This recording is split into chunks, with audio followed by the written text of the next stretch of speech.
Hello. Hopefully everyone can hear us. You do want to talk? Make sure they can hear you. Hello, hello, Oh, talking. talking. Looks like people can hear us. Well, hopefully. People seem to think. Yeah. Okay. The thing claims people can hear us. I don't know if people actually can. Oh, it did it. It just. And a All Dave right. Steve alumni perfect card just dropped. Well, All right, I haven't looked at it. So let's take a look. Let's take a I look at it haven't right looked now. at it First, yet. first All reaction. right, we'll do it first. Quick first reaction. We'll look at a Dave Yeah. Steve alumni card, but also, in that case, if that card just dropped, I don't want to promise anything, but there is a possibility that we will have a special guest on later in the stream in addition to our current special guest. I did think there were supposed to be two alumni cards today, so I wonder if there's another one. um, Uh, all but right. maybe I'm misremembering. Well, let me load into this, and then we can take a look. Yeah. When it loads, I've been having trouble loading today actually. But I don't think it's OOTP specific because I think it's been a more general thing. But all right, let's take a look at Dave. Very first look. Hold on. Do I need a reload card list? Probably. Okay. Here we go. First look at Dave Steeb. He's got a lot of pitcher BABIP. He does have a lot of pitcher BABIP. He doesn't have a lot of control though. No, he has a ton of. I like the ton of stamina. Stamina is really nice. The hold runners is really nice. Hold runners is great for a righty. That's maybe the best hold runners we've seen for a righty, actually, isn't it? I got Yeah. now I got to look it up. All right. Well, what I That's can pretty do. high. Hold on. I'll throw the card list. Okay. Exporting may be crashing my OOTP copy Exporting at the moment. Always a lot slower now because it I mean it's a great addition, this owned card field, but I think that's slowing it down a lot. Oh, I wonder. Okay, I wonder if that's what it is. No, but Mine's I've just been having noticeably slower. having enough connection issues that it could be any of these. Like I don't want to. No, I mean mine's been very slow also. I've had enough server issues just generally today and like internet slowdowns that I don't think this is an OOTP problem. I think this is a my internet having problems kind of thing. Okay. So if we compare this to Brett Saberhagen, that seems like the most. Yeah, that natural sounds combo. good. We can pull up We're losing a Saberhagen. ton of control. Right, and they're both reasonably splitty. Yeah. But this has a lot more pitcher BABIP. So, all right, I'm going to make a prediction as we go run our models. I'm going to predict that your model will like the Steve better because it's heavier on pitcher BABIP, and my model will like league or tournaments. Oh, that's a good question. I was thinking open tournaments, but I guess it could be Okay. either. I'm guessing your model will like. Well, I'm guessing your model will like Steve better because yours seems to be a little heavier on pitcher BABIP than mine, and mine's going to like Saberhagen because of the control. I think it depends a lot. I think in league, I'm gonna prefer Saberhagen, and in tournaments, I'm gonna prefer Steve. But all right, okay. There is also a Cleon Jones, so we can take a look at that. All right, we'll take a look at. Let's add those at the end because we may be able to. No promises, but we may be able to get a special guest. All right, let me. So we're doing open tournaments for this, Steve. Yeah. So what is Cleon Jones? What's his overall? He is a 94. 94. And I guess the card art hasn't quite come across yet on this one, for me at least. Yeah, Cleon Jones has gotten interesting cards in the past. Sometimes he sees big reverse splits. I didn't look that carefully at this one, to be honest. So. All right. Well, we will. So I think we'll come back and have more of a discussion of Steve later in case we can get a special guest, maybe. But we'll definitely put him on the list. But yeah. So first reaction. At least in open tournaments, I don't have Steve that close. I think I don't have him kind of really in the meta, but he'll probably be in era tournaments because there aren't as many from that era. Or actually, hold on, what year is it? Is he in that gap? 1982, I think. 82? Okay, he's probably okay for a couple eras then. There will be stuff like really high Babbitt parts where he probably gets quite good, like, or if the meta gets very right-handed. So there is probably playability, but yeah, it doesn't look like it's super top end. Nope. I love the art. Actually, this is really funny. So far, I think every single one of these alumni cards that I've seen has had a powder blue uniform, even though they've been like 5 different teams. Uh, yeah, that's true actually, right? Allen, Fingers, Yeah. Saberhagen. Well, Cleon Jones doesn't. I don't think the Mets have a powder blue uniform, but No, there's like an orange and blue thing, so you never know what picture that's they've done. true. Let me see if I didn't have it loaded yet when I pulled it up at first. Maybe it's Um, the conspiracy of some kind. we've got a blue squid in the chat at least, so we'll call that. That's pretty good. Um, okay, so Oh, unfortunately I Cleon's don't showing think up the for me. Steve. I don't think the Steve is immediately a meta card, but I can definitely think of at least one theme team that will be really excited about that one. Yeah. Well, let me check in League actually quickly. I'm sort of curious. Or we can move on and I do that in the back. All right, while we're doing it, in any event, welcome everyone. Sorry, we got distracted by the card drop right as we were starting. Uh, but welcome to the weekly stream. We're going to talk through the Topps 5 tier list. So, as always, I'm here with Isidafo, but we've also got another special guest host. So, I can say hello to Adobe. Is that the best way that we want us to call you, or? Yeah, that would be fine. We can go with that. All right. Yeah. So welcome. I don't know. You want to tell us a little bit about yourself, or anything you want us to? Sure. Yeah, I mean it's obviously been a little while since I played PT. A couple months back now, I guess, with the debacle surrounding the quick tournament changes, and then subsequently some forum drama that occurred. So I'm not really so much in tune with things anymore as I used to be. But formerly of the BFF group, the free to play group with JDA and those guys, and it was just an absolute blast. Really enjoyed the community as it was as a whole, right? Probably more so than the game itself, which obviously has been a little bit strained lately. So, but yeah, really focused primarily on quick tournaments and completion missions and league, things like that. I see. So is BFF entirely free to play? I know I've seen them around a lot, and it seems like a fun group, but I wasn't sure how it was set up. I think it's mostly gone at this point, unfortunately. But yeah, historically in 22 and 23, I joined in May of 21, I guess it was. That would have been PT 22, right? But yeah, it was primarily completely free to play at that point. And then this year, with the introduction of the Plus Pass and whatnot, we had designations where most folks would just put like BFF Plus if they were using Plus or not, and then otherwise it would be all free to play. I see. Yeah, because I've been in TBD, which definitely was not designed as a free to play group. But I've been free to play, or I guess now free to play plus, and I think there's an increasing number of us. So it was never like explicitly one way or the other. And the person that really brought me into the game was Cookie, who is not free to play, but is, still one of the tournament players that I most sort of like fear, respect, whatever the right term is for that. Sure. So Yeah, I've also been a space wizard, to use the slang for most of. I think all of PT until this year. So just plus now. But yeah, I mean BFF has always been. It's really a shame that it kind of seems like it imploded this year a bit, because it's definitely always been a lot of strong players in there. So yeah. I think we're getting asked what you mean by space wizard.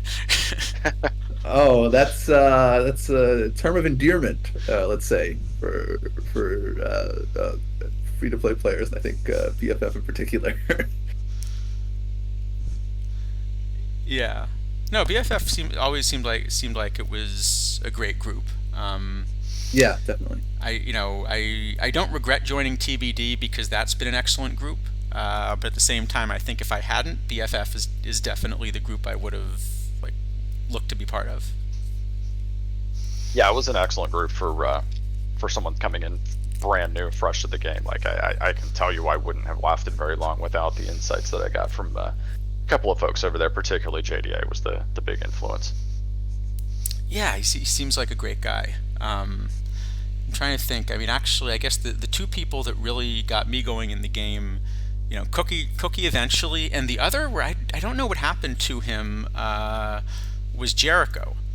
So he used to be like a bunch of Honolulu teams. I don't think I've seen him around recently. Yeah, I don't know. Not sure. People come and go, I guess. But Let's see. You're in the Cavicom group. Is that good? Sorry, I was trying to reach out. yeah, I mean it's there are a lot of really good groups around the game. So yeah, it's great. All that stuff. So yeah, I think the community is one of the really fun parts of this for sure. So Yeah, absolutely. I checked Steven perfectly, by the way, for anyone who was curious. He's about the same place. Yeah, I think I think there are going to be era tournaments where you can find a way to run the card, but I don't think it's a must-have. Would be my guess. Yeah, he seems kind of like I don't know, like 4th tier starter per league. But maybe we'll like I said, maybe we may see if we can get a special guest on later. Let's see, Mr. Audit. There was drama. No, I believe the official line is that there was no drama of any sort. Hmm. Yep. Nothing happened. Nothing to see here. Yes. Yeah. So, but I think the other reason it's kind of fun to have Adobe on is that Adobe is, has a much different background than we do, in the sense that what isidafo and I tend to really like doing is, constructing a lot of these tournaments where you might only use a lineup a handful of times. And the main challenge is figuring out, before anybody has seen kind of what the meta should look like, or before it's crystallized, what's your best guess as to like where this should be going. Yeah. So, actually, on that, before I forget, I don't know if we have time at the end, we can maybe do some kind of PTMS look back, because I think it was actually yeah, that could be fun format to talk about. Yeah, but what Adobe does instead is, has thought a lot about quick tournaments and how to play like a really good quick, and that's a much different skill than what we've been doing. So I thought maybe it would be fun if you wanted to tell people a little bit about, when you kind of were setting up quicks, how did you go about it? What are some things that, maybe people getting into quick tournaments should know that they might not? Yeah, I think looking historically back at 22 and 23 was entirely different, right, than 24, and I won't harp on the BBQQ and the lack of quality quick rewards in 24 that really just killed most of the enthusiasm I had for the game, to be honest. The only viable ones to play were the double elimination bronze raid and the DoD gold, which the problem with that is that those flow through so quickly on top of the PT Plus slot that you had. I mean, you're basically babysitting the app or Go all day long in order to do that. Subsequently, what that also causes is the inability to pull, relevant data. Back in the 32 series days, right, and 22 and 23, you'd be running 3 at a time. They take 5-6 hours to complete, assuming you get to the final, semifinals, something along those lines, and you could get a relatively good swath of data, right, on a day-by-day basis and pull that information in. That's just not feasible, right, in the current game engine for DoD, where you're running probably upwards of maybe 50 a day, and it takes longer, honestly, to go in and pull the data and get it to save and load, right, and put it into the sheet that it does, to actually play the tournament. So that really became a challenge. I think you could, take the philosophy that was used in 22 and 23 and still do the other quicks, right, but the payout is just hardly worth it, right? But realistically, what it then involved is we did a little brainstorming on the BFF side, particularly in 22. It was me and Puppies, primarily, OMG Puppies. I don't know if anyone's familiar, but did a lot of irons in 22, and basically we just consistently pulled data day over day and just talk about changes and tweaks that we would do, to the lineup, and looking to see what the meta was and sort of either play against that or, build to the strengths to it. the most recent example of anything that I can recall, right, was the gold DOTs, and at some point I just decided to go all in for a week just to see how successful I could be with it at the expense of my mental well-being, as it turned out. But yeah, I mean, it ran 15 bats, 11 arms, one catcher, 0 fatigue. I mean, it was just all, basically all left-handed power, all right-handed power, just full platoons with openers and everything. It was ridiculous. And I want to say I went like upwards of 190, 200 packs that week. It was just absurd. But again, that really relied on being able to consistently sit here at my PC or have my phone up constantly and every 10 minutes checking and refreshing. It just wasn't a viable strategy for me. So Yeah. when they basically put the kibosh on the quicks, that basically killed my motivation. And then obviously some other things happened, and here we are today. So when you were running quicks, because you mentioned pulling a lot of data, and that's one of the things. Like, I'll be honest, obviously I'm playing a lot of tournaments, a lot of different formats, trying to be competitive. I have not pulled data pretty much in this cycle. I pulled a small amount of data right at the beginning of the cycle to understand the new pitcher BABIP changes, and that's been it for the cycle for me. And then you wish you hadn't, but yeah. Yeah. No, I mean, because the idea is that if you have a model, then you're sort of trusting the model. And if the game engine behaves differently from the model, and so I do, when people post data, I'll occasionally look at it to make sure it looks like about what I expect. But it is different. And actually, this is something I've been meaning to bring up anyway, because I've been asked, in DMs and stuff about, the places that we get things wrong, and like, why don't we come on the stream a lot more with like our mea culpas or something? And I think it's maybe worth. Go ahead. Sorry. Yeah, I can think of a huge number off the top of my head that I've gotten wrong. Yeah. Wow. Yeah. Well, what I was going to say is that I feel like there are different ways that we can be wrong about cards, and it's maybe worth kind of mentioning. It's maybe worth mentioning the different ways we can be wrong, because I think there are different kinds of wrong. Yeah. So I don't feel like the purpose of this stream is like, we're all experts and this is what the cards are and everyone else is wrong. I don't think that's the way these models work. What I would say is the way that kind of say I approach things is I make a model. So I have some model for how the game engine works. And as long as the data remain consistent with that model, I don't have to touch anything. The predictions are fine. As soon as the data are inconsistent with the model, that's the point that you'd have to make a change. So if I'm asking when is the last time I had to make a change to my model, basically the last time I made any change to my model was when there was an announced change in pitcher BABIP, and so I changed the model accordingly. Hold on, we've got a question. Should we open a slot for an imperfect draft? Let's discuss that in a couple minutes, because we're actually going to ask the group. We're either going to do an imperfect draft, or with Adobe here, we might make it an imperfect quick. So we were going to ask the group whichever one prefers. In fact, you know what? Why don't I put a poll up, and then I can sort of keep making the point about models. How about that? Sounds good.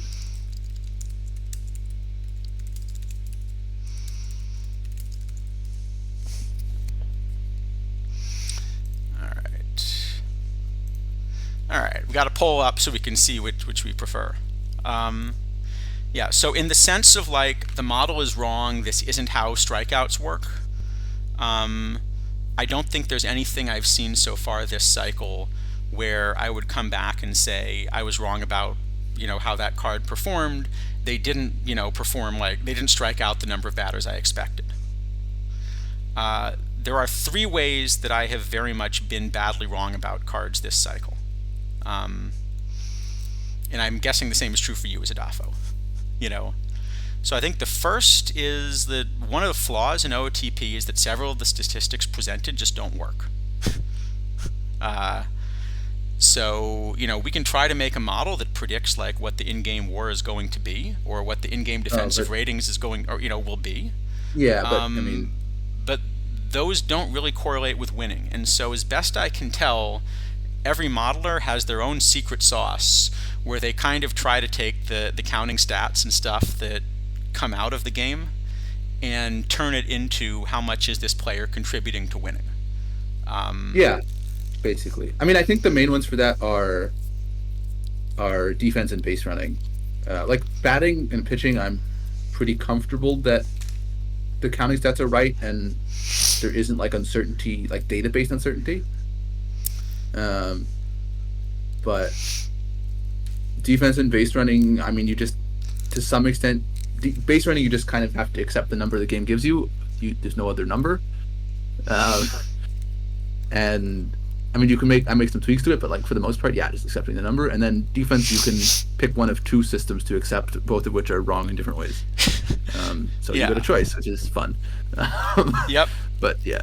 But then also what this leads to is drawing different conclusions about what's important. So I've found that, most of the cards where Isidafo and I get very different answers, it seems to be because the way we're sort of weighting WOBA and the way we're like valuing a walk relative to a single is different. I think in part because of this difficulty understanding like what the game engine's version of baseball is doing and how that compares with Major League Baseball.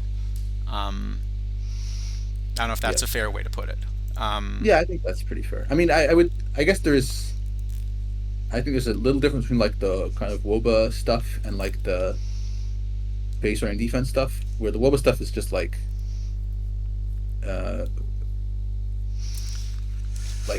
the uncertainty comes, or the difference comes from like a difference in approach, and the base running defense stuff, the uncertainty comes from the game not providing enough information to get accurate results. Yeah. That makes sense. Yeah. Anyway, so I think that's one way in which as modelers we're going to be wrong. Obviously, when Isidafo and I disagree on a card, a minimum of one of us is badly wrong, and often it may be both of us. Well, so I think, you will be happy to know that I'm finally stopped playing George Van Holtren because a better card came out this week. Okay. Anyway, but I think that's one, and I think that's one that is always going to be part of the models. That's why it's good to have different people with different models on these streams. The second one, I think, is the one that Adobe was getting at in collecting data. And that's that everything in OTP is a competition between like opposing cards. So there isn't really such a thing as like this is the best hitter, but rather this is the best hitter situationally against the pitchers you're facing. And so when we're making models, we're also doing things where we project, what is the meta going to look like? And, my projection and your projection and everyone else's projection might be a little bit different. That's one way we're going to end up being wrong. And then, of course, as Adobe points out, as people collect data and adjust to it, the meta changes as well, right? Yep. So when you were playing Quicks, like how often were you kind of reacting to data on the meta? Was it really like that day, or would you like, wait a week, or I don't know, how quickly would you have to adjust? Yeah, I mean, thinking back to the Iron days in 22 and even the King of Gold stuff in 22 and 23, I mean, it was generally, I wouldn't change on a day-to-day basis, right? It just felt like that was probably a little bit too knee-jerky. But we would certainly pull and analyze that data on a regular basis. I'd say every couple of days, every 2 to 3 days, right? And it's not always wholesale changes, right? It's like, I've decided I want more focus here, so I'll swap one piece out for another. But in cases of giant meta shifts, or when I built the Gold DoD deck this year, for example, right, it was just looking at what cards existed in the meta, what teams you were seeing repeatedly, and then literally just building based on the format. The one catcher thing, for example, you only played 5 games or 6 games, I think, max, right? So the poor guy just caught all 6 games and lived with it, right? And then it was all left-handed starters, if I remember correctly. It was for a while, yeah. For Gold. Yeah, and so it was really just, I focused on building the right-handed lineup first, right? And then basically throughout, if I'm trying to remember exactly how I did this, right-handed openers into left-handed starters, something along those lines, right? Or it may have been reversed. Either way, the intention, obviously, to get all of their weaker left-handed bats in the lineup. So that was really how I handled that. But for the Iron piece and for the Gold in the prior years, yeah, it was probably every 2 to 3 days, and then we would go through and analyze specific positions and look at potential changes. That makes sense. I see a couple questions in chat. Let's see. So Underdog was sort of mentioning, made a mistake buying a first Spotlight pack. Yeah, so the Spotlight packs this time around are really high variance because it's a small number of really valuable cards and a large number of ones that aren't. And, overall, I think I just refreshed it recently, and I get the value of a Spotlight pack as being somewhere around 22K, so it's not a horrible deal compared with purchasing some packs, but yeah, I guess so that depends on hitting the good cards. Yeah, so like yesterday, standards were really good for quite a while because of all these new irons and bronzes that were selling for absurd amounts. Yeah. Like they were substantially plus EV.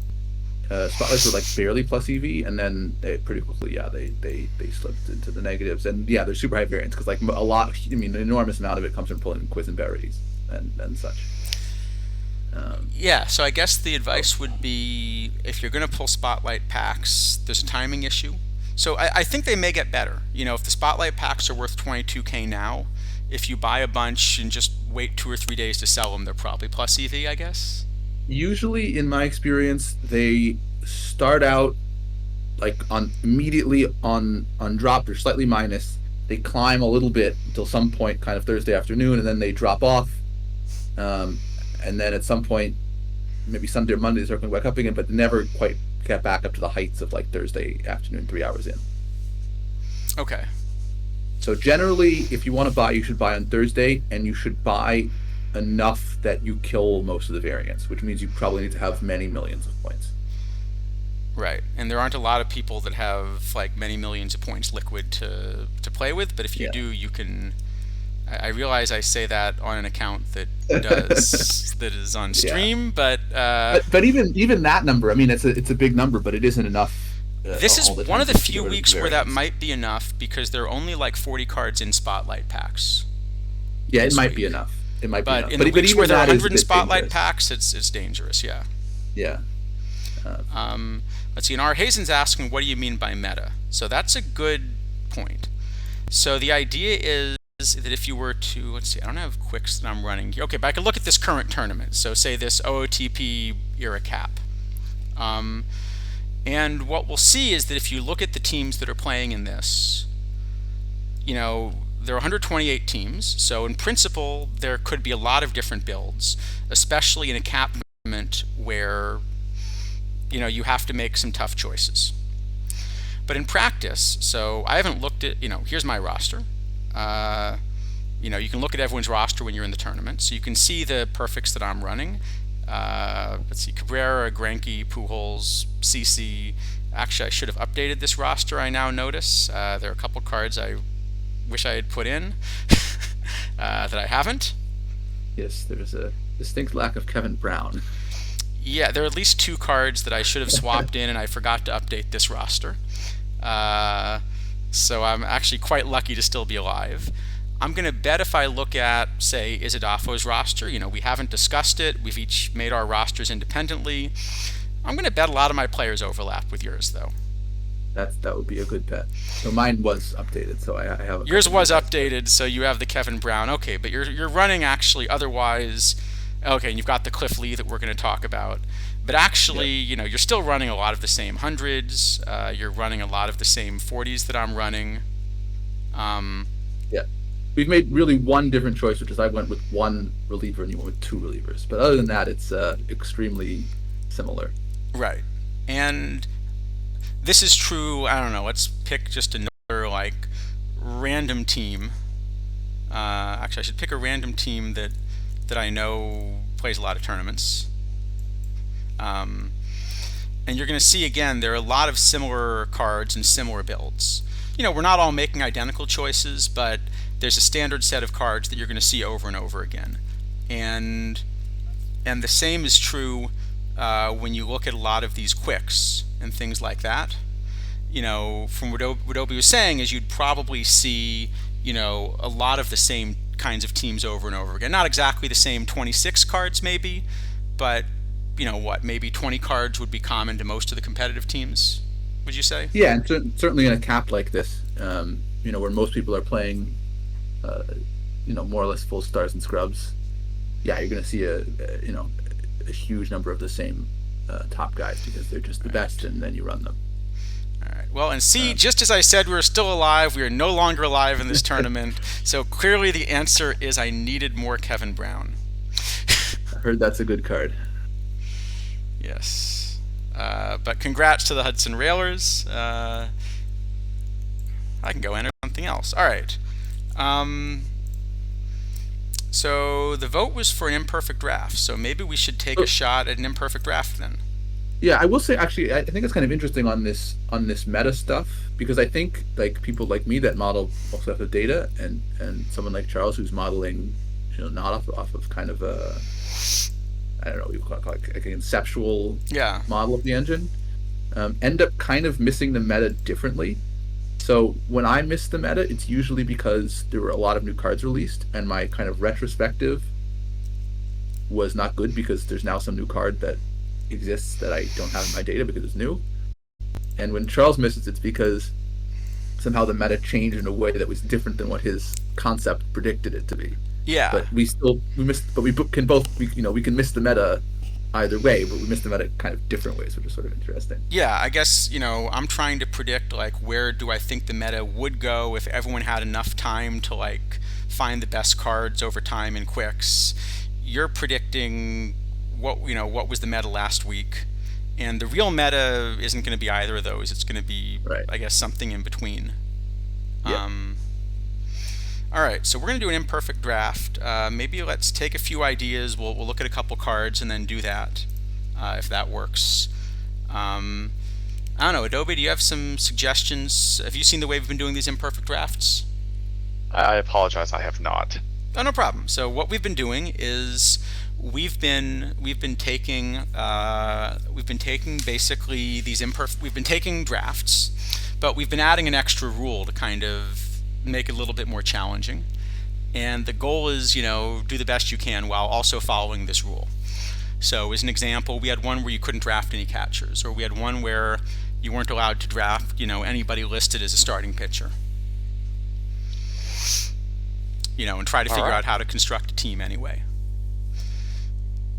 We don't win very often, but Well, usually people play along, and then we get some interlopers who just are playing the standard way, which is right. a bit unfortunate. But then often the interlopers actually aren't that strong of a build because most of the people that are really making good builds are not the people that are grinding quick drafts. Generally, yeah. Because, as you've mentioned, the rewards for quicks just aren't that good. They most certainly are not.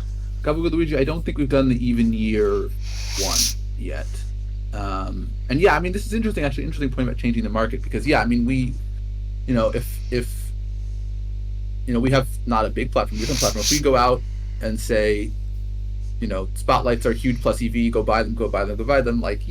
Probably a lot of people will just trust us and go buy them, and then EV will go down. And that is, we're having kind of an external force on the market that's going on there. So there can be some of that. And theoretically that's how spotlights should work anyway, right? Like people when they're plus EV, people should buy them until they go negative, and everyone should stop. And then they should go back up. So they should always eventually, in theory, get to zero. True. But it doesn't really work like that in the end. So let's see. All right, so we're looking at a couple ideas in chat. We could do, so only pick cards that have even numbered years on them. That's one restriction we could have. Let's see, only players with the letters Charles in their name. I feel like that's a pretty decent sized set. In their name anywhere? I think in their name anywhere, that's a lot. If it's like first or last name starting with it, that could be pretty restricted. Maybe that's the way to do it. If there's a Bob, you must draft him. All right, if there's a Bob, you must draft him. Okay. I think we should how about only ones with Adobe? Since we got our special guest and it's a little smaller set. Okay, so anywhere in the name, but it's got to be anywhere in the name. Okay. I don't think that's too restrictive, is it? I think it might be too loose. I think we might need to have starting with. You get three pretty good vowels there, right? You do get three pretty good vowels. Maybe let's try starting with one of those 5. I think there might be enough cards. I think that's going to be really hard. All right. Well, anyway, I'm going to put a poll up. So we usually put up, about a few options. So R. Hazen, I see your question about building a model from scratch. Well, I will go for that one. We're happy to discuss that one in a second. Let me try to get this started, and then we can. Yeah, I mean, maybe that could be a kind of an interesting thing to do on its own. I mean, I think it's probably, we can give kind of a quick overview, I guess, but probably it's a bit of a longer discussion, because I think also the idea of modeling, at least for me, is not to give like a definitive answer on like this card is 0.1 win better than this card. It's to give me kind of a list of options I should be thinking about playing. So that's more the way I would think about modeling than like I can determine with certainty this is the best card by this tiny margin. Like I don't think that's realistic for anyone to do. So yeah, I mean, I don't know. It's that's how I see it, at least. All right. Here, what draft options do we have? Okay, I see an option.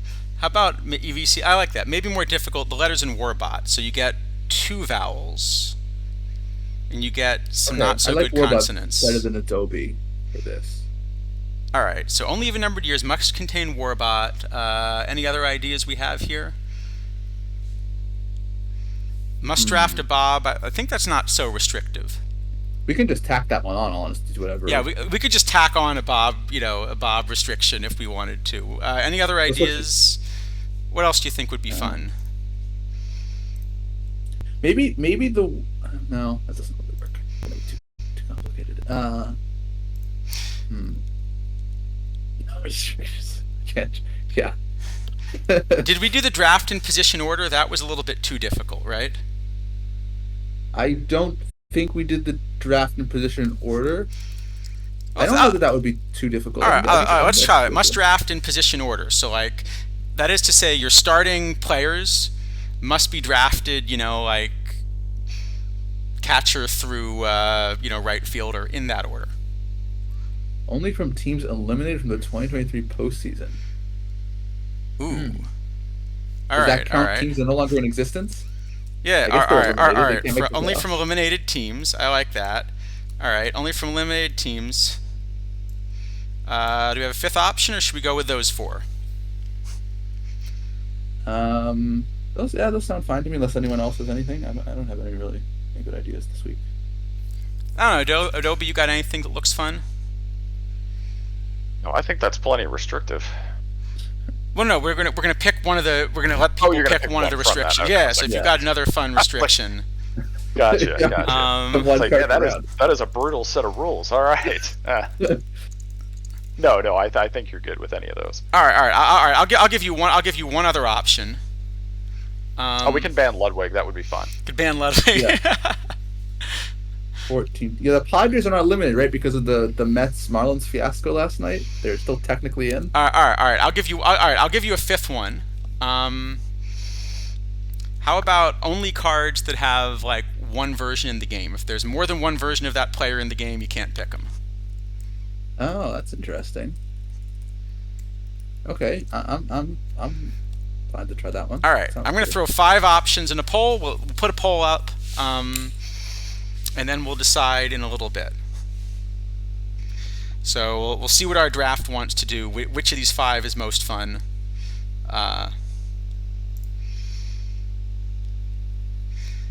We got to make sure we have a good list of the eliminated teams as well if we're going to do this. Yeah, we can. I'm sure we can find out. The Padres, I believe, are not eliminated yet because of the Mets Marlins game getting suspended in the 9th inning last night. Like they have to have every single game go their way for the rest of the season, which is like 20 games or something, but I think it is theoretically possible.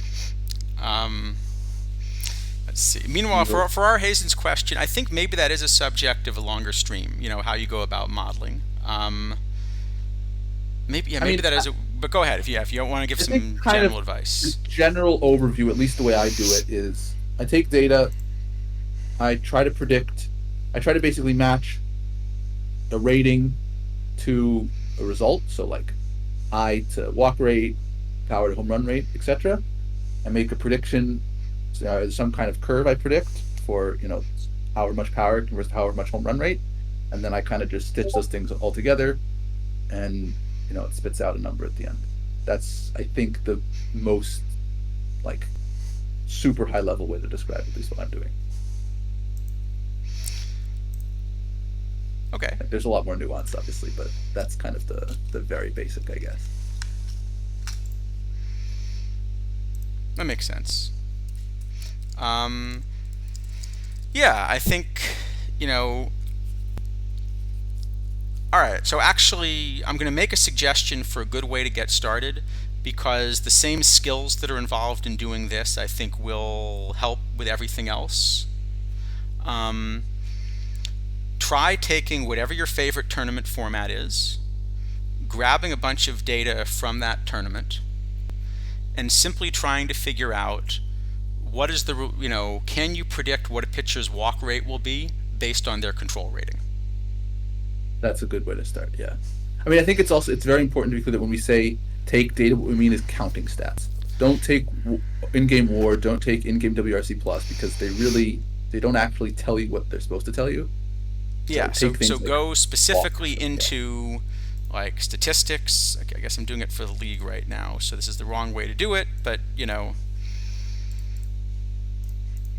go to the statistics, you dump all of this into your file, and then you try to kind of predict for each player, what this looks like. Yep. So like, here are all the Steve Carltons. They have, some different range of answers here. But, what you should be able to do is like look at what their walk rates are. You see these walk rates are ranging from 2.7 to 3.6. So see if you can translate his control number of 93 into a walk rating. And if you can figure out how to do that, you should then be able to build a model where I can give you a player that you've never seen before, and you should be able to take the player you've never seen before and like predict what their walk rate should be. And I think the more you start doing that, the more other things you'll be able to predict, and then you'll be able to build a model pretty quickly for, okay, well, now if I take a pitcher card, I kind of know all the different things this pitcher is going to give up, so that's enough for me to decide which of these two pitchers is better. Is that kind of a good quick overview? I think that's pretty good place to start. Yeah. And there are definitely people in the community that are happy to help. If you have questions doing some of these things.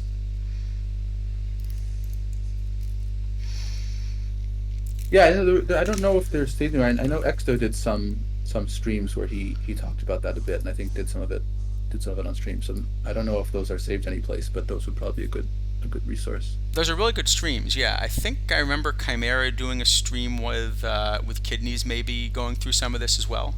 Yeah, that's a bit advanced. I don't know that that's the place to start, but yeah. I don't know if it's a place to start, but at least it. Yeah, but there's a very interesting stream. I don't know if Kidneys saved it someplace, but yeah, that was a really interesting for anyone who's like kind of more, experienced modeler. That definitely highly recommend taking a look at that, because it was pretty interesting. Yeah, and there's another thing that'll help, which is what you should find when you start to build a model is, the players that generally are being played on a lot of teams. They may not be the very best ones in your model, because sometimes people make mistakes. Sometimes a new card came out and it pops to the top of your screen and it hasn't really, filtered through the community yet that they should be using it. But generally speaking, the cards that everybody's playing should be, kind of the cards that are toward the top of your list. And if that's a bad mismatch, then it probably means there's something missing in your model. But if it's only a slight mismatch, that just means maybe your model's giving you an advantage over the current meta. Yeah. Probably, I guess the stuff to look out for that is like cards with very extreme shapes that no one's playing. Your model thinks are really good or really bad. Or really good. Your model thinks are really good. Those are always a place to go looking to see if you've made a mistake. Because, like, for example, in Silver, it's fairly easy to make a model that tells you that Bob Feller, the 75 or 76, whatever it is like the best card in the game. And he isn't.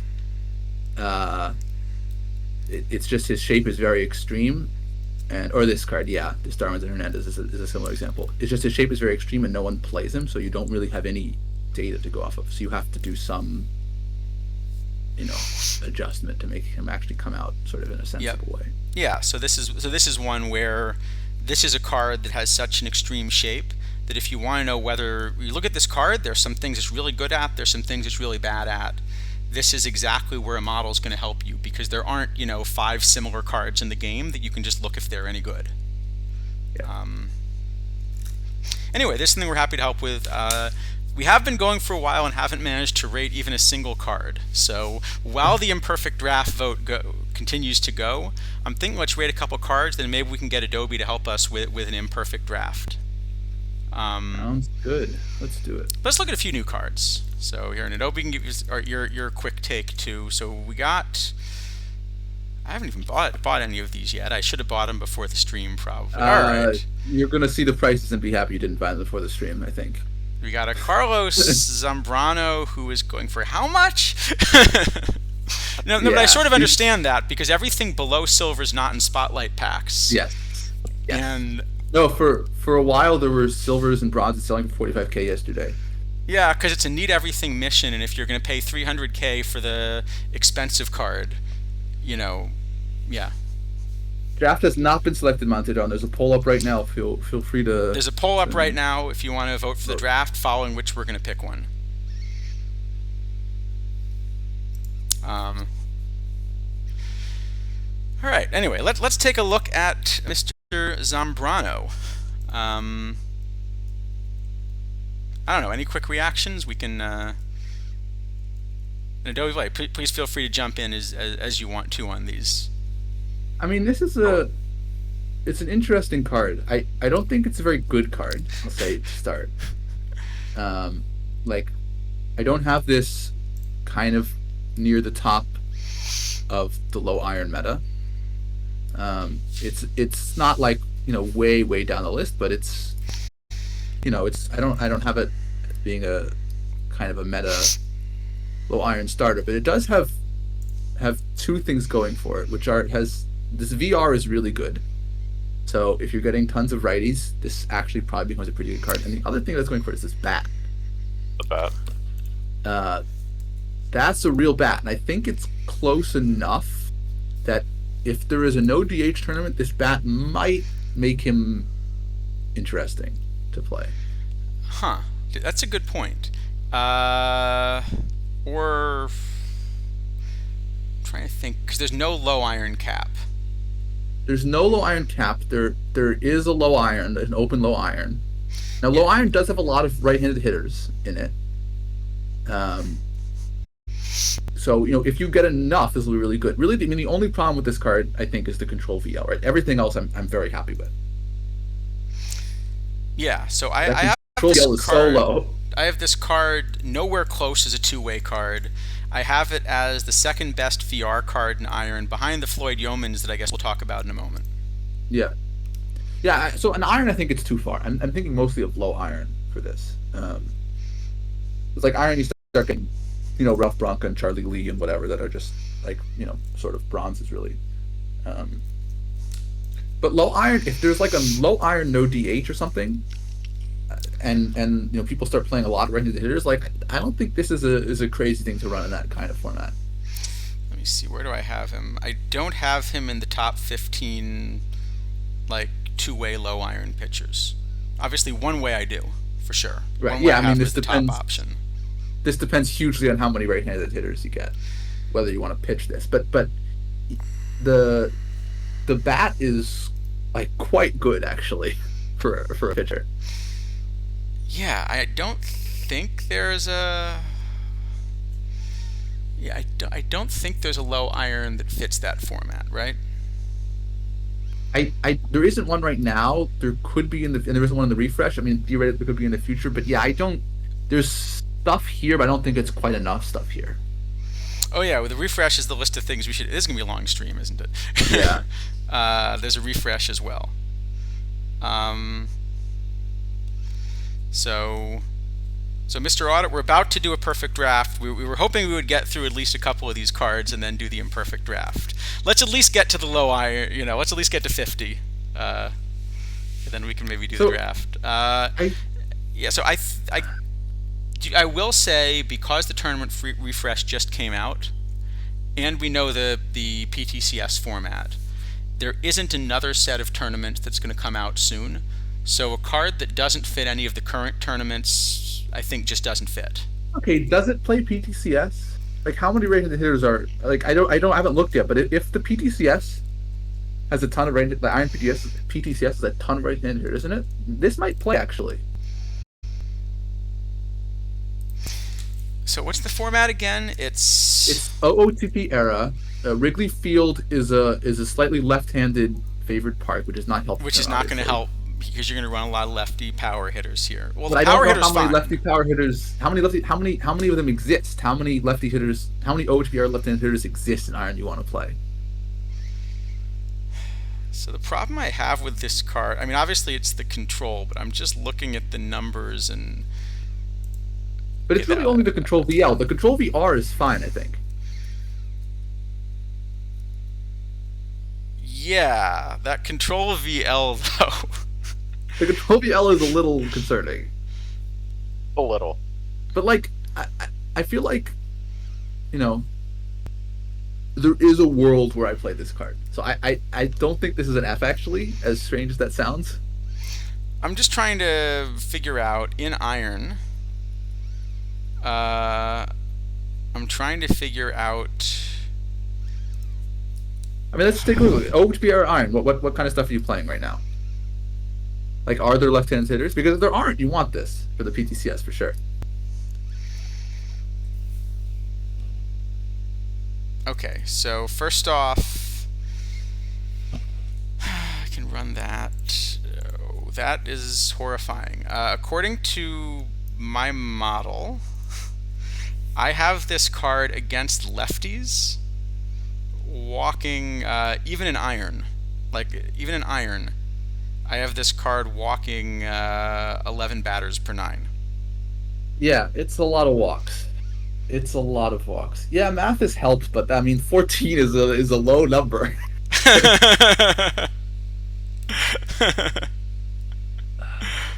No, I think this is a D, because I think there are metas where you want this in low Iron if it's like all right-handed hitters, and there's this OTP error maybe if there's enough. Yeah, I'm looking think at there OTP era, who you run. I think there are universes where you play this card. Yeah, Schimpf, Dunn, Dietrich are all options. There's Everett Cabrera. Maybe there are too many. There's this new Matt Olson. I think I'm going to end up running Pennington, who's a switch hitter as well. Who, in this case, probably. actually, Pennington suddenly becomes a stud against this card. Yeah, well, every lefty with I greater than 0 is good against this card. Actually, Everett Cabrera has 68 I and is a switch hitter. Yeah. Brett Phillips has 73. Okay. Actually, yeah, there are a lot of lefties in the. So actually, there are lefties in that. So maybe it's only a low Iron and very extreme metas kind of card. In which case, it probably is an F. Because I don't know that we're in that meta. Yeah, I think it's an F, but it's a really it's a fun F. Like this is not just like a boring F next card. This F actually like stands for fun, I think. Well, this is the kind of card that I think I will never play, and I'm really glad it exists in the game. I am going to play this card if I ever get a situation where I want to probe something about the engine. That could be interesting, yeah. The other place I would run this card, so one of the things I've been hoping at some point might get introduced, just because it's an extra strategic wrinkle, is one batter matchup guys in earlier eras, like when that was the rule. But I just don't believe the AI will use any kind of specialist stuff well enough. Like, yeah, you can send them as a ready specialist, but the AI, for one, doesn't like bringing ready specialists in for whatever reason a lot of the time. And then sometimes it doesn't use them. It uses them against lefties because it doesn't know what it's doing. I don't know, Adobe. Were you able to get specialists to run in these quicks? I know you really optimized the bullpen in some of those. No, that was not an option that we readily set up, right? I mean, I typically try to avoid guys with extreme splits like that for that reason. Okay, so you never really got them to run. If the AI knew how to do it, it'd be interesting. Yeah, it would be interesting if it did, and particularly now with the like isidafo touched on, right? The 3 batter minimums. It's brutal to put that in a lineup. Yeah, 3 batter minimum. It is going to get smacked around a bit. All right, it's probably an F, but it's a fun F. Let's give it an F plus. Give it an F plus. All right, we'll give it an F plus. All right. But I think this is the kind of example of a card that isn't very good, but is like good to have. And I think that's like an important distinction between some of the cards that we've said are Yeah, bad, absolutely. we don't see the point in having. This card is really good to exist because it has a purpose. All right. So this Matt Olson. Well, we were talking about. All right, we'll do one more and then we'll do the imperfect draft. Or is that good? I mean, yeah, sure, it's fine. Kidneys, if you would like to join the stream, you are more than welcome. We're just collecting all of them. Apparently. Collecting the full set. It's not the goal here, but it seems to be what's happening. It's a collection mission. It can join our collector score. That's true. That's a very good point. Yeah. If you were truly camping, you would just go with what you have on. You don't need to pack anything. Yeah. Who packs for camping? Exactly. Yeah. Just go out in the wilderness and survive. Rough it. Yeah. Yeah. Although where do you go camping? I thought you were in Boston. Oh, that's true. Yeah, it's good. The weather's going to be miserable. The weather is just horrid on the East Coast. Yeah, that's a fair point. Piping is going to help you pack too. You're in Connecticut, not Boston. Okay. Well, the weather's still bad there, I'm sure. Further south tons. Oh, okay. That makes sense.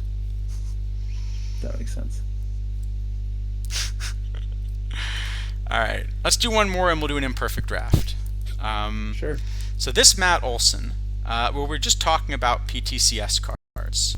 And I think this is very much a card that fits the whole OOTP era, you want a lefty with power and Wrigley idea.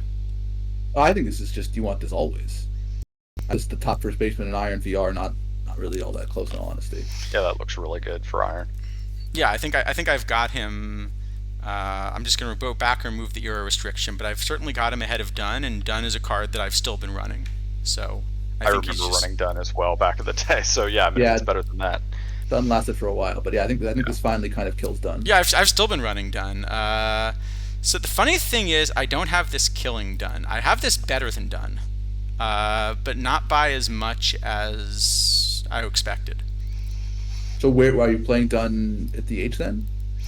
So because I have Dunn's. You know how much I like I, right? So with Dunn, I'm still getting that 107 I. Yeah, I just want to play Jimmy Ryan both ways at DH. So I have Dunn's bat actually pretty similar to Olson's. Just pure DH bat. I have Olson's bat a lot better than Dunn's. Plus, you get actually decent defense. I don't really care that much. Well, the defense is. I mean, it's not worth a lot probably at first base, but it's worth something. So whatever it's worth, that means Olson's going to be better. Yeah, but also I mean low iron cap, low iron floor cap. This is amazing. I mean, that's true. In fact, this is a really good cap card. Even in general, so I'm not running them anymore, but for a while earlier in the cycle, I was running Dunn in caps. And this is a card that's 7 points cheaper.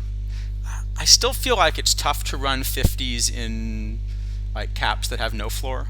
It's just a bad number to end up running usually. Yeah, it depends. You're usually running Mathis, but it depends on what exactly the cap is, I guess. But well, you're running Mathis because he's like a gold card. I mean, that's like saying you're running Ozzy because he's a. Yeah, well, fair enough. But yeah, I mean, I think in some kind of looser caps, I could see trying to fit this on, like the modern era diamond thing, for example, where you can't run lives. I could see trying to fit this. Yeah. So. I don't think I'm going to find a way to fit him into caps, but I think I'm running him in open iron as a 50. I think I'm running him in everything where he's free. Yeah, absolutely. Yeah, it's probably like an A, I guess. Then, I mean, he doesn't play in bronze certainly, but. Yeah, so Mr. Odd, he is pretty pricey for an iron because of these missions, but that can't last more than a couple days. I mean, that reminds me of how expensive Kingman was for a couple days, but eventually just the iron pull rate is high enough that he will get cheap. Yeah, I mean, yeah.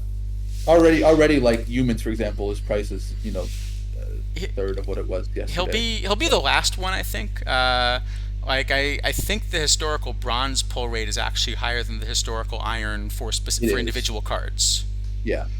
So the irons Um, will be expensive a little longer, but I suspect. I mean, it's probably whichever one is in the Brett mission will be the most expensive one for the longest. I don't which remember is which in one the that is, to be bread honest. mission. I can look at that. I know I humans was the most expensive for a while, but I don't know if that's still. I did the stupid thing for the Brett mission. I think. I think I have the expensive cards and not the cheap cards in that mission. Yeah, it's a bit odd that Rice is going for 70K and Quisenberry is going for 200. I don't quite understand that, to be honest. No, That didn't happen. yeah. But okay, it did. So Yeoman's is the okay, the that's what one that's in the So Brett yeah, mission. so probably Yeoman's will be the one that you know is the most expensive for the longest. But All right. Well, I think this is a good time to do an imperfect draft. let's do. Do it. I think the eliminated teams won the poll, right? Yes. So can we get someone to post our list of eliminated teams? Here we go. We're gonna do draft 557. It's got 0 out of 16, so it's a real easy one to enter. Great. Okay, so the rules on this are any franchise, like I think the Browns, the Orioles was a good example that was mentioned. You can't pick a Browns player, but you can pick, for example, a Seattle Pilots player. Yes, I think that's what we decided. So anybody, any franchise. No, the Pilots became the Brewers, right? That's not a good example. Okay. Yeah, all this. You can pick a Boston Bean Eater. No, that became the Braves. I thought the Bean Eaters became the Red Sox, or is that the Americans? No, the Americans became the Red Sox. Okay. Yeah. So All you right. can pick a. You can pick it. I mean, what I mean is you can pick a team that doesn't like a team that just went out of existence. Okay. I can't think on the top of my head for some reason. but Louisville yeah, Grays there or are. something. Yeah. Sure. Yeah, that works.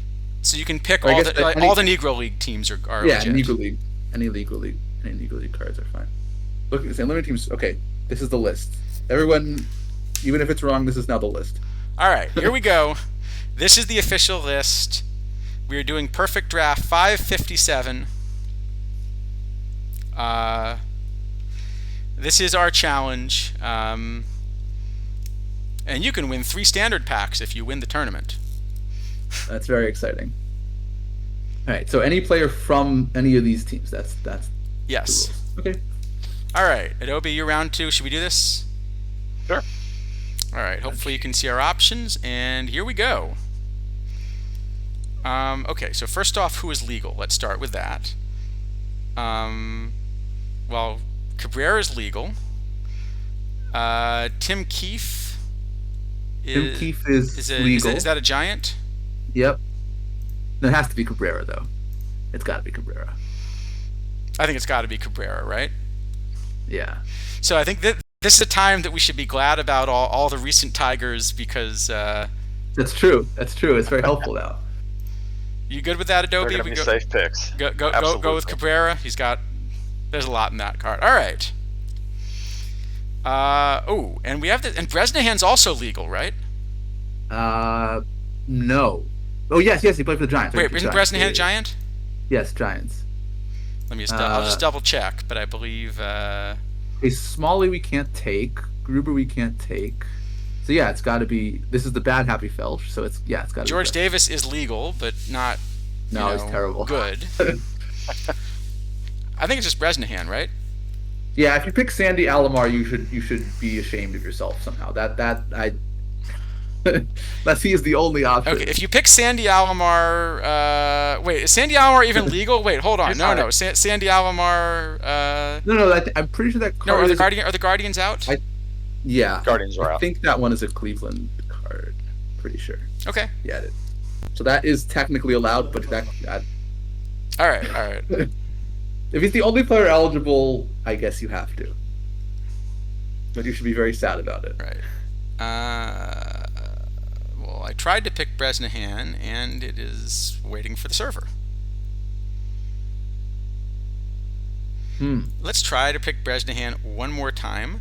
I do notice that when we reload like this, by the way, just as a warning for anyone who's run into this, it now reloads our position scene, so we are now flying blind. All right. All right. Same as the leave and come back. If he's the only player eligible for the round, then you got to pick him. Yeah. So I would love to pick Dick Allen, but unfortunately the Phillies are doing too well. We can't pick Chris Davis either. No Chris Davis. We could pick any of the other 4 cards. The others are legal. Dick Allen is so good. The others are legal. Okay, Doolittle. Maybe Mark Ellis. Doolittle's at least an okay arm. So so Mark Ellis. I like Mark Ellis actually. He's a pretty decent second baseman. I wish the splits were the other way. I do too. I mean, obviously Dick Allen is the best pick. Yep. Okay, is Sam Streeter worth it? I thought Streeter. I honestly, all those low diamond Negro League guys, I kind of get mixed up. I think Streeter is not great. He's not. No, he's really like a mid gold. Yeah. Doolittle's good. He's just inefficient together with a reliever. All right, Adobe. What do you vote here? I think it's probably Ellis here, right? All right, should we go Ellis? Yeah, we at least got a glove, right? Yeah, I mean, the bat VL is fine. All right, next round. We can't take a Pell. Nope. Can't. Not even allowed to take Jackie, but that's not great. So who can we take here? We can take Scantleberry. We can't take Ashby. I'm not thrilled with Scantleberry, but we might be forced to. What team is that? Grudzelanek? Grudzelanek is, let me see what term he's on. Dodger. Okay, that's too bad. We can take Ricky. Could take Ricky. Maybe Hafner? How's Hafner? Bat's fine. I think Hafner's okay, right? Bat's fine. So you're thinking what? Hafner?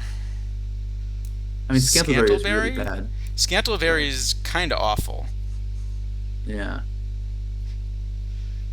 I think everyone else in chat, by the way, who's playing along, please feel free to tell us who you're picking. Maybe just Hafner, Ricky. All right. See, we're drafting Ricky. This is the thing. So terrible. Are we not allowed to take Ashby? We decided the Padres are not technically Padres eliminated, are not eliminated right? yet. Yeah, they have to have every single game go their way, but yeah, they're not technically eliminated. I don't think. All right. They would have been eliminated last night if the Marlins actually managed to finish their game, but. All right, so we're thinking Hafner, Ricky. Is that the consensus, you guys? You want either 2 or 3 of those to get the right. We've had to take Coach. Well, at least that's a really good card, but yeah, reliever in the first round is kind of rough.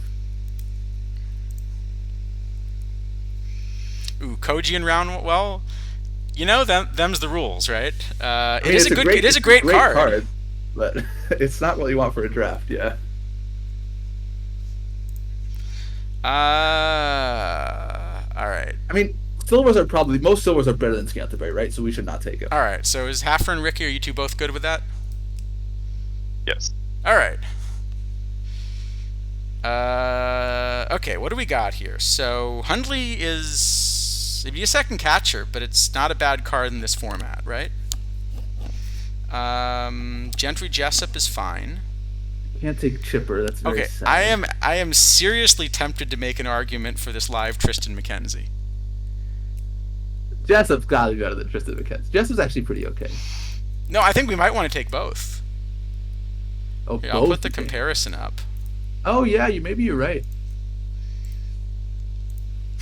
I mean, he's even fits the theme because he is actually eliminated and injured, so he's extra eliminated. Yeah, we very much cannot take Chipper. I'm into silver and haven't had an eligible pitcher. Ooh. Wow. That's eligible pitcher into silver? That's going to be tough. Chipper's definitely the best pick, but all right. I think Gentry Jessup's the best pick, right? Yeah, and I mean, we could take Hundley to DH. I think it's either Hundley or McKenzie. We have no pitchers. It would probably take no McKenzie. pitchers. Yeah. Are we crazy taking the live Tristan McKenzie? No, I don't think it's. Ooh. I don't think it's bad. Spore, that's a good question. If you get around with no eligibles, then I guess you should be allowed to take anybody. I think right? usually our rules. I mean, obviously you should take as many eligibles as you can. I think our rule in the past ones is you had to put them on the reserve roster.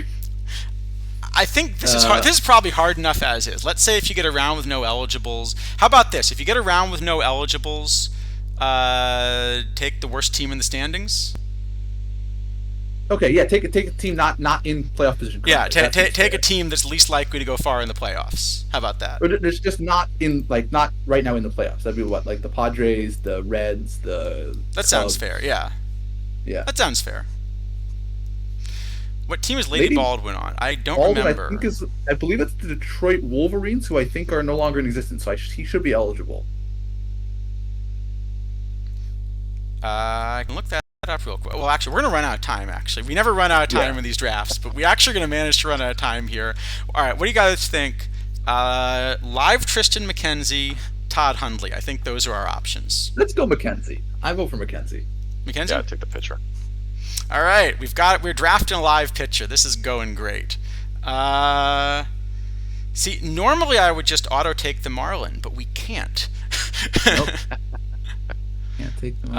Okay, Montalvo is an obvious pick, right? Yeah, it's got to be Montalvo. Montalvo is actually a legitimately good pick. I mean, Rich Harden is the only other eligible historical card, so it's probably him. Is there any other? He is the only other eligible historical card. Wow.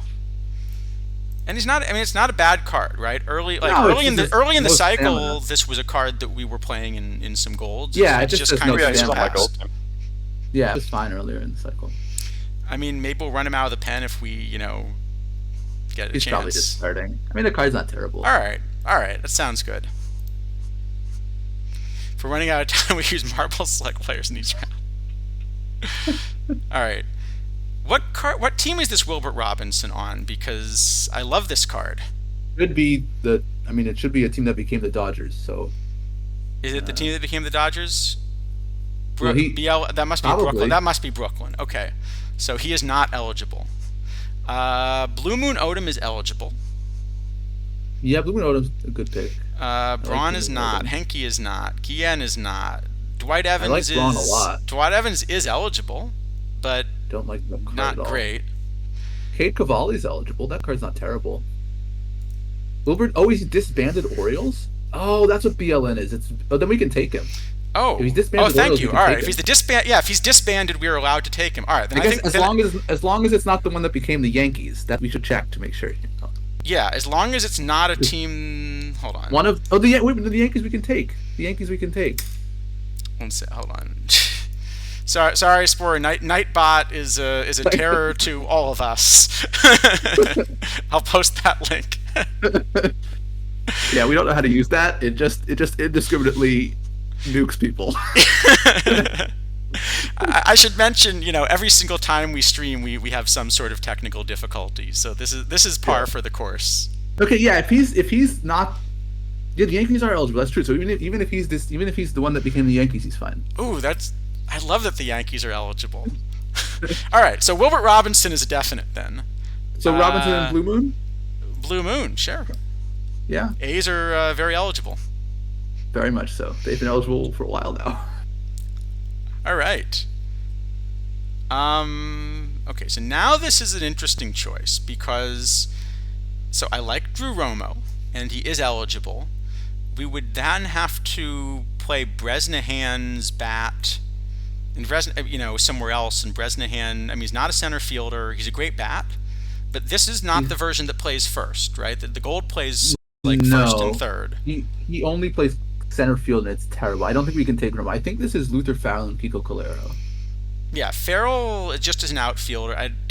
We may be stuck having him pitch. Kiko Calero is great. Yeah, Kiko Calero is great. Yeah, I think it's Calero. I do love that we have an eligible Yankee, so I'm just going to put that up on stream just to make the point. That tournament actually isn't a horrible card. But... No, it actually not. Actually, you know what? That's an interesting question. So, Farrell's a really good outfield option, but we do have two corner outfielders, and we're not thrilled to have him play center. I don't mind Farrell in center, actually. I think that's okay. would we rather take a fifth starter given how hard it's been for us to find pitchers? Maybe. I mean, the knuckleball is really interesting because the knuckleball will let him throw a lot of extra pitches. Adobe, what do you think? I think I'd probably play it safe and take the guy that can play center since you don't have one either. All right, yeah. What is Farrell in center? He's like 84. Okay, 75 84. 84 range is fine, 84? actually. Okay, Yeah. that's fine. Okay, no, he's better than I thought. It's the arm that's the problem. All right, so I'm Yeah, happy that's to play true. Farrell in center. Cardinals being eligible is also, yeah, they haven't been eligible for this kind of thing for many years. Yeah, I feel like this is kind of a fun one. And we're very much allowed to take the Expo too. That's true. Yep. So the Nationals were not nearly as bad as I thought they would be. All right, so we're doing with Farrell and Kiko. Yeah, I think so. All right. Next, well, this is a rough round with these rules, isn't it? Who is eligible here? Other than the lives, it's what? Just Ramiro Mendoza, who's listed as a starter but has no stamina, and also with the pitcher BABIP, we don't want to run. Sonny Siebert is not atrocious. Yeah, Negro League cards are eligible, Luigi. Yeah, because those are all defunct franchises. Yeah. Okay, so Siebert I think is one then, right? In fact, Siebert we got. That's probably our fifth starter. He's probably our fifth starter. Yeah, I really want to take Gagne. I would love to take Gagne, but unfortunately the Twins may not have cooperated. Yeah. Actually, even of the live cards, who was eligible? Is it just Alex Cobb? Yeah, just Alex Cobb. So it is either Alex Cobb or Ramiro Mendoza. Yeah. Wow. Well, whichever one's better, I I'm guess. going to put the comparison up side by side, and I'll let you guys tell me. Yeah, it's pretty ugly, both of them. Yeah.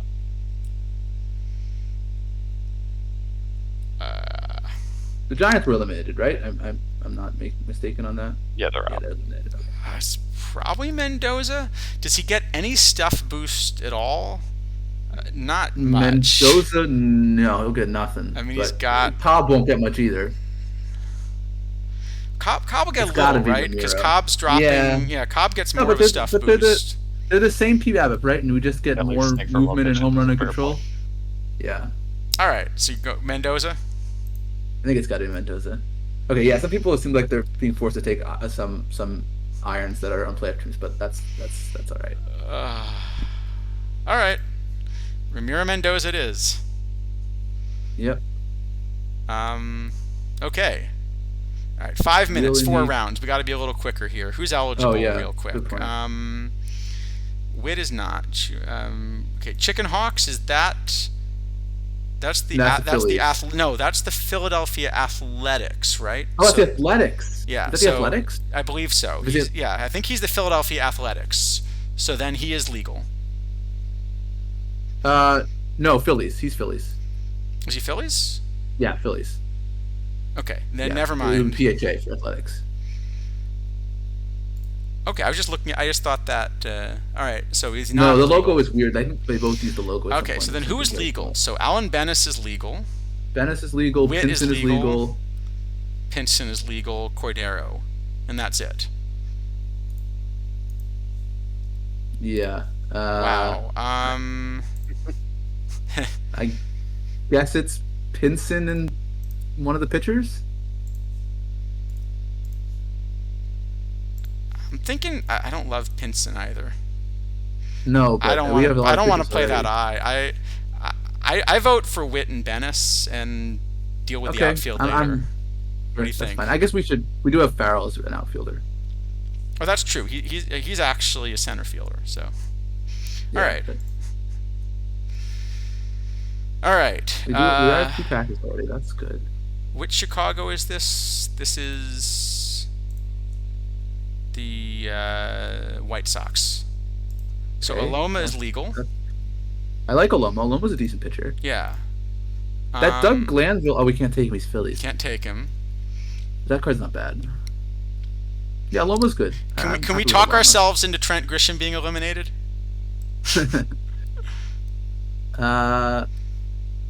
What about Pepper Martin? I think he plays third base in. Third We and need a right, but he shortstop. plays third and right Oh God, both poorly. Yeah, you're taking Bay.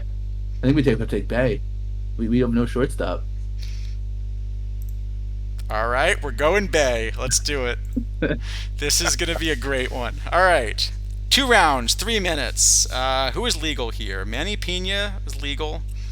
Guillorme, actually, I'm kind of liking this live Guillorme with the situation we're in. Yeah, I don't mind Guillorme. Which Chicago is Otto Hess?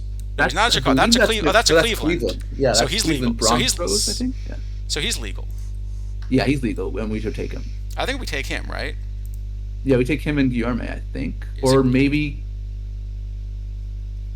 I mean, Hess is fine, but yeah, I think Guillorme is. I think Yeah, Guillorme's a pretty good Guillorme backup, backs up 3 position. Actually, he might be our starting short. You know what? Guillorme might be our starting shortstop. Oh, poor Bay. Yeah, poor Bay indeed.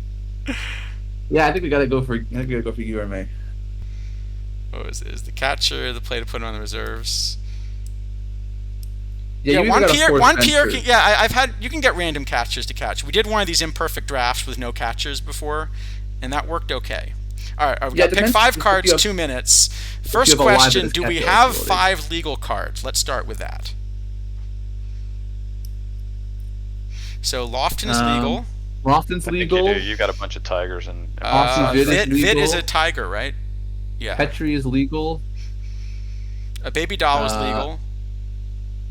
Al Lopez is legal. Glasscock is legal. All right, we have a We lot got of a lot options. actually. All right, We have a all lot right. actually. So we want one pitcher. Let's start with that. That's what? Jimmy Lambert, Dan Petrie. We have a bunch. Petri, I think is Petrie, pretty decent. Sure, let's go Petrie. All right. Yeah, We got a minute. Punto is not legal, right? Because he would have which been is great. not legal. Yeah, I think we take Al Lopez because we're probably DHing one of our catchers. He's what is he? A pirate? Yeah. Tigers We need coming in we handy, need an yeah. outfielder desperately. Exactly. So I think Baby Doll because we desperately need the outfielder. Sure, that's fine. Yeah, Baby Doll or Lofton. Maybe, but Yeah. what about both? Yeah, I'm fine with both. We do Netflix pretty badly. All right, Let's do we that. need one more pick, which is what? So It I- could be Vitt. Oh, I need It could another be pitcher, right? Lambert. So no, Vitt or a pitcher. Petrie. That gives us 13 pitchers, or 12 plus Farrell, because Farrell we've listed as an outfielder. oh, right I now. can't see the scroll bar there. Right. Okay, yeah, you're good. So probably Vitt then. He's the only other position player eligible. Or Glasscock. No, Glasscock's Giants. Oh, Giants are eligible. Giants are I'm eligible. stupid. Yeah. Then it's probably Glasscock. Vitt or Glasscock. I Glasscock. think Glasscock. Yeah, All I right. think Glasscock. All right, are we good with this? We got 15 seconds. Fine with me. All right. Well, first off, congrats. We have actually made this draft legal, which is a challenge getting through 26 rounds. Yep. Yeah, exactly, Spoiler. The Tiger's definitely coming in handy here. How often can 2 people say Glasscock? I have to say I don't know that we need to give more reason to print Tigers cards. It seems like there's already we already have some of those in the game. So it's actually what I think we found a format where Duel Lugo and Sergio Alcantara are useful. That's actually true. All right. Anything we want to do to set this up? I'm just We seeing what probably they should- gave us by default. We probably should DH our second catcher, right? Oh, Montalvo's a both. pitcher also. I forgot about that. That's true, Montalvo's yeah, Montalvo's a actually pitcher. also a pitcher. There's a baseball reference easily, right? I'm pretty sure like a 64. I think. I think so. Yeah, Montalvo's fine. Let's see. Anything we want to do with the lineup? So right now they're think we- DHing Wilbert Robinson, which Yeah, I is like that. actually fine. I think we got to. Yeah, I think we got to do that, and then we just have Al Lopez as the extra backup. Yeah, exactly. Yeah, Guillorme is our starting shortstop. Bay Bay relegated all the way plays to center. ability. Yeah, Bay plays like second, short, and center or something. It's a weird card. I think we probably want Lofton as the backup though, with like actual range. Yeah, I think so. This is It's not a terrible Given live. the restrictions, this is not a bad draft. No, it's not. Then Miguel Cabrera should really crush a lot of Yeah, stuff. I we, mean, we the got set lucky was with just that with incredible. Miggy and Bresnahan the first 2 rounds. That was a really good. Yeah. All right, let me see how. I'm guessing this is filled. But that's pretty close though. If it's a senator into a ranger, that's about as close as you're going to get for not eligible. Yeah, I think especially in a round we got to take 5 of 12. I think, you know. Yeah. Let me see what we got here. 9 of 16. So there's still room if anyone wants to get in. Perfect draft. 557. Can only draft players from the eliminated teams. We'll come back and check in on it then when it fires. Oh, speaking of check in, I should make sure that my Friday bronze only team is a full team. Oh, I made a lot of changes to that team for this week, I will say. I have not made any. So should we talk through the bronze cards really quickly and see if I should make any? Let me see how much I'm playing. 4, and I would play 2 more if I owned them. So. Okay, should we skip ahead and do a bronze speed round while I make a bronze only team? I don't know that Cliff Lee is a speed roundable card.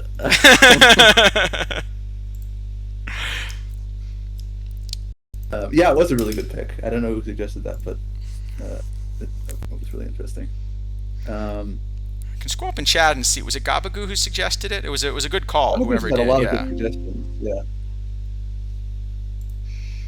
Oh no, it was not. It was, I don't know how to say this name. LJKGSG. If there's a way to say that as a word, I can't figure it out.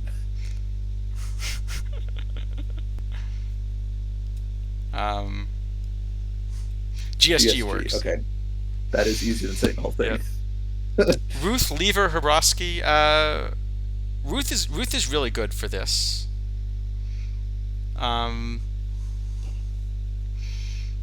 Yeah, Lever's probably fine.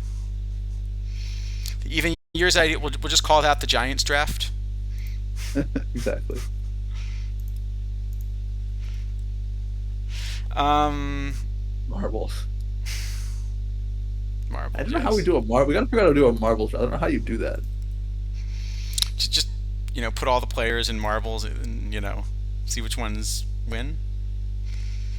That 20-minute clock is going to be a problem. Yeah, we need a 30-minute PTMS clock. All right. I do actually probably have to adjust this roster in the next 30 minutes. So let's talk a little bit of bronze while we do so, real quick. Is there any way to do a speed round on this, or not really? I mean, it's going to be tough. I think 4 of them are speed roundable because they're just good, and then the other 2 are good but a lot to talk about. All right. Then you know what? As we start, maybe. All right. Let me just figure out. I haven't bought most of these anyway, but let me figure out who I really need to swap in. What am I running here? I am running Giolito, Magley, Eldred, McNally, Kluber. That doesn't feel quite right anymore, does it? I'm running 2 of those cards. It looks to me like I want to run at least Luis Castillo and Cliff Lee.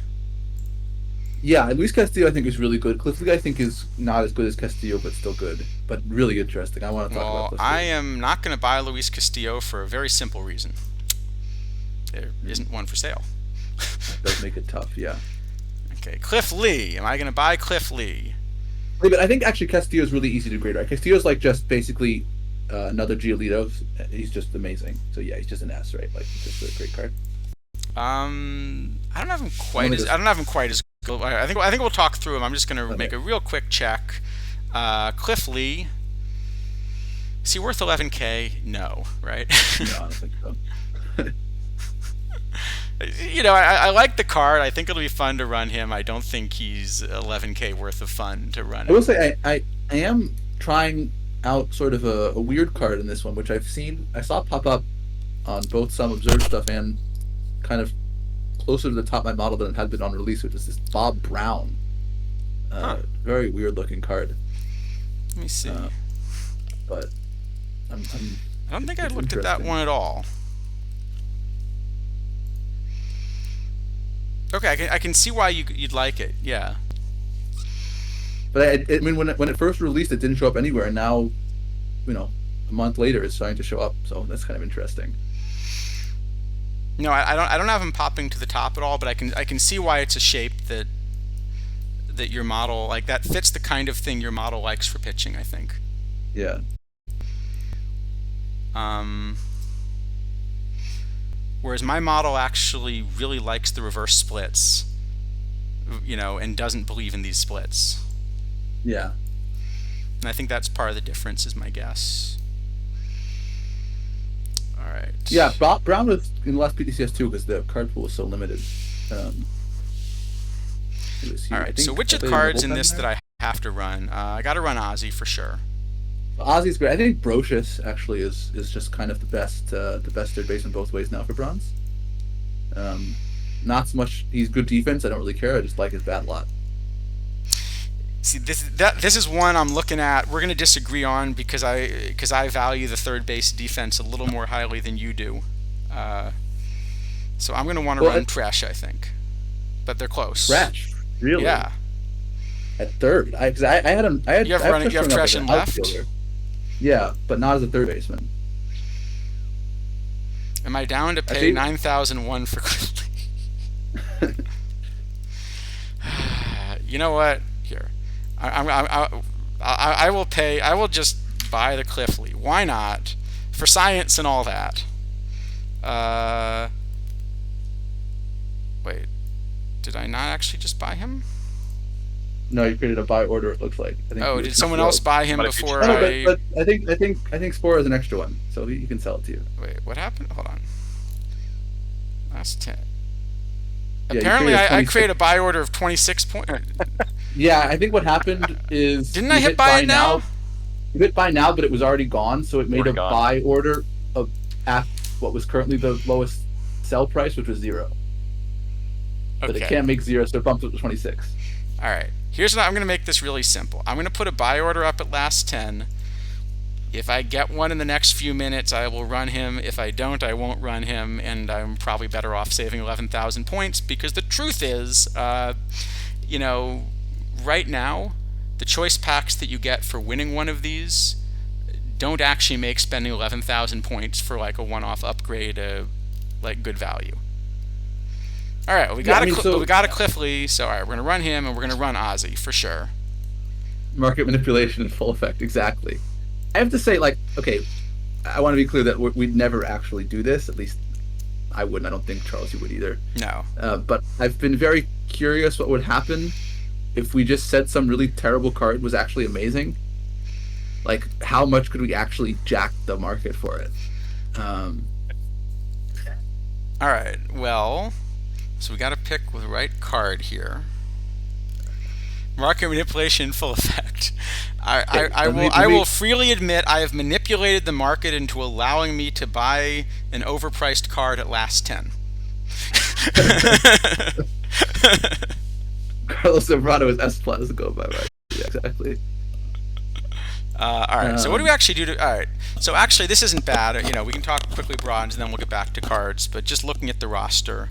So what are the other changes actually I should make? So just thinking, first off, as much as I've liked Stalker, we're gonna talk about Ozzy in a moment, but sneak preview, he good? Ozzy good. Ozzy S plus. Ozzy defense. Ozzy good. Yeah, Kluber I think is a 5th starter, can become Cliff Lee. And what do? I got to dump 3 points somewhere. I will say I really like both the Scott Brocious and the Roberto Perez. I have those both as a top option now at their position for bronze. Let me look. I still want to run Mathis, but yeah, I also I do like Roberto Perez also. All right, why not? Why am I spending all my points, buying cards for a one-off tournament that doesn't 14,000 whatever. Yeah, they're just points, right? I bought the Lee because I was curious. The Perez, I'm pretty sure, is just good. I'm just playing Charlie O'Brien. I think it's Perez and Shock, probably. Maybe Pet Way. Was I wrong to buy Bronze Clemente for $8K? I think it's a decent card. I'm playing it this week. I don't know that it's right, but I'm playing it. I think the mission is less than that. Maybe I'm misremembering. Yeah. It's more Uh, also, Sam Crawford is trash. Phil's lowball offer. Yep. I will say I'd much rather own Iron Clemente than Bronze Clemente. How do you think we get so many points, GT Sundown? We don't spend we don't thousands on bronzes. Right. No. I mean, actually, this is a lot of it. Is that we're the reason we're rating cards is you cannot buy every card in the game. You have to make choices about which of the cards we're spending those points is going to bring something back. This is a mistake simply because, yeah, Cliff Lee I think is an upgrade over Kluber. We'll talk about him more in a little bit. I don't think he's enough of an upgrade over Kluber to be worth spending 11,000 now instead of what'll probably be 2,000 tomorrow or 500 in a few days. For him to be worth 11,000 points, basically, think about it this way. If I actually win this tournament with 128 teams, okay, the most I could possibly have, is a winning chance in this tournament is what, 5 to 10%? Probably. That'd be enormous. I think I'm close to 10% in open tournaments where a lot of people don't have the cards. 5% would be enormous in something like this where someone has a card.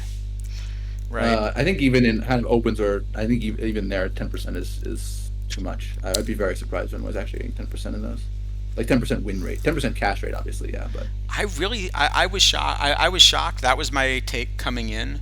But the last 4 weeks, I've been 2 a week. Yeah, stuff has definitely gotten weaker recently. So the last 4 weeks, so 2 a week is basically 10%, right? It's what 20. It's 21 a week if you manage to fill everything. Yeah, just about. Okay, but let's say it's a few percent.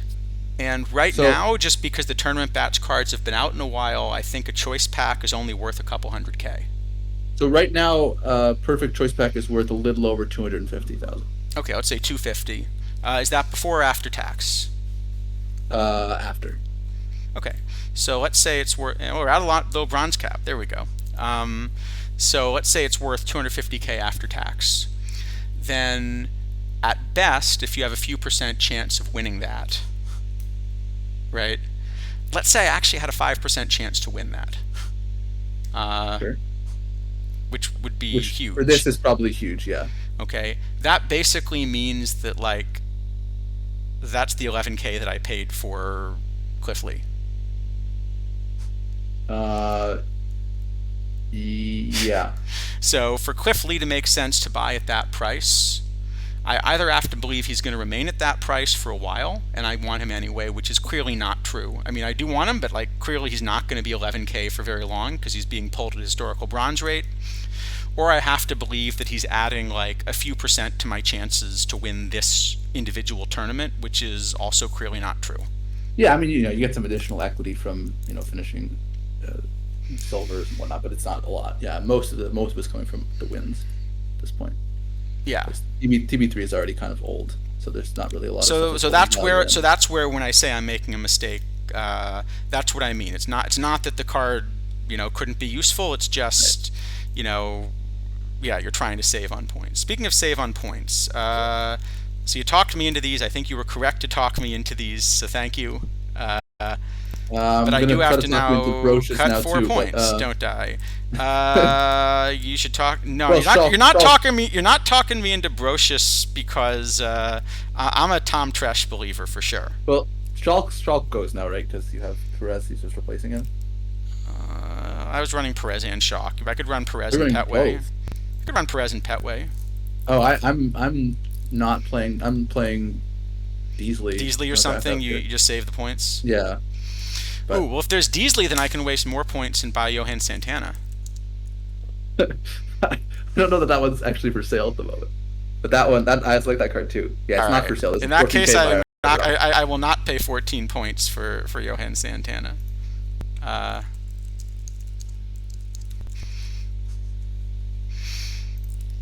Let's see. Yeah, I like that Santana card though a lot.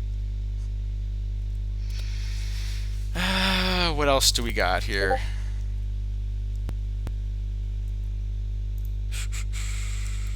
All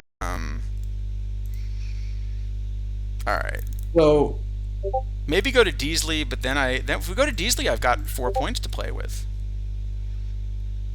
yeah, I mean that's well. What are you running in terms of relievers? Are you? I assume you have Timlin and Hasegawa, and then what else? Hasegawa, Timlin, Boof, Kenley. So I actually found, and I even found a couple points for like Malone, and I'm running Ray King. So actually, I have Oh, that's a way lot. too much investment in relievers. Probably, yeah. But it's not that tight of a cap, so there's room. Yeah, it's not super tight, especially because the bronzes are a little bit more all over the place.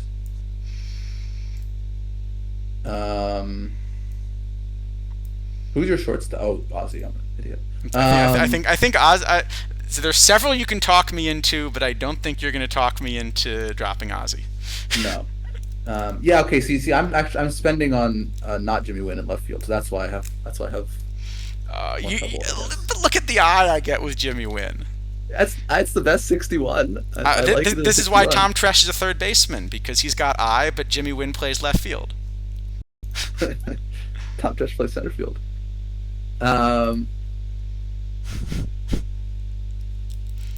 Yeah, exactly. Laptop. I need a signal like Lap, don't buy this card. Yeah, that's it. I don't know. Probably. I'm not sure where to spend the points. I guess you just buy some backups or something, All right. or upgrade another reliever. I don't know. Well, that's why I was thinking about running Shock. But I think Yeah, I you're guess right. that's true. I think you're right. It's probably, is it Deasley in a reliever, or is it, because like I could easily drop, say, Kenley as well. Yeah, if you're running Ray, I think I'd rather drop Ray King. Maybe just drop Ray King. Yeah, there aren't enough lefties in the format to need a specialist, right? Because he's really being run as a specialist. Yeah. All right, that works. Throw in one more pitcher for 62. Call it done, and we can go back to like failing to evaluate bronze cards or something. Exactly. Who's a good 62? What do you see? I'm running Malone already. I will say I think this actually is a pretty interesting set. Like a lot of stuff that was interesting here. So I'm happy to go back to there. That's it. Hog, Daly. Yeah, Ray King and James Outman parents should have switched. They really got the wrong. Yeah, she made it. Yeah, Ray King should be a hitter and James Outman should be a pitcher. Absolutely. No, we're building a bronze roster because I forgot to build my bronze roster, and I've been guilted into spending like what 25K plus on bronze cards that are going to be under 5K good bronze cards. in 2 days. Good bronze cards, to be fair. They are good bronze cards, but like I basically have to win this tournament now to like make those points back. I think a low diamond even might be under 25K unless I get a good pick right now. I think I have to make the finals for this to be plus EV. I can check. A low diamond pack right now is about 35K. Really? Okay, I've just been getting bad draws then. Yeah, well, the thing is that a lot of these choice packs now, because there's very little left that actually plays and stuff, huge amounts of the value comes from like when you pull the handful that are in the tight missions or something. Yeah. That makes sense. All right. So, yeah, actually, I imagine TB4 is not that far away. TB3 is what, almost 2 months old now? Or am I misremembering? It is, but I'm guessing it's going to be another month because in the past they've been announced at the same time as the tournament updates. Ah, okay. So if it wasn't announced in this refresh, my guess would be it'll be the next one, but I have no insider knowledge on this. Just me neither. Just a guess. All right, Brad Hogg, Oscar Zamora. I'm going Brad Hogg. I've always kind of liked that shape. They said no TB4 this month. Okay. Not this week. They did say no TB4 this month. Okay. If they said it, then then I don't have the inside information. Animation But changes along with TV Sports Edition. Okay, sounds good. sure. I'm. If there's I'm anything holding all my you questions. want to I'm ready announce for a new about one. TB4, you're welcome to tell us, and we'll. Anything else you want to Well, spill? we would post it in Discord, but we can't, so it's pretty safe, right? Nah, I'm kidding. All right. I think we got a plan. As I always recommend people do, 2 things you should do. Always export it. And the other thing I always do is deactivate the extras. And I wish I could deactivate the last position player. It's always annoying that I can't. Like I basically would have to sell him, or there are weird things you have to do that. But Yeah, it is annoying.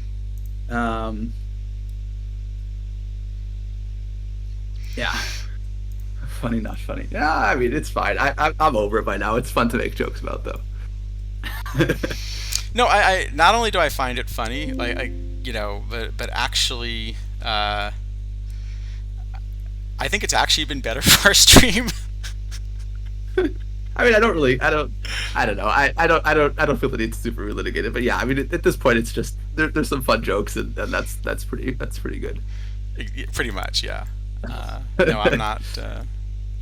I'm not too caught up in it either way. Perfect Turk Wendell. That's interesting. So if I can request one change, one card in the next pack, if anybody who makes content like happens to be listening, I would love to see an actual 40 overall Tony Suck, but one that properly plays 3 positions. Oh, that would be funny. I would love to be able to take that card, shortstop, center field, catcher. Yeah. So, yeah, exactly, GSG. Turk Wendell has to be a 99. Yeah, that's true. Joe Creedy, as always, Joe Creedy. All right. So, Wilhelm. Oh God, I don't want to talk about that card. I don't want to talk about Hoyt Wilhelm. Actually, I do want to talk about Wilhelm a little bit. We definitely will get to Hoyt Wilhelm. I just don't want to play him, but I do want to talk about him. All right. Let's. I know we occasionally move at a bit of a glacial pace, but even by our standards, we're. No, this is ridiculous, and we got like 45 cards today. We got to speed up. All right, are we in speed round territory yet? Floyd Yeomans. Floyd Yeomans. So, and this is another card with no control versus lefties, big splits, really big pitcher Hold on, Charles. Yep. Kidneys is requesting we wait 2 days, so let's just spend some more time talking about random stuff for 2 days, and then we can go back to the cards.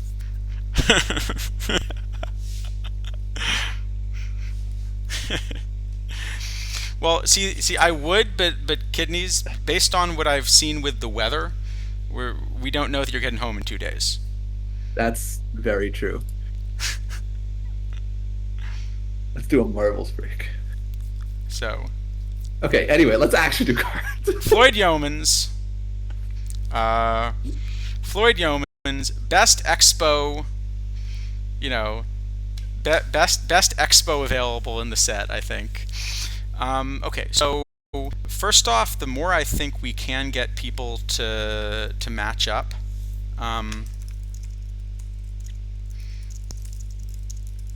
the more we can get people to actually match up, the more interesting this gets. So this and Zambrano are 2 cards that, if I'm going to run them, I do think you could run them with openers in Iron Quicks if that were a meta, just because not enough people really set opener lineups. Yeah, that's probably true. Though that's not going to work so much once you get to. Yeah, if I play the Iron weekly, what's going to happen is that'll work in a couple rounds, but if you happen to get deep in the thing, then you get stuck. Yeah. Yeah. I think it's Rick and Keel. Have we gotten a Rick and Keel picture before? I feel like we have at some point. I don't think I've seen one. Actually, Spore, the Oh, no, one we that have the one- one that I we have that I one will this year. say I thought I was hoping to see something different is that Steve Blass. That's true. Steve Glass has way too much control. Well, for the year you picked, it's fine. But when I Yeah. think of Steve Blass as a player, I definitely that is not the version of Steve Blass that's memorable. Yeah, you would think of like 5 or something. Yep. Yeah, he's 76. It's actually not such a terrible low silver, the Steve Glass. There is a Rick and Keel picture. It's a 50 and it has 38 control. Okay. Though I don't remember which year exactly it was that he melted down. So maybe this was before it. Yeah. Yeah, no, exactly. That's what I'm saying. There is a control card like this with Blast that you could make. That's what I mean. That just like when I think about like what is the memorable version of Steve Blass. That's another good one. Mackie Sasser with 0 arm. That'd be kind of funny. Like 2 catcher arm or something. Yeah, I will say actually the one that I really just as a fan, hold on, did I miss a mission filter? Oh, is there not a John Lester yet? Was it last year that had the John Lester that had like a pickoff move? Yeah, that's true. That would be. All right. Oh, 2000 was the melt. Okay, so that makes sense why he's not 0 yet then. Because 2001, I assume Ankia would have like 0. Yeah. That makes sense. All right. Anyway, as for Floyd, so you got a lot of stamina. I do have him as the best starter VR in Iron. Me too.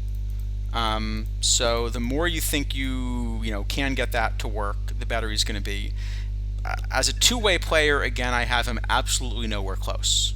Yeah, you got to get a lot of righties for this to be close. And this, unlike Zambrano, this doesn't have this kind of bat caveat. This is really just, can you get him enough righties? And I think the answer is probably no. Right. But it's also an interesting card. And I do wonder, like, if you're running quicks, is this a card you just experiment with? So actually, here's what I'm wondering, okay? Let's suppose that you were playing like an Iron Warriors type thing, but like a really high stakes version. Okay? Uh-huh. So the PTCS, is it modern era? I'm trying to remember, or is it also it's also early era? So you cannot run openers. I don't believe so. If you were doing a modern era version of that, but a similarly high stakes thing where you're going to micro, I wonder if it would be worth a roster spot to play this card. I find out whether your opponents are running opener lineups, and only play him if they are. Just bench him otherwise. Think so. I think against against teams you might play in the first round or whatever, it might work. And then once you get to the late rounds, no one's gonna fall for it, and you're just playing down a pitcher. So yeah, you're playing down a pitcher otherwise. I don't think it's worth doing that. It's very good VR, but I mean, is it that much better than playing something like, I don't know, Vito Valentinetti, who's a little worse VR, but like actually has a not 14 control VL? Probably not. Well, you'd play both, but the other thing is you're only down half a pitcher because you might be running Jimmy Ryan, who kind of is half a pitcher if you're stuck. Jimmy Ryan is so bad. You do play this even VL over Jimmy Ryan's like 40s. I mean, the question is, because you could turn this into a mop up, no roll, avoid high leverage kind of guy half the time, but you try to use him to kind of win against the people that have no opener lineup. Is that enough of a reason to put him on? Because that's where this card might make a roster, right? In like very soft formats where people aren't like microing, or they're not like setting good opener lineups, I think it's interesting to do that. As soon as you get into stuff where people might micro, or people are building then you're stuck. Yeah, rosters. I don't think it's going to be good enough.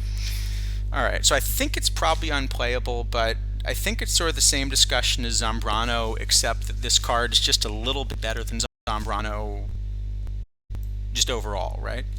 Yeah, it loses the low iron eligibility and loses the bat, but it's a little bit better. So it's probably the same kind of F+ situation where it's like probably won't ever play it, but glad it exists. Yeah, because I think Boom by F+ here it's a fun card to think about. It probably should be an F, but there are situations where like you can find a use for it. On the other hand, I think both this card and Zambrano are completely undraftable. Oh yeah, Because then, no, in then draft, you don't have a way of avoiding the weaknesses. yeah, absolutely not in draft. That's for sure. All right, sounds fair. Mr. Audit, you ain't paying 18K for this card. Yeah, I think I don't think you'll that pay 18K for it for that long. Hey, right do now wanna you're talk not about- paying 18K for it. You're paying 17,993. That's true. Yeah, it's not good. I do want to talk about the structure of the missions because I think there is some stuff to talk about there. Particularly a lot of this economy related stuff with spotlights, which I guess we've been kind of on and off about for a bit, sort of kind of come to a breaking point, I think, with these missions. So yeah, I don't know when the right time to do that is, but maybe when we get to one of the cards. We could do it when we get to the mission card if you want. Yeah, I'm just Yeah. a little. I am. As much as I know we occasionally do a long stream, we are at a glacial pace even by our standards. Oh yeah, no, okay. Let's get it quickly because we already talked about most of the bronze, and these two irons are really easy because I think they're just good. All right. How about Albert? How about not Albert Pujols? Albert Almora Jr. So another somewhat splitty card, but you also have 94 range in center, which makes up for a lot of splits, doesn't it? Yeah, I want to play this. I have this as the best VR too, and I just want to play this both ways. It's just great. I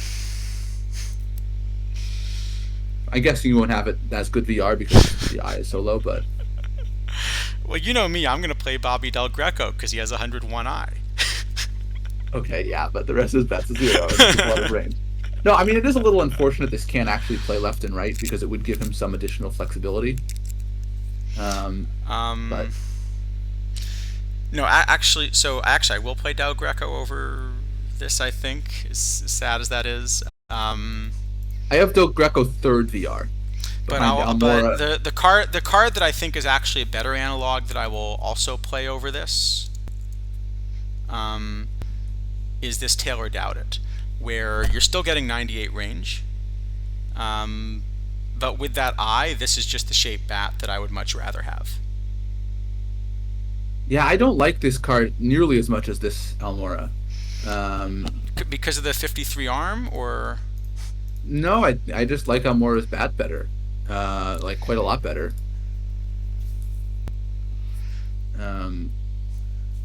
Yeah, I mean, Doubted is fine. I don't mind Doubted, but I think it was it Doubted? I don't remember.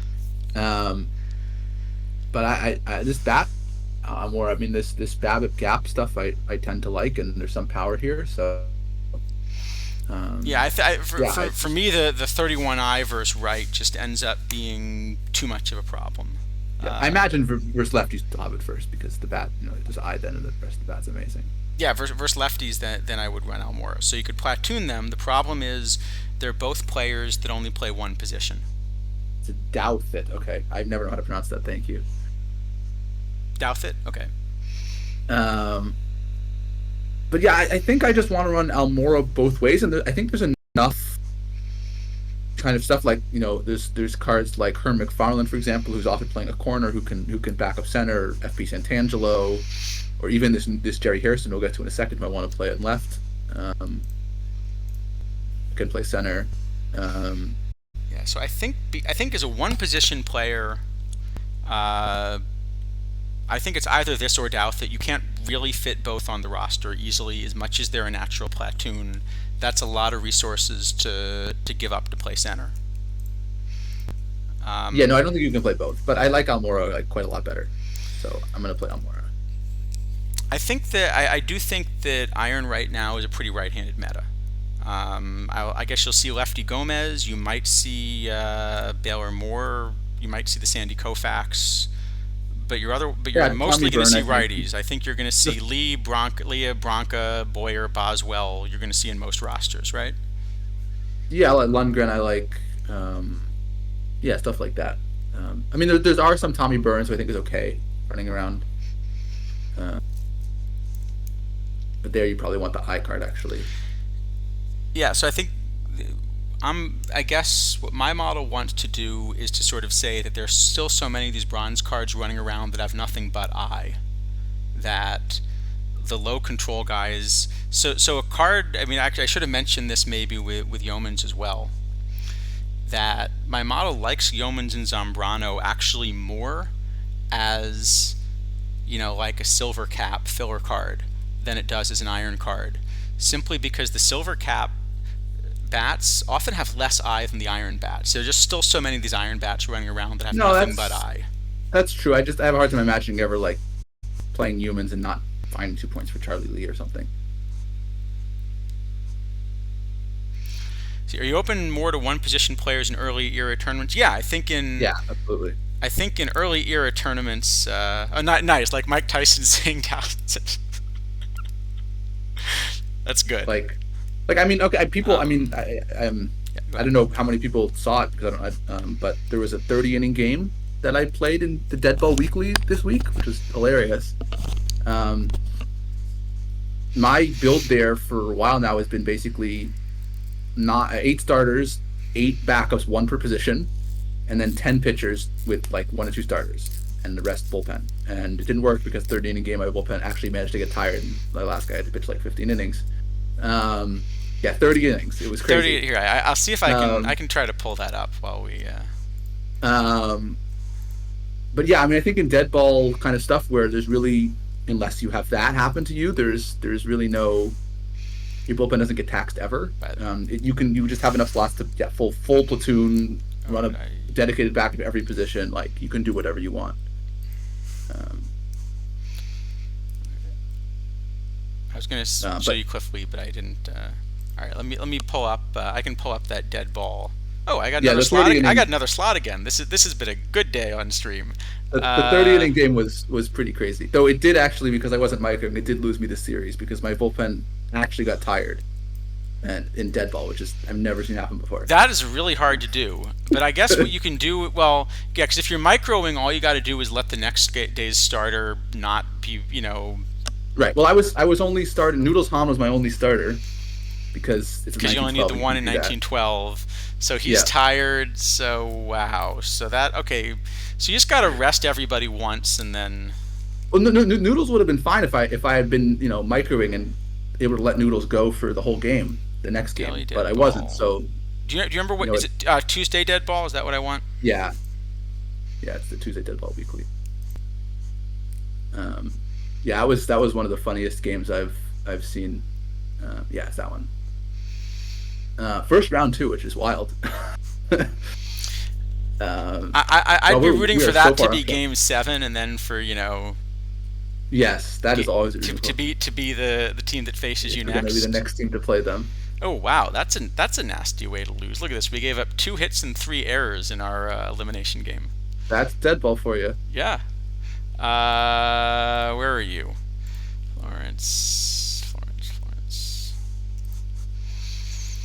Here you go. You yep. 10-2 loss and you played a 12-inning game the next day. Yeah, well, it didn't really matter how many innings. I had no bullpen at that point because it used all 26 players on my roster in that one game. So here you go. You only gave up the 14 hits. Yeah, both teams had Chicken Wolf with the 0 for 13. That's that's a lot. You'd think that after like 0 for 12, you just decide let someone else get up there and take a shot at it. Yeah, but you can see kind of what I'm doing, right? I have pinch hit for pitcher all the way turned up. Because I never expected to actually run out of pitchers in dead ball with 10 on the roster. Oh, that's got to be unfortunate. Carroll thinks it's his day off. You pinch hit for Bresnahan in the 9th. And then Carroll just gets the other 21 innings. Yep. And that's his off day. Yeah, this was a crazy game. Game time 8 hours 31 minutes. Yeah. Yep. But yeah, you can see for example this Jeff Tesra, he's the last pitcher on our bullpen. I have him actually set as not specified because I don't want to bring him in. It still brought him in and pitched 8 innings in relief and then was tired and walked 10 guys in 1 inning. Yeah. Exactly. Ernie Bragg should be proud. It's supposed to be your off day. He got 2 games in. Yeah, exactly. Yeah, this is one of the craziest games I've ever seen. No, but then the crazy thing is you played a 12-inning game the next day, so, you know. Yeah, my team was very tired. Well, yeah, two hits in 12 innings, just like you could barely lift a bat, right? Yeah, but see, like I'm pretty sure Noodle started this game. I think he did. Let me see. No, it looks like they threw Addy Joss. Oh, they did. Okay. But yeah, I mean, it still pulled him fast. I'm sure because I have it set to pull everyone fast. Yeah. But yeah, and then all these guys are tired because they pitched the last 3 games, which you're not supposed to do. So it's Yes. like every other game. That makes sense. Okay, we are now 2 hours in. We've rated 3 cards. All right. We should. At the current rate, we might actually reach Kidney's 2 days. She was asking us about marbles. All right. I don't think marbles happening today, guys. Yeah, I think. And I keep getting knocked out of tournaments every time I turn around, which is a bad sign. You gotta enter something that doesn't end soon. I gotta enter something that won't fire for a while. Yeah. Yeah, enter the weekly. I don't know. All right, one more try. We're here. This won't even fire for 2 hours, so we'll be like another 5 cards in by now, right? Yeah. Let the marbles rate the cards. I think that might actually be slower. They've added 2 cards. Yeah, that's true. They have added 2 cards today. Back to 0. We did take a very brief look at Steve. All right. So Albert Almora, I definitely don't think he's a must-play option. I definitely also think he's playable. You think he's a must-play option, or you think he's just like in the frame? I have him as the best center fielder by a decent amount. I think you should play this card if you're playing Iron. So I think I'd give him an A, probably. I don't know he makes it to low bronze because you start getting Gillenwater and whatnot. Okay, and So I think I have the probably an A. card, in the frame, but not must-have. So I have him probably more like a B or C. But we can give him an A if you want. I'm fine with an A or like a B or something. Yeah, whatever. A minus? Sure, A minus. All right, A minus. All right, Jerry Hairston, look at this. One more and we're going to be done the irons. We are just flying through these. Something like that. It's a Reds version of Hairston. Okay, so he plays a bunch of positions. Are you actually willing to let him play short? Maybe actually an iron you are. Normally I would have said no. I think I'm not. But it's funny. He's listed as a shortstop. I'm willing to let him play all positions he plays other than shortstop. I can see that, yeah. So what I want to the way I want to play this card is I want to play this as a left fielder VR and a third baseman VL, which is a bit weird. But I have it as the best at kind of a whole lot of positions, like the best left fielder, the best third baseman, one of the best second basemen, close at center, really? farther behind the shortstop. Yeah, I really like this card. This, I think, for me at least, is a pretty easy S, actually. Wow. I was going to say I have this card absolutely nowhere in my model. Yeah, I really like this card. Just the lack of eye, especially against righties in a mostly right-handed meta, means I don't think the bat's good enough to play anywhere. I have him as the best third baseman and left fielder versus righties. Huh. And the second best second baseman. This card, I really like this card. Kidneys, you want to make the stream? Sure, Kidneys, if you want to jump on the stream, we'd love to have you. Yeah, I'm just playing this everywhere. I can fit it in basically. I'm playing this either at like right bench or left out. All right, 1 second. Let's add Kidneys into the stream just because clearly we're going too fast at the moment. Yeah, that. So I'm switching over on the voice. We're gonna lose you for a second. This is where technical difficulty. No, not video, just audio. It's just audio. They don't need the light on for just audio. We got you on stream now. I know. I can hear the light. The light sounds great. The light sounds good, Isidafo says. All right, I have a somewhat recent hitting model that thinks Charles is wrong about everything. It's always fun. All right. I'm only wrong about almost everything. Yeah, we know. So no, I have Harrison. I would play him every position he's at except third base, VR, and then center field.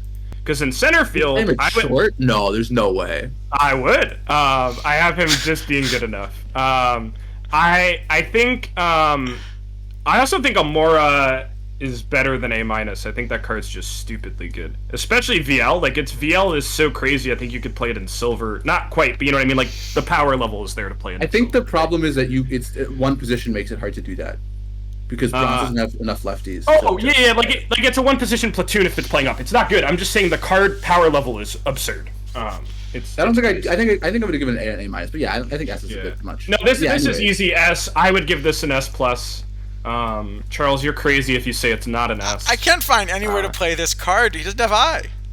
Okay? So you want to play Del Greco in left, right? Because he has I. Okay. Yes. Yep. Who are you playing in center? You're playing Doubt Hit, right? Yep. Okay, at shortstop, you can't be Doubt playing Hegavaria doesn't have I, right? So who are you playing at short? Jelly. You're playing Jelly at short? No. Yes. I don't mind Jelly. Jelly has 93 I. Well, I want to play Harrelson VR, but wait, then who's second if Jelly is short? I assume Everth. Or Solly, Schimpf, Solly, Velarde. This card's way better than those cards. Hold on, have you seen how much I Solly has? Solly has 106 I.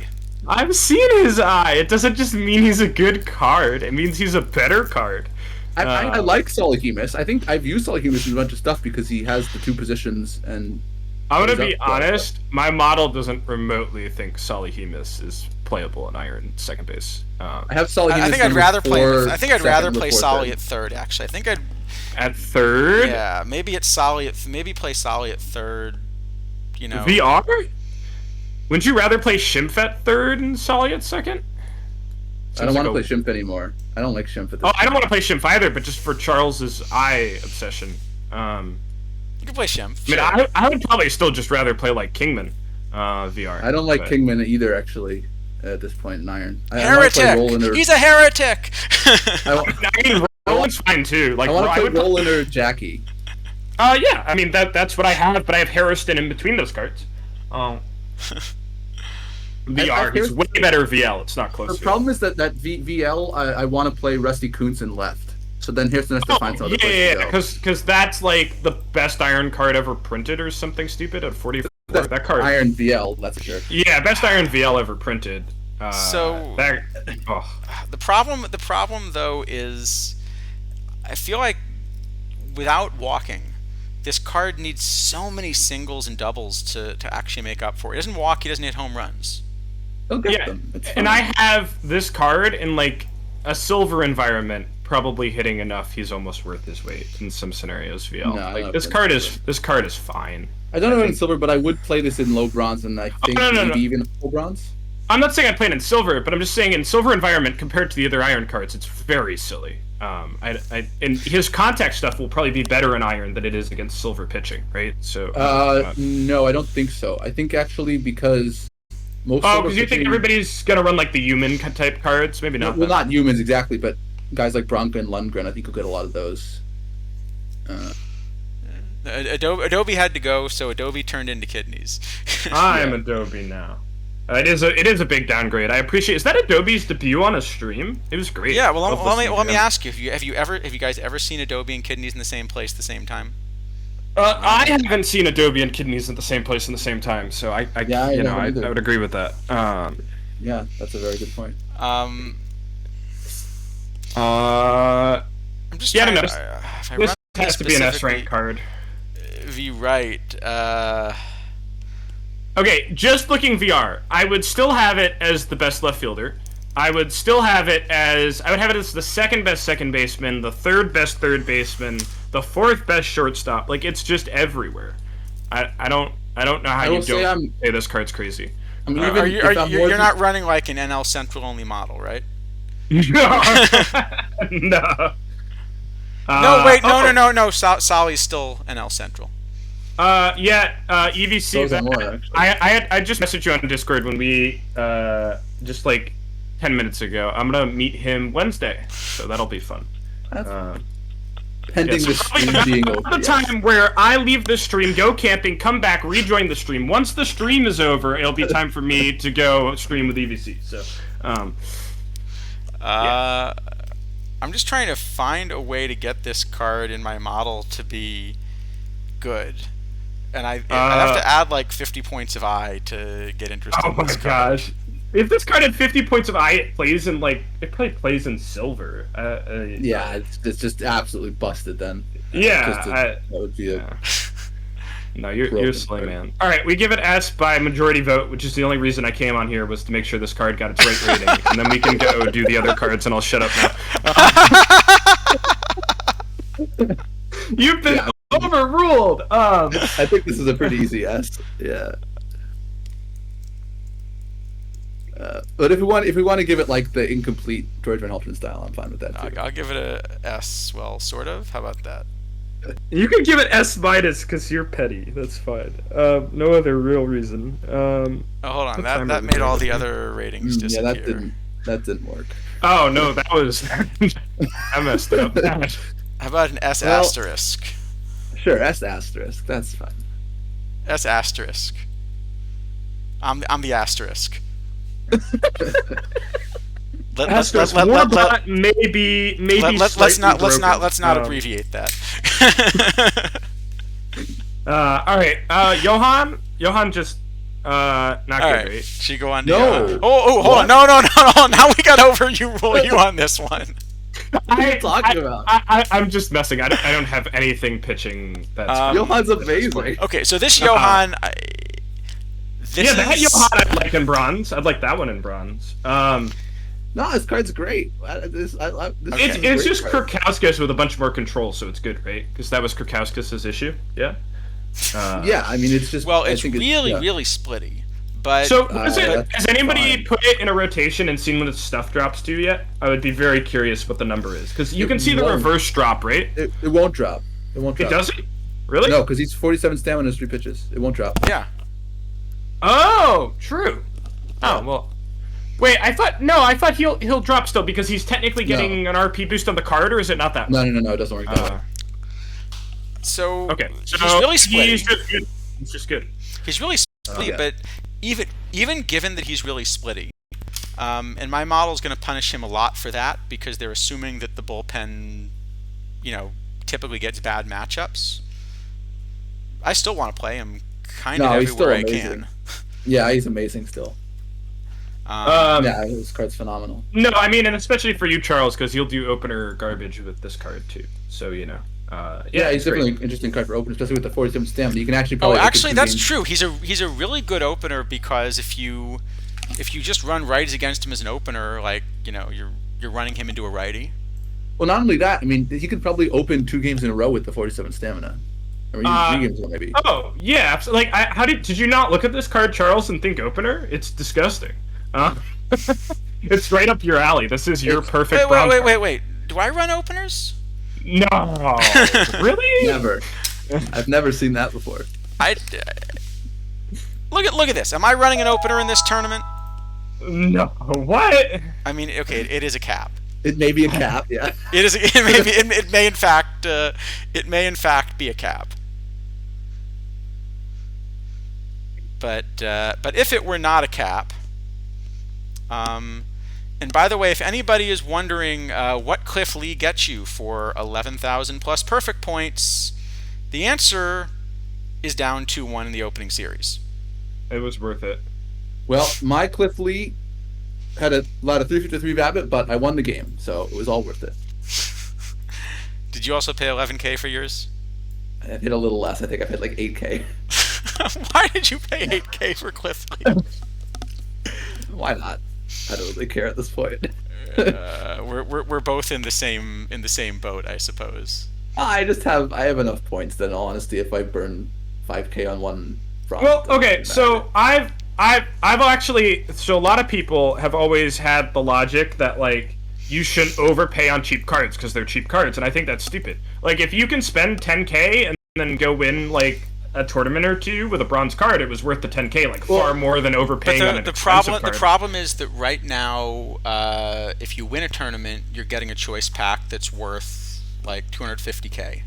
And Oh, sure. And so, Yeah, I think- if Cliff Lee gives you, so Cliff Lee has to give you an extra, 4 or 5% chance to win the tournament or something to make up for that, and he's not that good. I mean, Bronze Ozzy doesn't give you that extra chance to win the tournament. I was thinking about it more in quick terms. Like if I'm still playing Bronze Quicks for whatever crazy reason, it's worth it, 100%. If you're slamming Quicks, you should buy every good card the second it comes out. Yeah. If you're slamming Quicks, you should buy every good card the second it comes out and get yourself a Bronze Ozzy. Yeah. Well, if you don't have a Bronze Ozzy, you should probably stop playing Bronze Quicks. If you don't have a Bronze Ozzy, you should probably stop playing Gold Quicks. Well, Silver Quicks for sure. In Quicks, you think Ozzy's that big of a deal? I really don't. Yeah. I mean, okay. You have, if you don't have Ozzy, you have to. You have just need your Stalker. 200K shortstop platoon, and you're fine, right? That's fine. Everything's I fine. would say you can probably play if you have one of Vaughn or Stalker. If you have none of Ozzy, Vaughn, and Stalker, you can't play. Oh yeah. No, I think I had Stalker slightly worse, and Vaughn was just better. So you need one of the three, and you're fine. Yeah. You certainly need at least one of the three. Yeah. You certainly need at least one, or you can't play Bronze at all. Yeah. For sure. You don't want you sure you don't want to play Hairston at short? Not in Bronze. Certainly not in Bronze. Even in Iron, I don't want to, but yeah. I mean, Come on! I almost delivered that with a straight face. Yeah, that's not bad. You should turn your light on. I couldn't see your straight That's face. true. That was the problem. Yeah. Okay. So Johann's just what? How good is he as a starter? It's probably pretty good, right? The 49 stamina is a problem, and because he's light on control, you're not going to run him as an early era Bronze starter. I don't think he's a real starter. I think he's a really good reliever, so he's probably an A.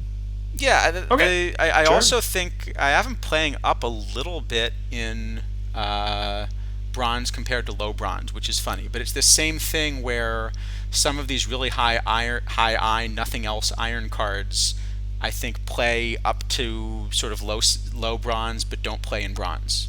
Well, the thing is also that, I mean, I don't like low Bronze isn't even that much weaker than full Bronze. You still have cards like Bonser and Eldred and Hasegawa and whatnot. Like the pitching is not that dissimilar in the end. No, it's pretty similar. I'm just saying that I have Santana even playing up a little bit, just because. Well, probably because full Bronze actually is a lower I environment than Iron right now.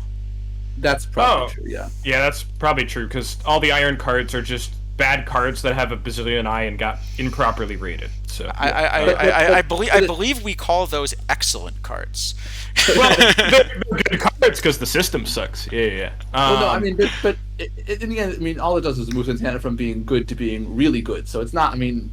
Nah, I mean, what is this, an A then? If he's just a reliever, he's just probably an A? Yeah. Yep. Yeah, it's hard for me to give a reliever too much more than an A unless... Yeah. All right, Brocious is one we're just talking about. So, all right, where are you on the Tom Tresh debate? Oh, I remember when I went over these very briefly with isidafo a few days ago, or when they came out, whenever that was. Yesterday. I remember that. Oh, no, I'm sorry. I went over them with somebody else. It wasn't you. Okay. It was just a well-spoken... Every loss here. It was just a really good tournament player. Is very well-spoken. So I don't have... Oh, that can't be us then. No. Yeah, no, it was definitely not isidafo. Can't be us, for sure. I don't have any card at third base close to Brocious except Bellhorn VL, but it wants to play Bellhorn VL everywhere you can because he's a good card. Yeah, I would just play Brocious both ways. I don't really think in my model there's a conversation. Relatively similar to Bronze Chipper VR and way better than everything VL. So I just want to play this both ways everywhere. I have him. Well, the defense I have being probably way bigger than you do because I have like. I don't care about that. I want this for the bat. I don't care that his defense is good.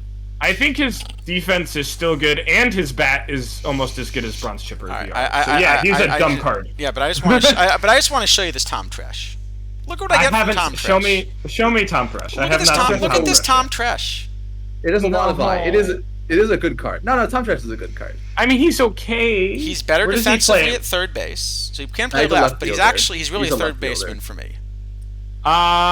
Yeah, I have his bat being so much. Do you think 30 BABIP, 50 K's, 30 gap? Yeah, No, I like this- 104i. Do you I know like how this big card, 104 is? That is bigger than 103. See, Charles, you're doing the thing where like somebody will ask me what I think of a card, which still happens all the time, and I'll say I don't like this card, or I like this card for X reason. They say, yeah, but what about this? And then I'm like, my model took into account every rating, and I don't like the card. This card's bad. I don't think it's great. It's probably not like an unplayable option. I would have it way down towards the bottom of like what I'd play at third or left field. I have this as kind of in the picture as a left fielder and not as a third baseman center fielder. I mean, I'd be much more enthusiastic to play this kind of glove in left field, but there's just other cards without gloves that I'd rather play because gloves don't matter in tournaments. So That's basically Hold where on, I. that- right. So like, I'd rather play like a Duncan or a Hawks, just looking at the model VR. Hold on, this cannot be right. What is... Settle it with marbles. They really want a marble stream. Their goal is to get every Definitely, I know. stream to do We've marbles. done it so. like 2 times, but I think we just have too much stuff. I mean, We're not going quick at the moment. Not going fast. All right. You know what's Yeah. well, I joined the Hold stream on. and things speed up. Right? Hold on. So that's pretty bad. Something has got to be wrong here. With your All right. model? Yeah, I'm just trying to look at. I'm looking at the output. So I'm comparing Tresh and Brocious at third base. Yep. Okay. So my model, just as a bat, has Brocious 53 points of WOBA better bat than Tresh as a two-way card. That's That's a what I lot. have. That's what I have probably as well. And then I'm still ending up rating Tresh ahead of Brocious. And Oh, so okay, that's an seems like issue. that has to be a bug in an import or something, because there is no way that Tresh's glove and base running are making up for 50 points of WOBA. Well, especially because here's- his base running is the same, basically. The base running is Yeah, basically the that's- same. Yeah, I don't think all I close. think Tresh's glove is better, but there's no way it's that So- much better. I have Brocious being half a run worse as a base runner, right? And then for defense, I mean, I have it. It's like 2.5 runs better for Thresh, right? So it's just, yeah.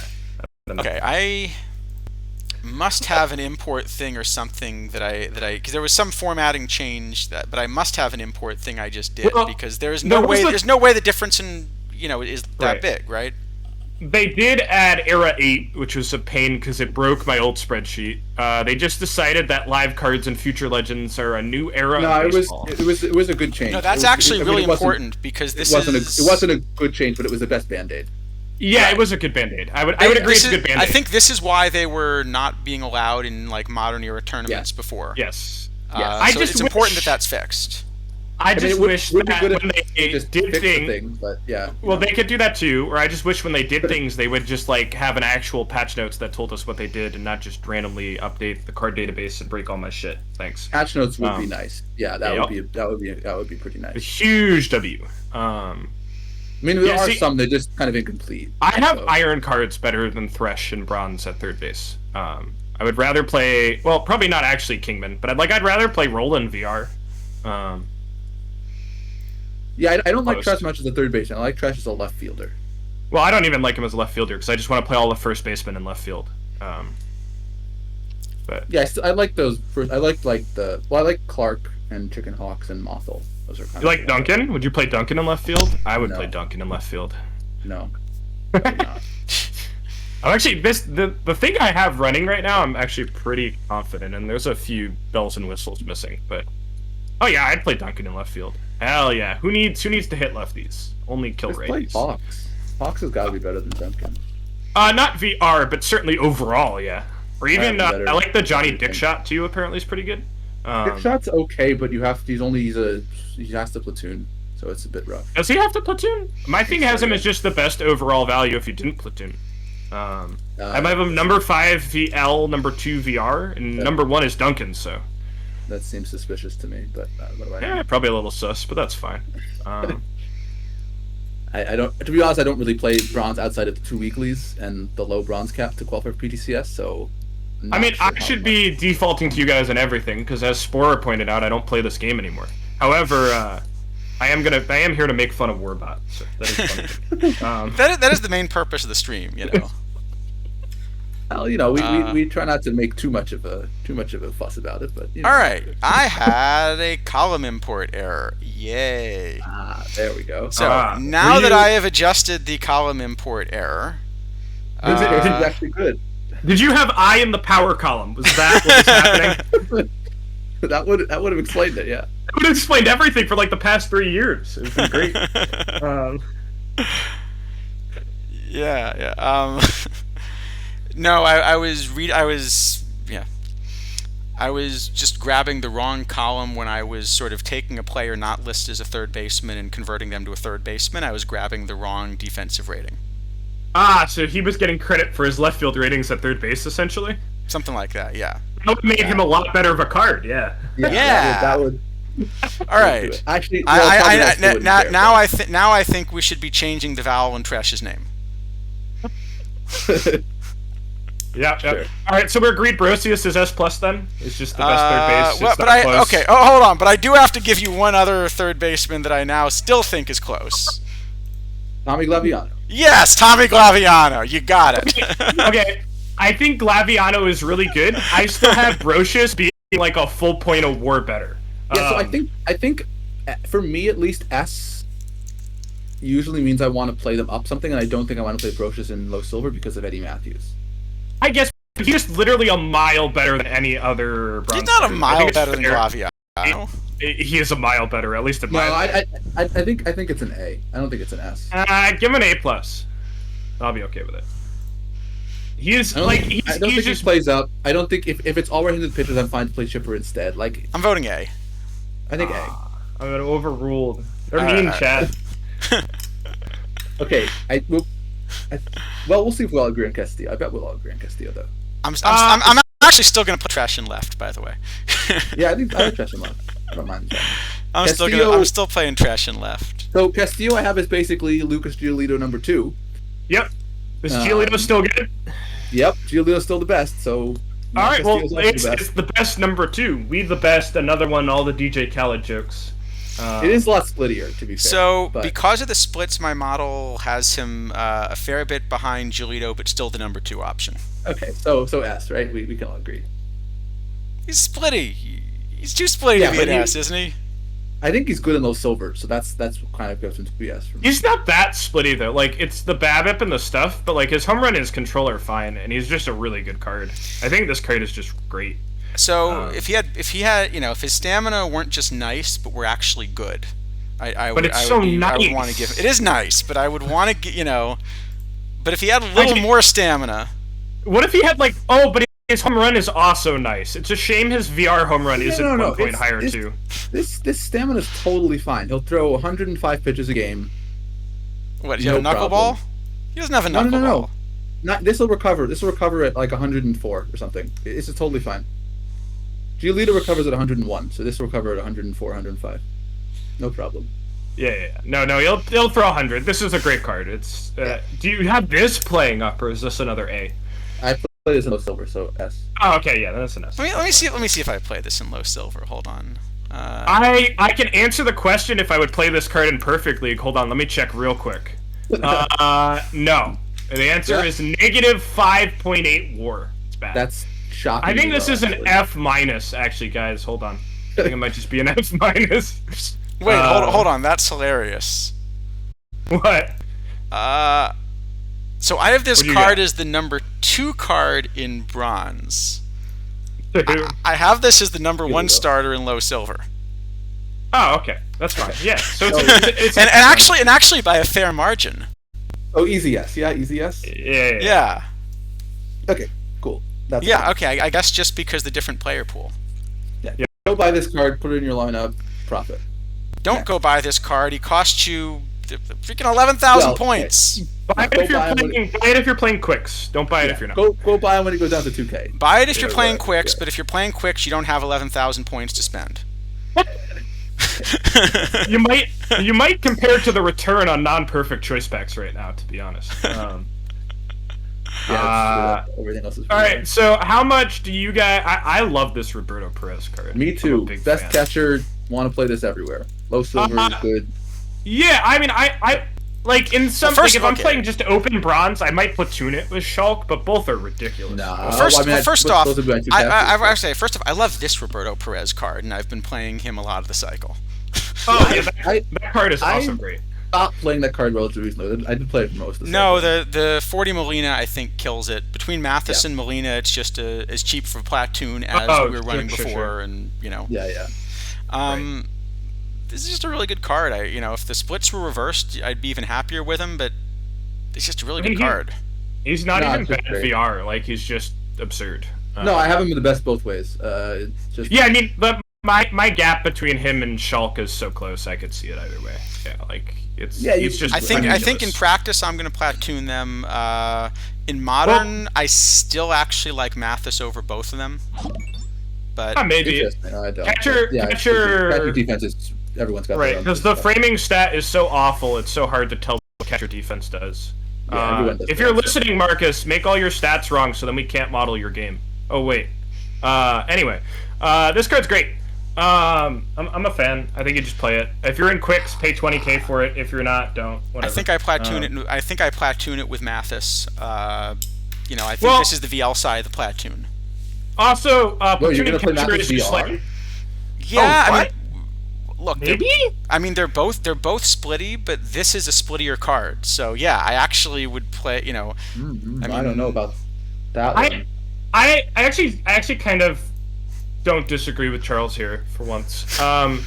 I'd be okay with doing that. I also think just if you can platoon catcher and it's not a cap, you want to platoon catcher because Yeah. it's just way better for fatigue. Yeah, So I think I mean- I think I would platoon this with Shulk if I was playing bronze. I think I'd rather play both Shulk and Charlie O'Brien than Mathis and bronze. Let me see how my I forget how much I paid for him, but way too expensive. Roberto, whoa.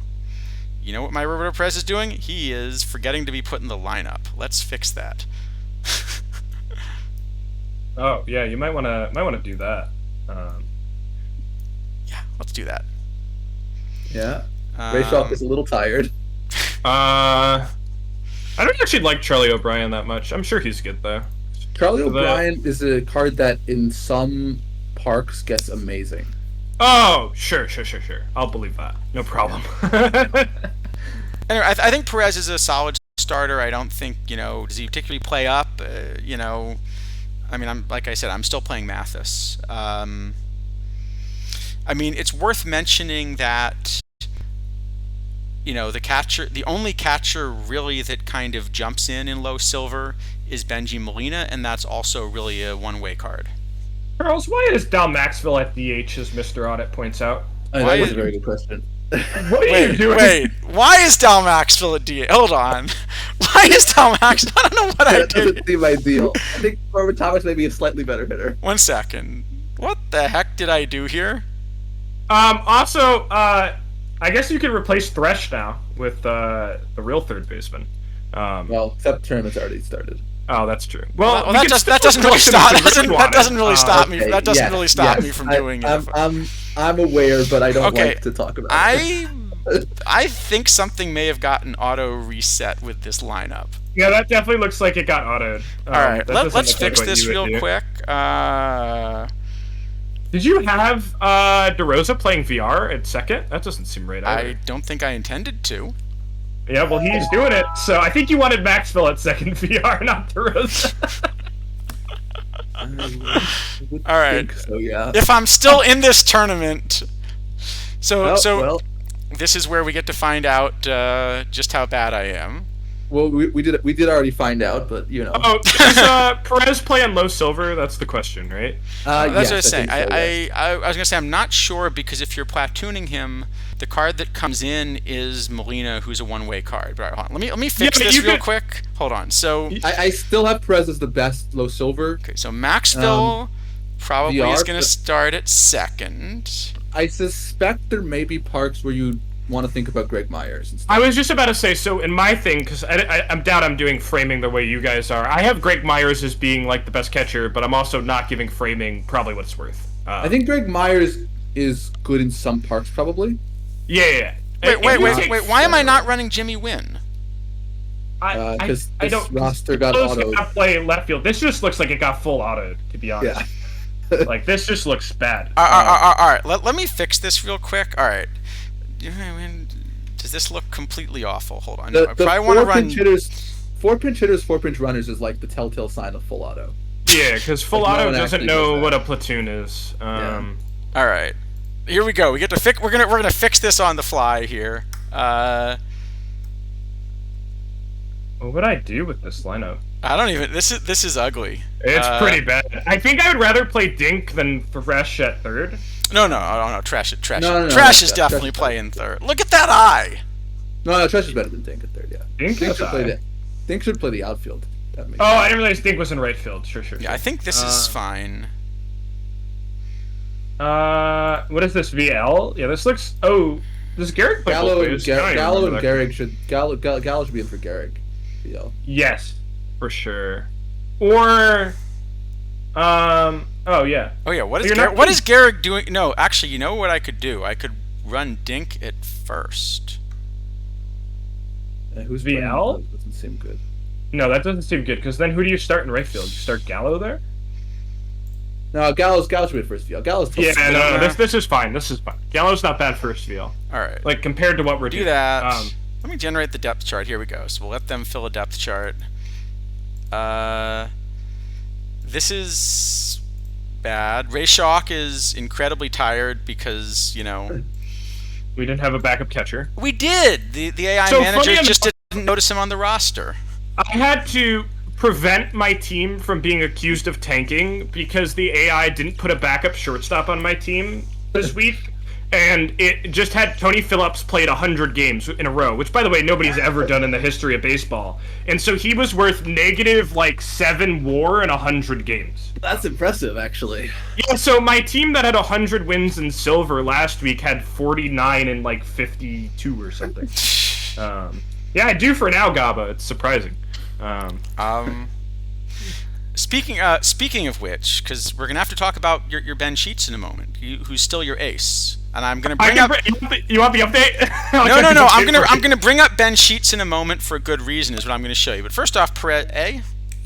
S. Easy. As he plays in the silver, he's in S. Does he play? Hold on. Does he play in low silver? Because in low silver, let's say you're platooning him with Mathis or something like that. I mean, You I just have him platoon him with Molina, and it's fine. Yeah, I that's have fine. him as the best VR. Yeah, but Molina has to be the verse left side of that platoon. But that's Yeah, fine. that's I have fine. Perez as the best VR. You play Mathis. Just play Mathis. No. No. I would play Perez VR if I didn't if I don't believe that framing is if I believe framing is accurate, I would play Thresh, and I don't because it's a bad stat, and so I would play Molina, or I would play fucking what's his face. I'd play this card. I'd play Roberto Perez VR, and I'd play Molina VL, and I'd be very happy. I think that's what I would want to do. I would play Mathis in either case. So for me, this card doesn't even start both ways bronze necessarily. So I don't think it's an S, but my vote's an A. My vote's a solid A. I'm okay. You're with overruled A+. again. Haha. No, I'm My okay. work A+ here is is meaningful. A+ We can give is it A plus. You can give it S minus. One of the two is fine. It doesn't A+. matter. Is fine. Yeah. A plus. All right. I think you're the deciding vote, Isidafo. A plus. A+. All right. Yeah, that's So Cliff Lee, we've got to talk about Cliff Lee, and the reason I want to talk about Cliff Lee, so I'm going to bring up Cliff Lee for a moment, okay? I have So the exact same reaction. everyone take a good look at Cliff Lee, okay? And just to give you an idea of where power creep has gone, I want to compare it with your ace. By the way, playing Tony Phillips at 0% at shortstop has made Ben Sheets just a tiny bit worse this year. Well, not quite as good as one of last year's Cliff Lees, Mr. Black. If you remember, there was a launch TE Cliff Lee that was, I think, the worst 100 in the game. Yeah, it was real bad. And then the one they made at the end of the year kind of made up for it. Yeah, that one was really good. So yeah, I mean, they have answered the question I have when I saw Ben Sheets at launch was if I could play this card in a bronze tournament, is it even good? The answer is yes. Well, Lee's better though. Lee's a lot better. Yeah, no, Lee's way better than Ben Sheets too. It's not comparable either. It's so funny. I guess they still haven't technically answered the question. Let me go make in my old garbage model. Let me go make Ben Sheets a 69 and see what happens. well, he becomes nice. Yeah. I think he probably will not quite play in bronze. I would Sheets have or him, Lee? 'Cause Lee. Okay, go ahead. Sheets. I would have Sheets like being a borderline bronze card, and Cliff Lee is much better than that. So Okay, so Cliff Lee. Again, it's kind of a funny one because I have him playing up a bit. Like I will run this card in low silver. I might even run it in certain silver builds. However, there are bronze parks and bronze builds where I will not run this card. See, that's interesting actually because I have it as being I have it the third best bronze starter, just like neutral park, whatever. Like good bit behind Giolito and Castillo, but still third, and then not playing up basically a single tiniest even bit above that basically. Okay, so I have him third neutral, but not, but in a similar group with Magley, Bonser, McNally, Eldred, like that group. Yep. But of that group, because he has this sort of peculiar shape, there are parks where I really do want to run him. So I would love to run him in like a 1998 kind of park where I'm running a solid infield defense. On the other hand, in say, the Lone Depot Park that I'm running, with my league team, so then I think then Cliff Lee ends up like out of the top 10 for me for starters. So what you're saying is that if there was an environment like 2003, and if we were in a slightly lefty park like Wrigley Field, for example, might be interested in this card. Yes. Okay. Yes, that's what I'm saying. Okay. Why do you know of anybody who's playing in a tournament like that? No. Certainly not bronze. I was gonna mention as well. So I was curious what you guys thought about this because this is certainly what my stuff, and I don't really have the relative stuff as I've told you guys built this year. It's something I gotta do at some point before I publish anything. Soon TM. You're publishing something? Yeah, what? No, I'd never do that. In these publishing processes, almost as long as our streams, which is pretty amazing. I just took inspiration from Charles to be a better modeler, and it meant I have to take 3 years and do the actual scientific method before I post anything. Fair enough. Does this card not get better the higher level competition because it's a cheaper cap card that's just not going to allow home runs or walks even against the best cards in the game? So, its stuff is sort of there. I think that's why I told you I have this card. I think I told you I had this card playing up, right? That I have him better in low silver and silver than I do in bronze. I don't even know about silver, but in terms of a cap, do you not just spend the halfway on this card because it limits all the damage or a lot of the damage? So the thing is that I have kind of the opposite, and I think it's somewhat because I'm worried about the P-BABIP kind of compounding. Right, that's why I'm asking the question. Yeah. That's why I'm asking the question.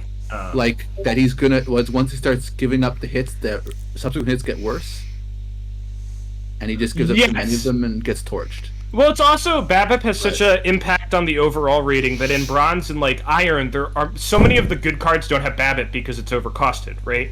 And so as you move up the rank, more of these cards just have BABIP that aren't necessarily even BABIP hitters. And so that was really my question was do you guys think that this card gets better or worse as he moves up? And I guess you're kind of split on it. It's an interesting thing. I'd love to see. I'm sure there'll be caps at some point where it's in a big home run stadium where you play this card I tried it yesterday in the OTP era cap because it's 2,000 and in some home run friendly park. Mm-hmm. And it did okay. I mean, I only pitched once or twice, I think, but I know it's sampled, but yeah. Yeah, I mean, I think in that kind of environment, it can play up, one where it's getting help from the park or the environment to suppress the BABIP. But just neutral stuff, I'm very scared. Yeah. Okay. So I think think you can. I mean, the other thing is that if you're doing it, run a second bronze card with it. Run a shortstop with a lot of range. Oh, well, that was my other point, is in a cap, right? Ozzy's a much better cap card than he is a bronze card, right? And so I was wondering if this is the same thing, where then, this is your perfect, is a Cliff Lee and an Ozzy Smith, right? I don't know. I was just curious. Yeah, I think I would rather play a card like Giolito, even with the low stamina. Well, I can check. So let's say I just run this in open as an example. I mean, that would... Or the way I'll ask it is, in open, what is the best low silver, what are the best low silver pitchers in open, essentially? Let me see what that gives me. Cliff Lee, by far the best starter. Like he's almost a run better than Castillo. Stubby I would- Overmeyer is another card that ends up there for exactly the same reason. There is one card that I have as good as Cliff Lee there, which is the same idea but the opposite shape. So the other shape that works just as well is the huge home run prevention, huge pitcher BABIP, low control. Right, you can sort of Right. exchange those Right, two. right. So the other Yeah. card I have similar is the limited edition Affelt. Oh, I have that card. Like I would play him in gold. Like I think that card's really good. Just in general. But yeah, I have regardless- Cliff Lee in yeah. as a Yeah, card I that have- plays up and open. I have him by far as the starter There's to some. convert. So I have Timlin as the best card of that. The best low silver for iron. Yeah, I have For some opening, other yeah. names, but this is also like league, so it's worse with the home run and the eye, or the home run prevention and the control. But like, there's people you could throw in here that I'm looking at, like the new Sale, Nolan Ryan. I mean, my thing there's a point where my spreadsheet in terms of league play just says like control is not worth putting points into anymore, and then you get guys like Lundgren still shows up, right? Yeah. So I'm not really sure. I feel like I would actually, thinking about what you just said, Charles, I would much rather have this card be the same PBABIP and like swap PBABIP and control, and it's probably way better for playing up. I think so, but you could go Yes. either way. Well, the Yeah. advantage. Actually, I'm not completely sure because there's a funny breakpoint in BABIP. But the other interesting question, now that I think about it, I mean, speaking of like playing weird games with normalization, I wonder how crazy it is for me to run this card as an opener in League and try to play with the normalization. So I've had people ask me that question recently, multiple times, which is kind of weird out of nowhere. My feeling is that would really not do anything because it's not like it's normalizing your team, right? I don't think that is worth the effort you would put into it at all. It's enough But of it's an funny. outlier. Yeah. It's funny. It's not good. It's funny. Shell too much to make it worth it, even Yeah. if you're messing with things. I'd be very surprised if that was Right. good. Anyway, so Also in League, Yeah. League is having the home run eye clumping right now, and like you want cards with PBABIP again because I think BABIP hitters will take over the meta sooner than later. So Well, especially if they're over 125 BABIP, which we Yeah, still we don't should talk about that when we get to Brad. I was gonna say, because I think there are cards over 125 I if we get to those cards, we're going to okay. So trying to rate this card, here's where I'm torn. Okay. If I just rate him as a bronze pitcher, it's a playable bronze starter. It's a somewhat situational one because of the extreme shape and the park stuff, and it's a little bit splitty lefty. It probably would have given him like a B or a C. However, he might have this weird cap utility where suddenly he becomes this incredible cap card in the right situation, or he might not because there just might not be enough caps where you want to use a 69. Like if this were a low bronze, or even if let's say this card were a 71, although you're making him more expensive, actually he might be a more valuable cap card because there are more of these like silver floor the caps. floors. Yeah. Yeah, maybe. Whereas for 69, he's kind of never costing you under 9 points in a cap. As nice of his overall is, I do agree with you. I think there will be certainly some tournament in the future where this card is a stud, and I think for that reason he's probably no worse than a B. I certainly think he plays in something at some point, and he's okay right now, which I know normally is like kind of the B grade anyway. But Yeah, I think B seems about right. Yeah, I can't Yeah. tell because I could easily imagine if the right tournament environments are created, this card plays up. I haven't gone and built a lot of rosters. I could imagine that as I go through and rebuild rosters this week, I suddenly find that like a bunch of them drop in the range where I have 9 points to spend on a bronze, and this is an obvious use of 9 points. I could also imagine building a roster this week, which includes Cliff Lee. Yeah, I just wish they would make some tournaments be soft floors. Not all of them, but some of them. It would be nice, like if I could play this in some sort of silver floor or high silver floor and still pay the same price, but play like worse cards, right? Just pretend Mathis has a 70 on it. Well, because artificial floors punish good players, and I would like to actually spend more money to fix the bad overall system. Yeah, I mean, I With think there are that, pluses and minuses to it because it does give life to some cards that wouldn't well, otherwise. it does. I wouldn't like to see it be all tournaments. I just think I'd like to see a few tournaments that let you do. Yeah, I would. I think I'd go a little bit the other way. I think the artificial floor is good for bringing cards in, but Yeah, as much yeah, as yeah. but as much as like low bronze or something is a good designator, I think just kind of pick a random number and move it around a little bit. Like somehow, sometimes have the floor 66, sometimes have it 62, just because that changes a little bit. You know, which are the cards that get dumped into the meta.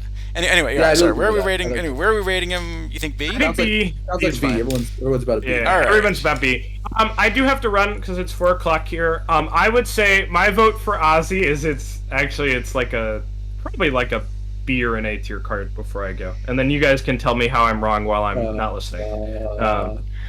I don't think it's good. I would like it better if it was a league card, but it's not a league card. See, if that was a bronze card that like wasn't an LE, it's really fun because then I can tell people go buy it for league play, but it's not. So it's a lot worse. Is a cap card.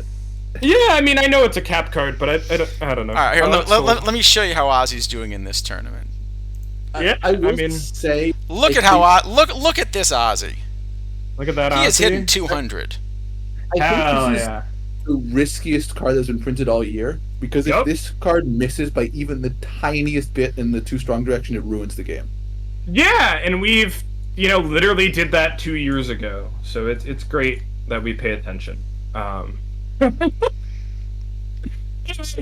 Thank you for having me on for a bit. I'll try not to be such a stranger, but it's always fun to get to talk always with you. good to have you good to have back. Yep. I know chat totally enjoyed me coming back and ruining everything, but I did make you guys get through some cards, so maybe you'll be done when I come back in 3 days. Alright, see you guys. See ya. Well, while we've got the guest line open, if anyone else wants to call in, the phone number is 1-800-WARBOT. That's... yeah. No, I need another number. That's not enough. No, it's got to be a 1-900 number. You got to get some money out of it. That's true. Yeah. Good point. Okay. Ozzy. So, I have Ozzy as the best shortstop in bronze, but not by an enormous amount, just by a medium amount. Okay, I have him as the best shortstop in bronze by an absolutely enormous amount. I think the problem with Oz, and the reason I think this is like sort of a must-own card, is that in a cap, this is gonna play a lot better than a 69, a lot better, because all of a sudden when you're in open ceiling caps and this is going up against, when you have to pick where to punt, and your punt is either you get some hitter with like just power and nothing, or you get amazing glove at short. Like the amazing glove at short is gonna be much closer to the 100s than the guy with the power is. Yeah. So I have this card really, really good. I have him like almost 3 wins better than like Stalker or Vaughn as a 2-way option in bronze. I also have this as the best. Well, I have this as the best low gold shortstop. The first shortstop that I like ahead of him is Nunez. I have him and Nunez about the same. I like for call better. Yeah, I've got him. Really... Yeah, I've got him and Nunez about the same as well. But Nunez is an 85, so even in low gold, I'm playing Ozzy. Yeah, I think so too. And I will say, so in open tournaments, I have Ozzy number 10-ish. Yeah, he's really good. But in bronze, so now I have him just the gap, just yawning gap with him and Archivon in like open. But then in bronze, it's like I only have it like a win and a half. See, Ozzy has 85i. No, it's a really good card. I'm not disputing this as an S plus. It's okay. So the problem with I will say there was one thing I was shocked at with Ozzy, and I do think this maybe downgrades him a little bit from where I would have rated him a couple days ago on stream. So when I bought this card, I figured I'm just playing it all over the place because of how good it is, right? Yep, I do too. This bronze only, I've owned this card for a couple days now. Admittedly, I'm making different choices about what to run because I forgot to play 3 of the PTCS formats until this week. Uh-huh. And I still want to Yeah, that would qualify, change. and especially Iron and Bronze are a pain to qualify for, and I may or may not make it That's actually. I'm going to find out, but I'm trying to, and it takes slots. This bronze only is actually the first tournament that I have managed to run Ozzy in.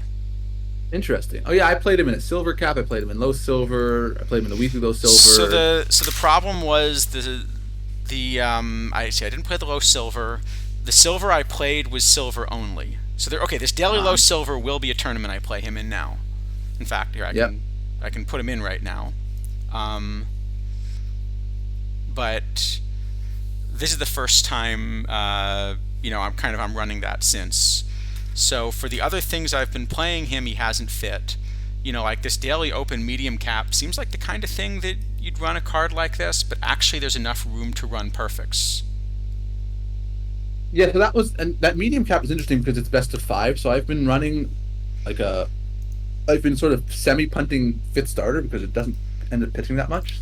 Yeah, I will update this now though. I will run Ozzy now while we're talking about him. But yeah, I mean, I think like the main thing for me with Ozzy is that it is, I don't know if lucky is the right word. It's a very good thing that Ozzy is not even a little stronger than he ended up being, because if he's even, the tiniest bit better hitter, he pretty much ruins the game because he's just in like the best gold, the best low diamond, the best like he's just the best everything as a 69. Yeah. So it kind of ended up in a spot where it's really strong but doesn't ruin the game, which is, I guess, good. But yeah, it seems like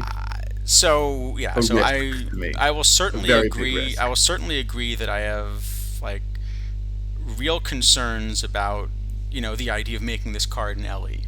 I think that is kind of destructive because you're taking, it used to be that when I was trying to introduce somebody to the game, bronze was the kind of format that I would pick, and now it's tougher for me to do that because they're going to say, well, what are the best cards in bronze? Oh, why am I, how do I get this? It's 100,000 points. Oh, well, actually, you can't even get it if you have 100,000 points. The thing is that I agree that it's not great. That's an LE, whatever. This is the kind of card that even if it were not an LE could be pretty destructive because it could easily have ended up being too strong, where it just invalidates like every shortstop from bronze to diamond, basically. It didn't, I don't think, but it's not like that far from doing it. Yeah, I would much rather have made this card as a gold, for sure. Yeah. Yeah, I mean, if this card's a gold or high silver as printed, but like, let's imagine that this Ozzy had, 40 power instead of 10, right? Like now it's that's a card that could wreck the game because it actually hits. Yeah. Like it doesn't seem like much, but that's that's the kind of thing that can really that's fair.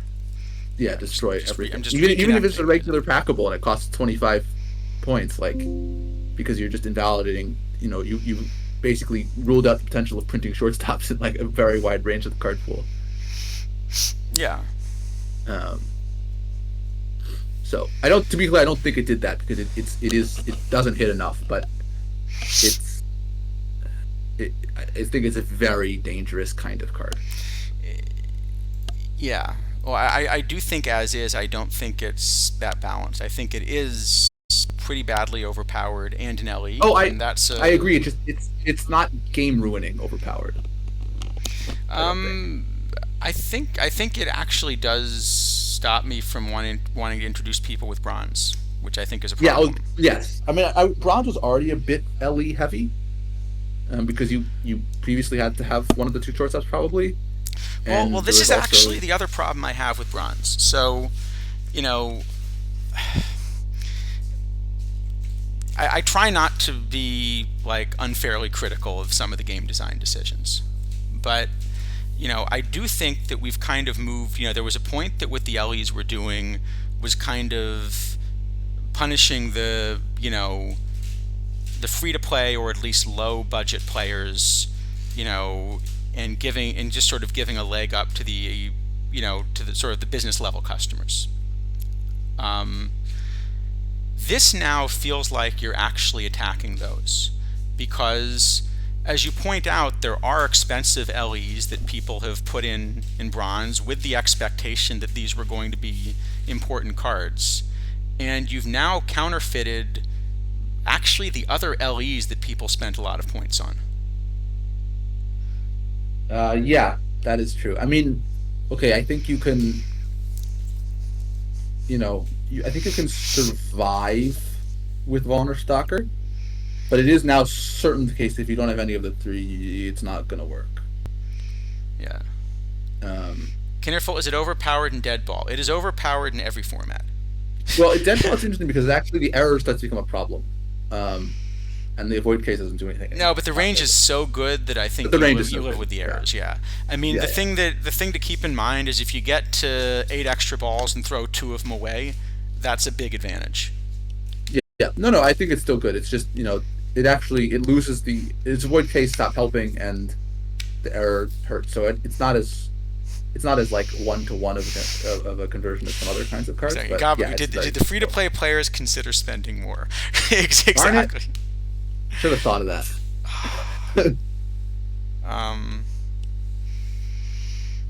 Okay, you pulled one. Nice. That's I suggest that approach. Pulling one is good, but I mean the thing is like how many?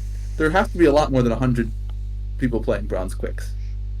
Well, a lot. Actually, all right. Actually, here's a good question. So I'm in this bronze only. Okay, it's a weekly tournament. There are 128 teams. I haven't looked yet, but if anyone in chat wants to make a prediction, how many Aussies are in this tournament? Would you guess? Interesting question. I'm gonna go 40. That's what I was gonna say too, but I guess all right. In that case, you're gonna have to. All right, pick an over under. I guess I don't know. I'll say less. I said less than 40 actually. Less I think than some 40. people won't put them in because they haven't updated the roster or whatever. I'll say I said under 40. Okay, Mr. Black says 15. GST says 42, 29, 5. All right, let's find out.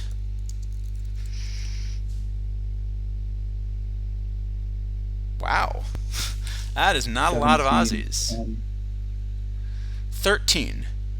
Well, that's very low. Although I will say, of those 13, I did very well in the Daily Low Bronze Cap. No, I didn't. I think I got a silver choice pack. Let me see. Just as you did well. Didn't say you did very well. It's overselling it. No, I might have got a gold choice pack. It's not bad. Well, the problem is I forgot to play bronze and iron until this week. So that's some catching up to do. Kind of have some catching up to do. Wait, why am I running Maxfill every second? What am I doing here? Because it's. All right. If we had the whole professional thing working, which we don't, I think clearly the big thing we're learning here is that I am in no way qualified to give people advice on how to build a tournament roster. Based on this performance, that would. Based on this performance, you should not listen to anything I'm saying. Yeah. No, it's interesting because I think the point you're going to make is that the teams that owned Aussie were a lot of the ones that we see winning stuff consistently. Plus me.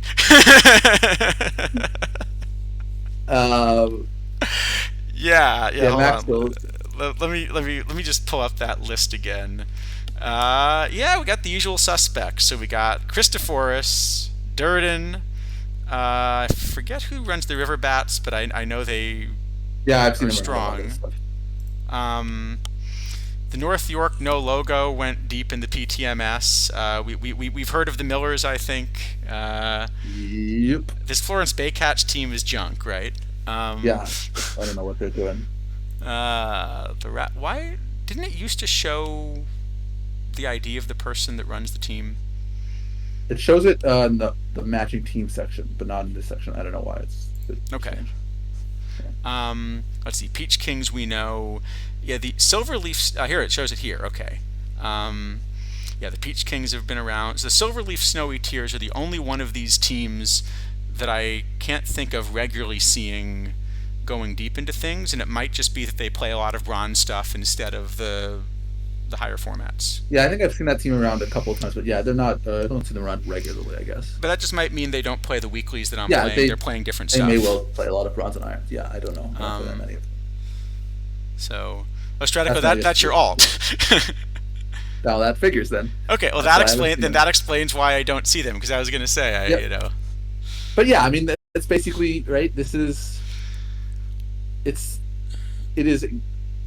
thing is that like, there's very much in this game, there is a concept of snowballing. Like once you start doing well, you have more points than everyone, and you can leverage those points to get better than the other teams, even more than you were before. Yeah, well, you And remember that's, I was saying, think like, what we see here. you remember I was saying that, like, I suddenly in the last month have been having this win rate that I felt was unsustainable in like 128 teamers.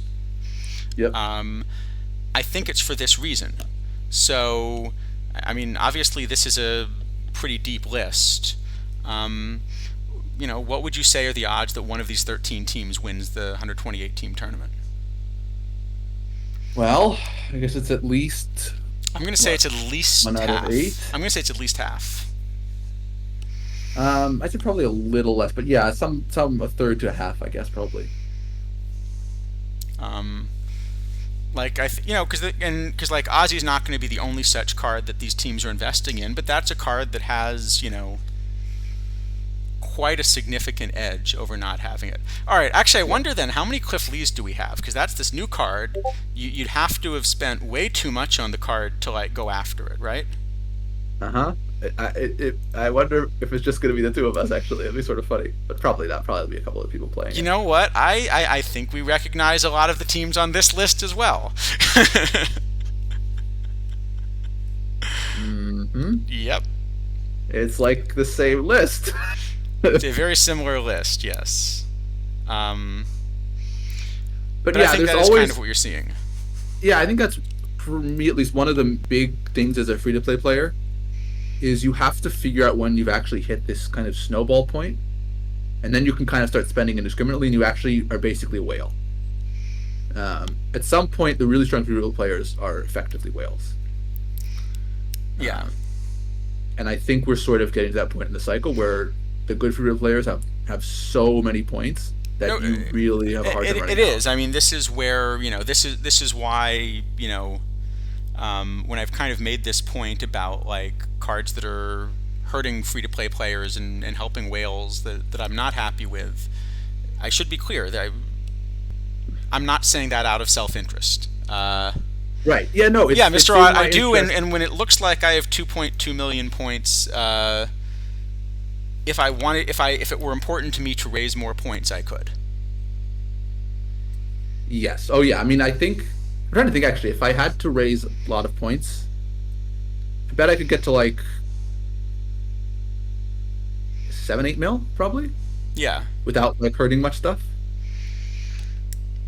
Speaking of which, if anybody in chat would like to buy Hannes, I am very much willing to sell him at this point. I've kind of decided that I'm not likely to be in Perfect League for the next little bit, and I'm kind of wasting that card unless I end up in Perfect League. So, fair enough. It is still an excellent card. Is someone actually listing a Hannes? Yeah, it's been on up to 3 mil for a couple days now. Then no, that one's not mine. Mine is currently running in the league. So I decided, actually, I should think about buying Brett this week when we talk about that. So here's the decision I'm trying to make. See what you think. There's only so much you can do in a Diamond League, right? Like the playoffs are competitive. The regular season is at this point, you know, I'm going to make the playoffs, so I'm mainly just waiting for them. Yep. So what I thought was fun was trying to set a couple records occasionally. Okay.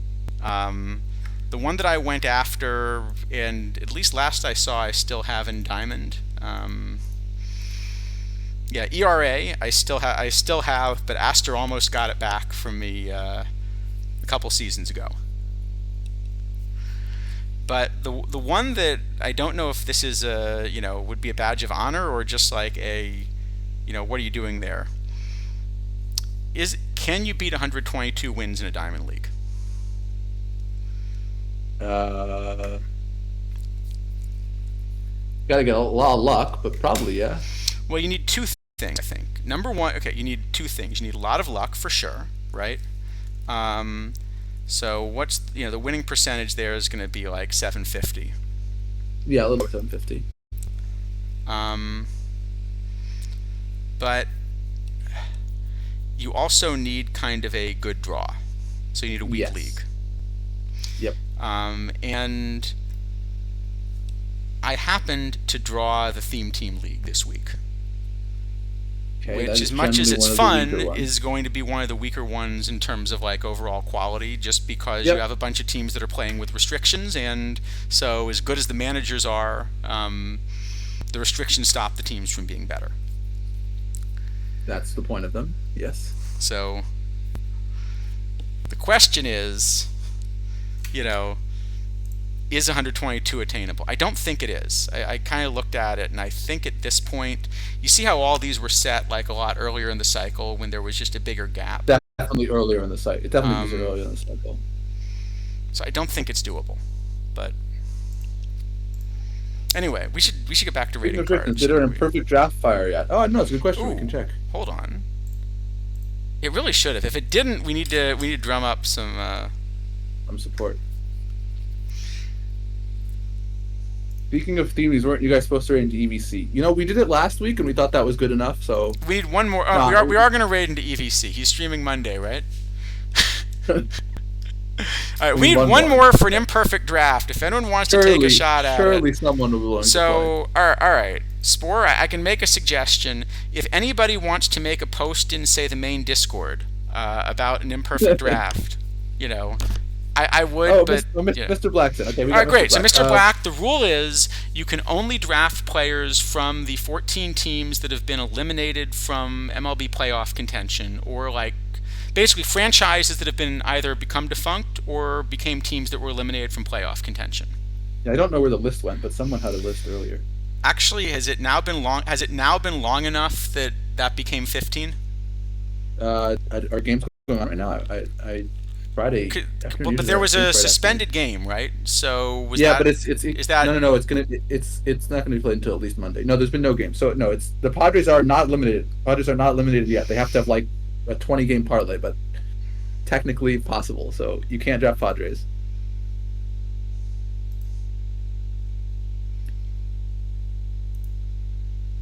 $557. Yeah, that's the. I'm looking. Yep. No, although if the stream goes long enough, it may become. If the stream goes long enough, you may be allowed to play Padres. We'd have to wait until Miami wins. So that's if they win, it'll probably be about 5 hours from now. Okay. I think the Padres are. Was that it? They only have to have like 10 games go the right way. Oh, it's not so bad. And one, I guess, where the team is winning in the 9th inning with 3 outs to go. So that's tough. But so you're saying there's a chance? There's theoretically a chance. Yeah, well, they need the Marlins to lose out, the Cubs to lose out, and them to win out, right? That's it, I guess. So it's just 10 games. That's not so bad. Plus, presumably a playoff. Mr. Yes. Black. Yeah, Negro Leaguers or any team that is no longer or never was a major league franchise is okay. Yep. Trust the Padres more than the other team. Yeah, it's a little it's a little weak. The sixth, even the fifth wild cards around the National League. They're not the strongest teams, but someone has to get in. So yeah, and the Marlins are winning one in the 9th inning. So that's a 80% you got to fade. All right. Anyway, we are up to. We didn't rate Ozzy yet. S plus. This is an S plus, right? Yep. Are we in speed round territory already? We gotta be. All right. Maybe we'll talk about the tournament refresh changes next week. That seems reasonable. I do think there's some things I want to say about it, particularly because they've kind of moved a lot of caps to open tournaments, and I think that's a mistake tactically. Everything we were saying, you just saw like the gap between cards that this top group of teams have and most teams in these weeklies.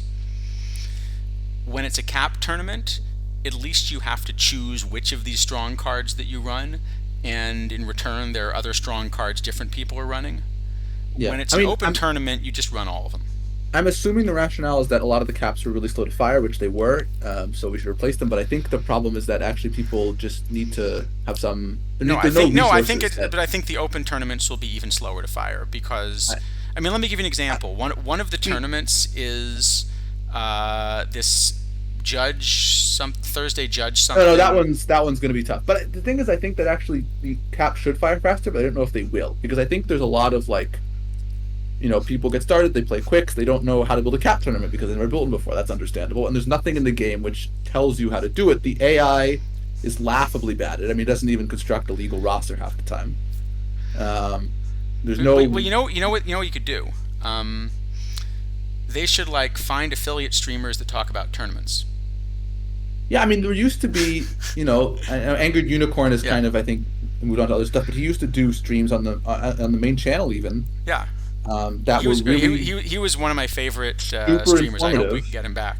And great for new players and experienced players. And I think that is something that we're missing at the moment because there is a little bit higher barrier to entry to play some of these caps, and there's nothing right now that helps players meet it. Yeah. So, but to give you an idea, there's going to be a tournament which is high diamond only open. So how many people are going to have a real roster for that? Not a ton. I mean, I'm just looking. How many players do I have that are actually I'm over the page limit. So what is this? 25 a page, 5 pages. I've got about 110 players that are eligible. Yeah, it's a pretty limited I clearly need to sell some players. I mean, okay, some people will come in and just play their lives and get crushed, which is really also not fun because it probably discourages those. Well, they might do it once, but the then there's no reason for them to come back and do it twice. Right. Yeah. But there are going to be some positions where I wonder, like, how many. Okay, I have this many short stops. I mean, a couple of these positions, there aren't even on a lot of players. Yeah, I mean, I think most kind of regular tournament players will be able to construct a sort of valid roster, a legal roster. And but it's going to be a pretty samey tournament also because again, they're just whenever you restrict the card pool like this, the rosters get more similar. That's what we saw with the old mishmash format, where basically every roster had 22 of the same cards because they were the only eligible cards that were at all decent. Yeah. And that's really just not great. There's no way to everyone flipping coins with everyone else for real now.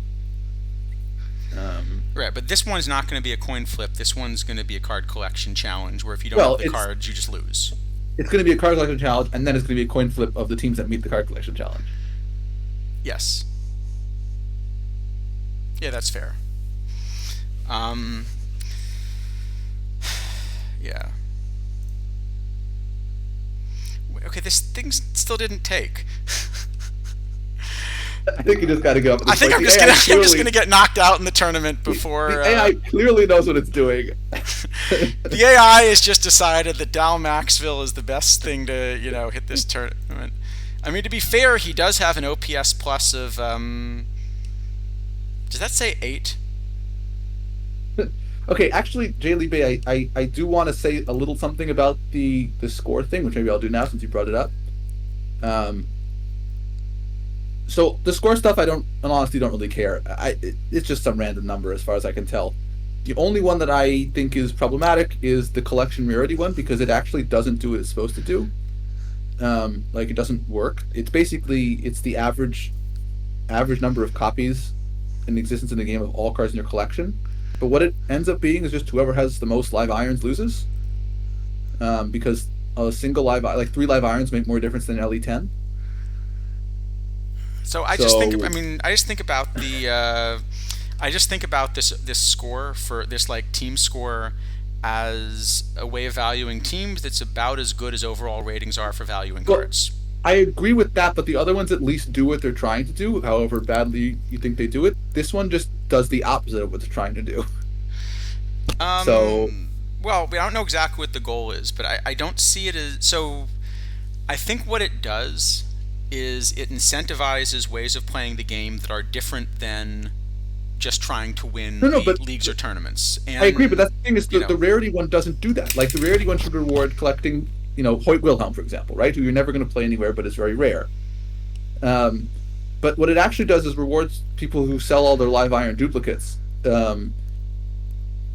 because those will make much more of an impact on the average number of cards than one LE10. Or actually your non-duplicates for some of these. Yeah. But the point is that actually is an incentive, right? What it's doing is it's essentially saying if you want to improve this score, you have to do something that in other ways would not be beneficial to your team. I think having a mini game like that's fine. It's not a mini game that I'm going to choose to try to play, just because I have other, but I don't play everything the game offers as is. I'm like PT Live is something that some players really get into and have fun with. It's not my thing, so I don't really put a lot of time into it. I don't think it's bad that it exists. I think it's for the people that are enjoying it. It's great. It's just not my thing, so I'm not the target audience. I wish it were not released as kind of a half-baked feature. Like if I wish it would actually kind of finish fully, but yeah, I think I don't have a problem with it. It's just not, of the things I enjoy, about OOTP. I don't, fantasy baseball isn't one that I kind of come to OOTP for, so it's not my thing. Other people that are really into fantasy baseball are going to find it really cool, and so it's good that it exists. And I think the same is true with collection score. So I think as long as collection score is kind of another thing that people can compete for, they can get a fun badge or something, then I think it's nice to have another way of recognizing things and giving people another target to go after. And yeah, but I'm also, when I think about like who are the managers that I respect the most, it's going to be the people where when I run into them in a tournament, I'm kind of upset that I drew them, not the people that are going to have this highest score. Yeah, no, I think that's basically the point that Jed was making. Like, yeah, people generally know who the good managers are. If the score tells you something different than who everyone thinks the good managers are, everyone's going to ignore it because they know it's kind of not telling you something useful. And if it tells you what you already knew, then it didn't do anything. So, yeah. Well, I think we now have a way of determining who the good managers are, which is we have, for the people that are focused on league, every week we kind of prominently recognize the people that have gone deepest in the league. And for the tournaments, we now have a pretty good formalized tournament structure where, yeah. So I think you can kind of see, who are the people that are having the most success in the tournament structure as well. But yeah. Yeah, but I mean, if the score ends up not reflecting that, it's just kind of going to be laughed at, right? I mean, no one's going to care. So that's, I think, where it doesn't add much value. But yeah. PT Master Forms equals skill. Well, I am one of the 33rd through 64th best managers in the game. No, I mean, I think I've said about that, what I've said about all tournaments. Every single individual tournament is luck dominated. When you play a lot of them, it's skill dominated. So, and it's like baseball. the regular season is a much better way of determining who the best team is than the playoffs, Yeah. but the playoffs are much better entertainment and enjoyable and memorable, and so ultimately the playoffs are kind of a good way to crown a champion. I think the same is true here. Well, I you mean, PTMS particularly, I don't think a single tournament's ever going to do a good job of telling you it's going to tell you who the best, the luckiest player was in that day. But whether it tell you so I went through and counted actually because I was sort of curious. I didn't count for the draft because it was much harder. In the traditional, higher seeded teams went 32 and 31 overall in series, which included exactly 500 in every round except the finals. Okay. So you got zero advantage in being a higher seed, basically. The seeds didn't mean anything, which is not great because theoretically the seeds are supposed to be. I mean, I don't whether Well, that's a good job or not. I can tell you the question, format but- that I would have picked actually, but I would have got yelled at. But if you want to pick like a really good format, I think the magical words are double round robin. I think the magic word is Swiss. No, I think the magical word is double round robin, but I don't mean double round. I don't mean double round robin as in. Right. Yeah. For every team. I mean, I think we should have played a 64 team double round robin, so everyone's getting 126 games. Really kind of see who has the best build, because it takes about that long to to really differentiate between teams. Like, think about a perfect league season, what the gap is between the the good and the bad teams. It's really small over 162 games. Even then, you don't always differentiate. You don't always differentiate, but it gives you the best very shot. often you don't. And then take maybe the top 8 and do like maybe like a playoff bracket for the top 8 or something.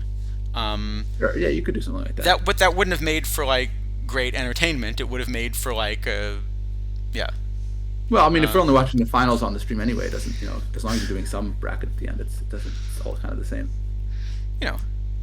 But anyway, we are. I will say, I think in that PTMS, basically everybody, which includes me, made a reasonably decent sized mistake playing Monty Ward. I'm relatively convinced after looking at the tournament, Monty Ward was not good.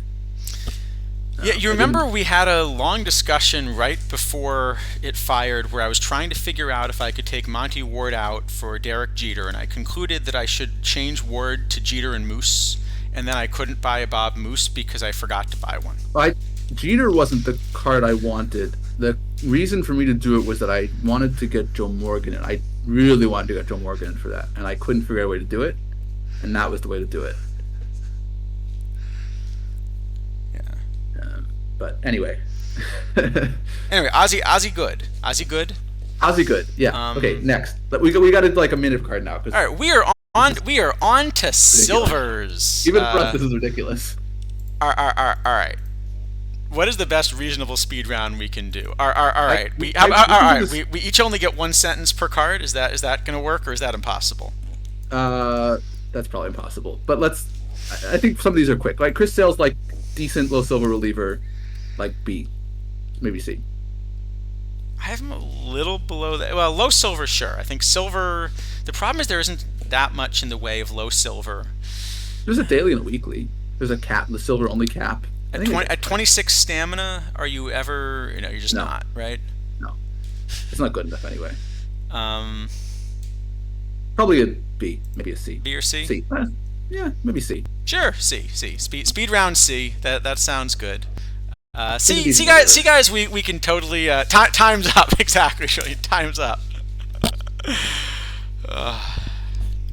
See, and this is why we don't run streams, at least intentionally, with ad breaks. I don't know if you guys see ads, but I don't show anything as an ad break. If we added ad breaks to the stream, we'd never finish. Do one card. We'll be back after these messages with the remainder of our discussion about Cliff Lee. Yeah. Okay, Josh Hamilton, best VR corner outfielder in low silver, doesn't play full silver, B. I hadn't realized how splitty that card was. Very splitty. Finally kills George Van Halten for me. Oh, that's the card that kills George Van Halten for you. Yep. Okay, hold on. Now I'm going to have to actually run this. I mean, obviously you have to platoon it, but...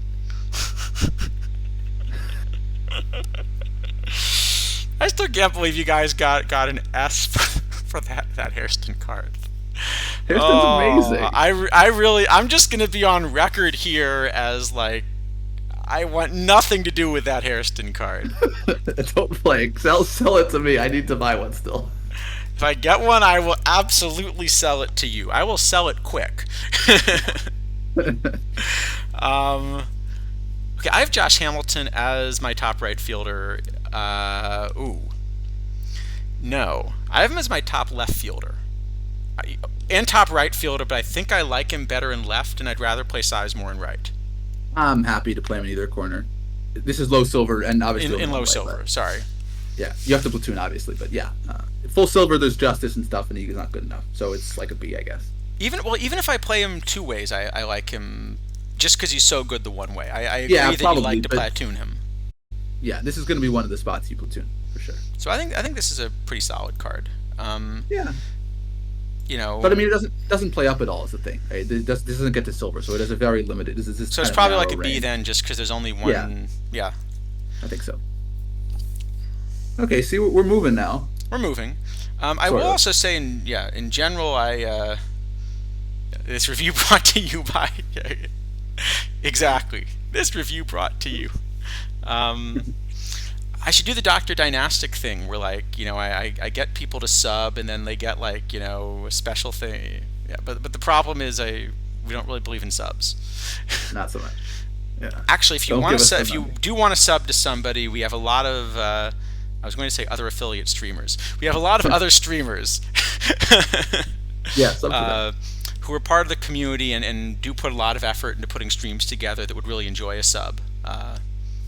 We do not put much effort. We come on and blab for 4 hours. 4 hours? oh, you mean we blab 4 hours? Yes, well, that too. Yeah, alright. Yes. Ryan Braun. So Braun now does have to play full silver. I will say, by the way, there's a pattern building up here that I don't like so much so far in the grades. We'll see if this bears out. I think it's actually a problem when sort of every single card is playing. Like, I think you want a bit of a mix, but I know it's a smaller set. We've got two S up at the start. Not every card is like slam dunk playing, so I don't think it's actually a problem here. We'll get to some ones. But I'm hoping that'll change a little bit as we go. Yeah, I think there's some in later rounds that don't play at all. Anyway, this Braun I love. I really like this card. I have the best hitter VL in silver. I want to play at third base because I'm crazy. So only one way. I mean, I don't want to play this VR ever, but yeah, VL, great. Hold on, I have the wrong card up. Let me try that again. So let me just explain that you are absolutely nuts. I mean, about playing him at third. The bat's great. Yeah. Bat's great. Yeah. I mean, I assume you're playing this at DH via VL. This is a DH, and not only is this a DH, but there happen to be a lot of splitty batters that go the other way in silver, and there haven't been as many of the excellent lefty options. Yep. Well, I'm sticking this at third base, and I am very pleased about it. You're sticking this at third base, and who's your other third baseman? I assume you're playing 5 infielders. He's fine. He'll just lie down on the field, and the ball will come and it'll hit him, and then he'll pick it up and throw it to first. He has good enough arm. So when you say guard line, you mean like stand on the line? See that line? Stand on it. No. He shouldn't stand. He should lie down, so that way you can block more area since he can't move anywhere. Isn't this like the shouldn't a sumo wrestler play goalie? Yes, exactly. Oh boy. No, but actually, I probably will end up DHing him because the card we're gonna get to in a little bit, Pedro Guerrero, I really like at third also, and I think I'll just play him both ways and DH Braun most of the time. But I do like Braun at third. I think he's fine there. You cannot play this card at third base. The double play doesn't matter, so we don't care. This card's gonna be like minus 10 runs of range or something. And he is gonna hit a whole lot of singles and home runs. Okay, now I will admit my model has this the best third baseman in silver. Yes. Okay, but understand, my model has him even more as the best DH against left in Yeah, silver. no, I will probably play him with with DH because this Pedro Guerrero. I am instead gonna play Edgardo Alfonso because I do want the glove. Oh, you're not. I assume Alfonso's the second. Who's playing at second then? Dozier? You want that glove instead of this at third? Well, I could play Alfonso at second and Blauser because you could play Guerrero I think at it's Guerrero. third. I think it's Guerrero at third both ways. I think that's the answer. I was thinking Guerrero at first. I like Guerrero at first too. I like Guerrero at first and third. Guerrero's great. Well, Guerrero have to play both first and third if you're running Braun at third. Run over to third. Yeah, pretty much. Very tired. Yeah, pretty much. Guerrero's gonna have to play both lines. No. You could do like the whole little league shift. Did you guys ever do this where like you have to hide somebody in right field, but then it's like the playoffs and the adults are way more competitive than the kids, and so what you do is like for the left-handed hitters, you switch your left and right field. Oh. I mean, major teams have done that. I never did that when I was playing at all. I mean, I don't play anymore, but I remember I was forced to play third because I could actually throw the ball all the way to first. So they were like, okay, you're two because the team can do it. You're good to play third now. Okay. So that was pretty funny. By the way, I just have to point out Tom Tresh. Yeah, I don't mind this Tom Tresh card. I think it's a left fielder, not a third baseman, but I don't mind that card. You're only saying that because he says left field on the card. No, I'm not. He has too much defense. He has way too much defense. It's better when they don't have defense. Yeah. 4 homers. No, 5 homers. 5 homers. Oh, I guess we probably should check that perfect job since it fired, right? Oh yeah, let's check the perfect. All right, let's get through. Through the silvers, Can we actually get through the silvers? You might be. That'll be. So Braun. All right, so Braun. I think there are 2 big problems with Ryan Braun in the long term. Number 1, you got to platoon him, and it's the weak side of the platoon. Number 2, you've got to DH him, and I think. And you're playing Greg Kluzinski in left, right? Well. Not left, just third. I would play Greg Kluzinski at third, though. That's fine. Dr. Dynastic was showing on his stream. He ran Jimmy Fox at third for a season in League, and I think he was minus 20 runs or something. That's League. League, I don't like it. League, I would not do this. It's only tournaments.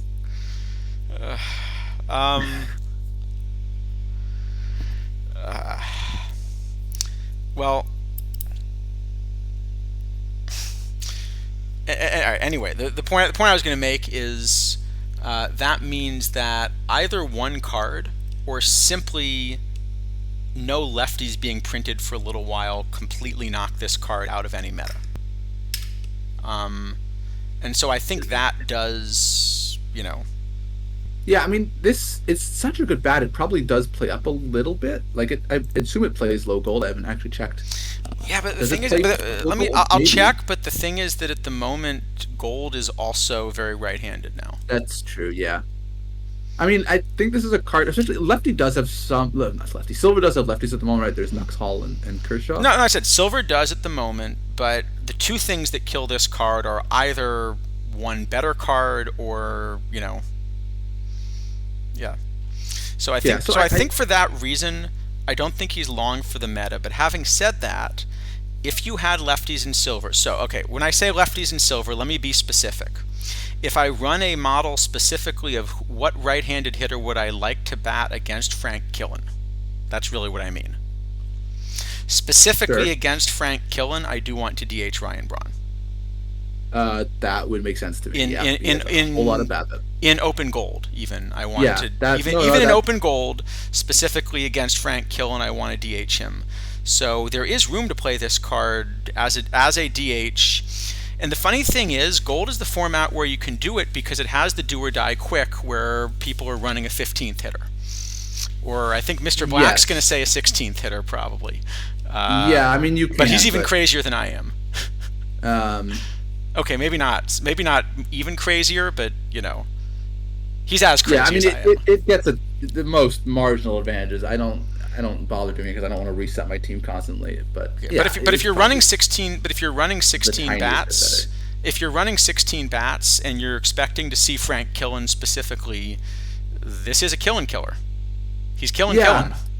yeah. I mean, you can also think about the Hunter Pence card, which I think is similar-ish, but a little bit more well-rounded. I have this card actually like 25 points of Woba or something ahead of Pence. Oh, that's kind of a lot. I have them pretty It's close. a lot of I, remember. Yeah, You know how much I like I. I is good. So I don't know. This is an interesting card actually to grade, I guess, because it's probably like a or B right now, but like a D long term.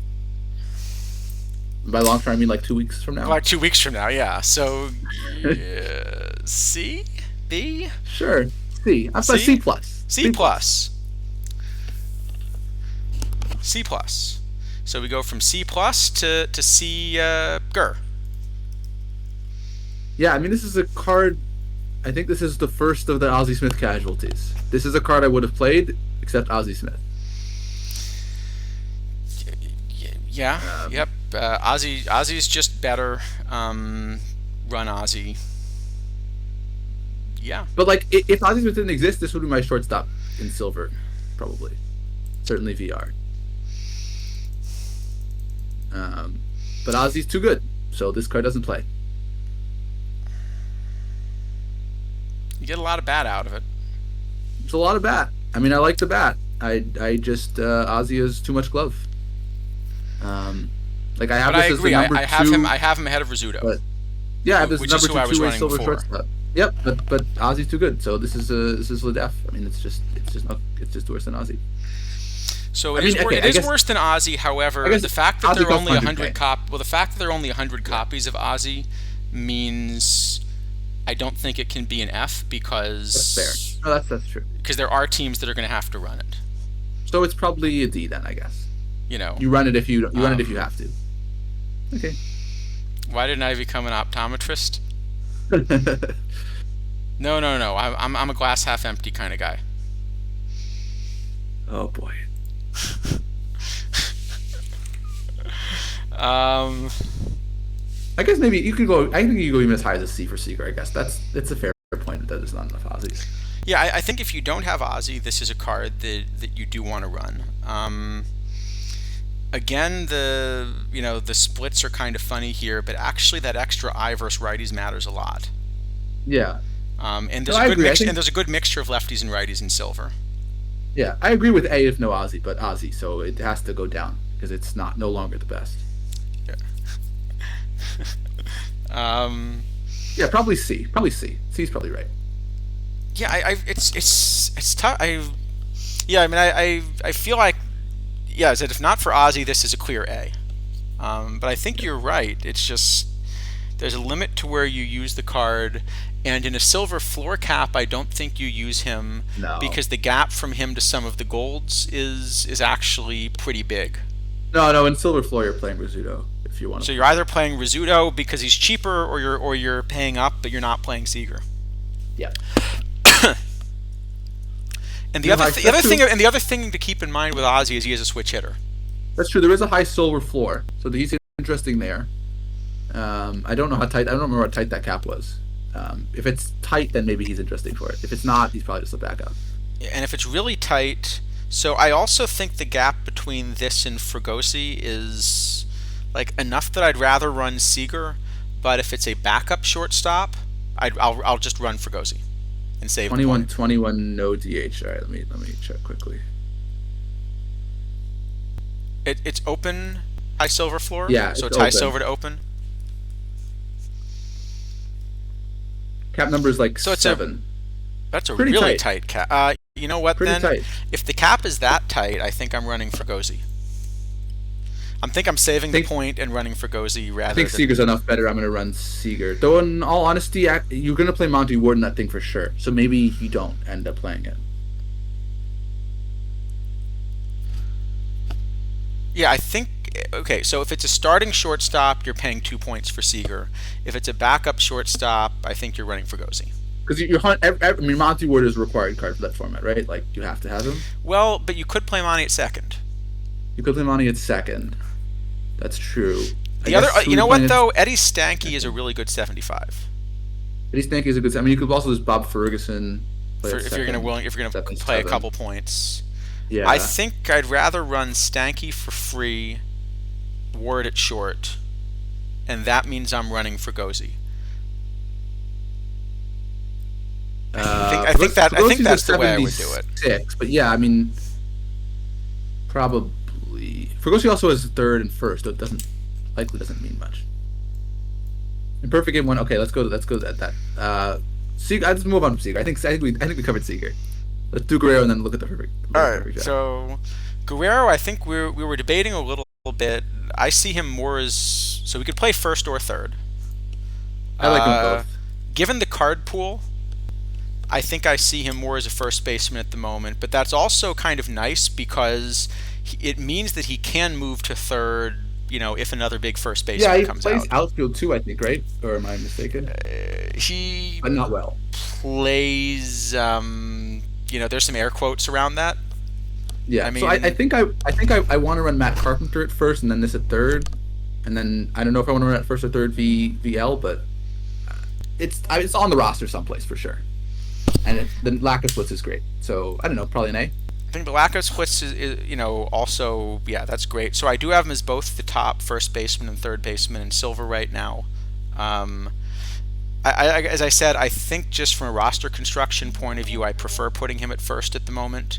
And as much as the bat's good, I don't think the bat is even good enough right now to DH. So I think it is the fact that he plays corner infield that makes him viable, like specifically. Yep.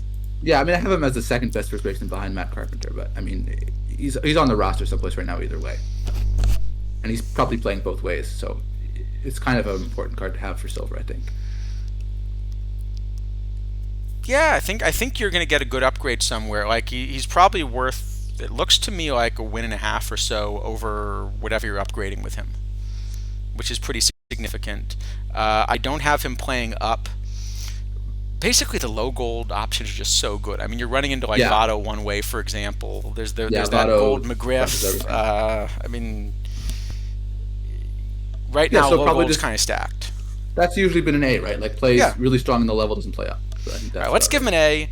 Let's take a look at the imperfect draft. We're never going to manage to, you know. We did speed up a little. We're playing until I get knocked out of this bronze only. Yeah, it's true. Guerrero does get a good card pretty much every year. He had that gold last year. That was amazing. All right, let's take a look. He was a decent player, right? Like he wasn't a bad player. Is that a peak Guerrero? I don't remember. Let me look again.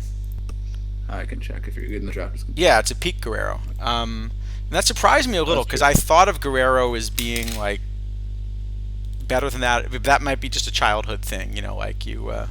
I mean, I think he was a pretty decent player from, like, not, you know, some kind of superstar, but yeah, not bad.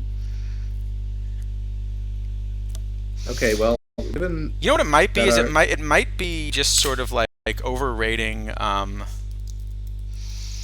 Now that I think about it, I think it was overrating Cardinals of that era because when I was a little kid, my grandmother, who was from St. Louis, like her supermarket would give out these like enormous like, you know, glossy photos with like fake signatures of, you know, all of the Cardinals players. And then that makes sense.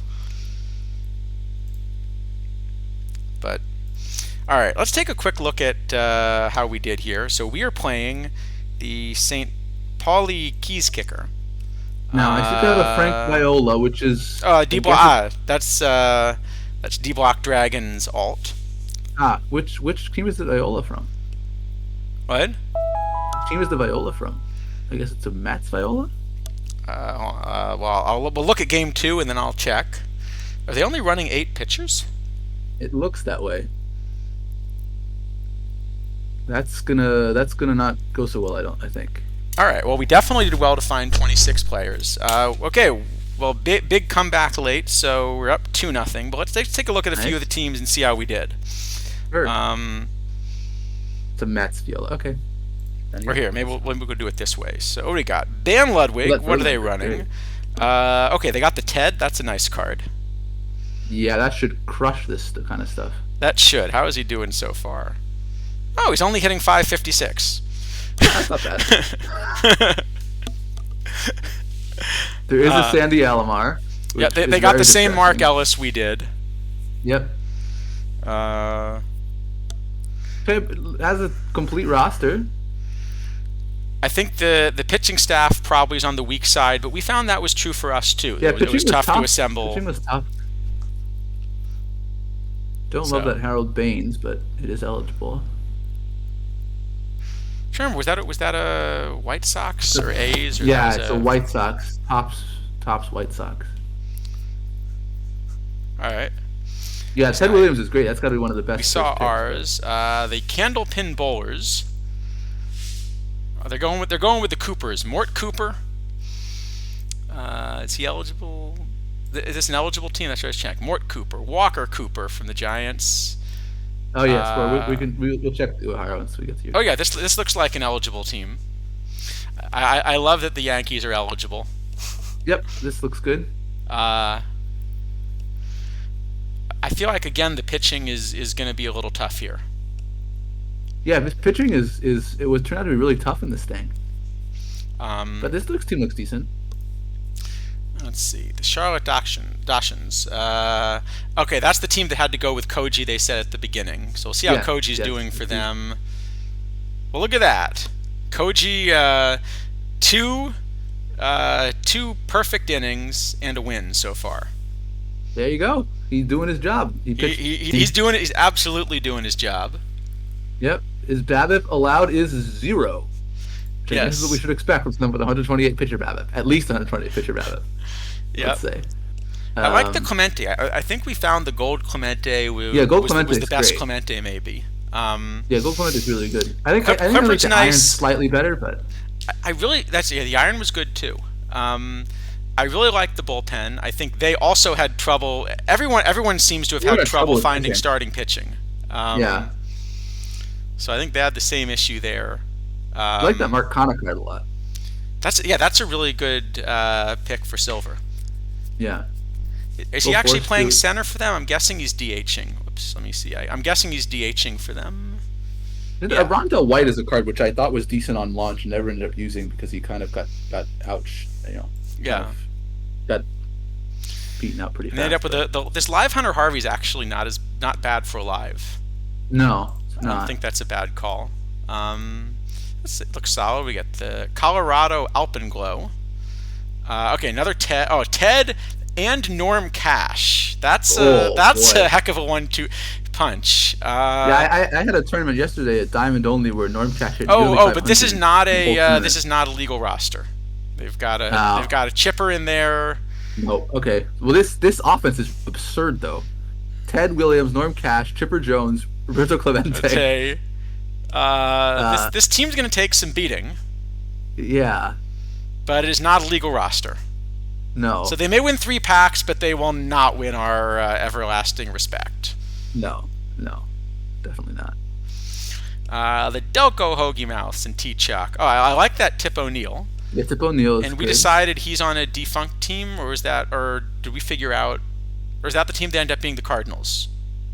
I don't know. No, I think this is actually ineligible. Did we figure out that this is the St. Louis franchise that became the Orioles? That's not the one. I don't think it's the one that became the Orioles because he's SL4, and I believe the Orioles one is SL1. Let's check. Yeah. I'm not entirely sure, to be honest.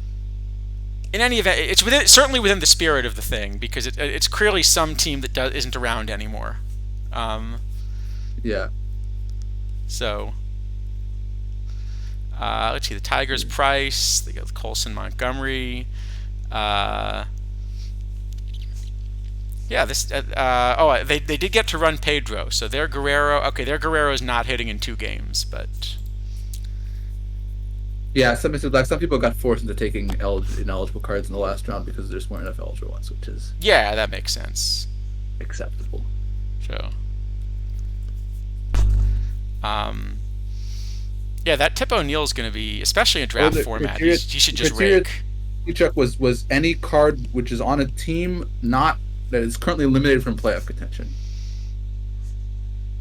So Right. I can't actually. So this is the same. Is a team called the St. Louis Browns, but I can't seem to figure Right, out. but I think it's a whether this is different. the I one that think it's the became the different Orioles or not. Browns that. Yeah. I don't know how to get to like a from the season page. How to get to like a team thing on Baseball Reference. I don't seem to see it anywhere.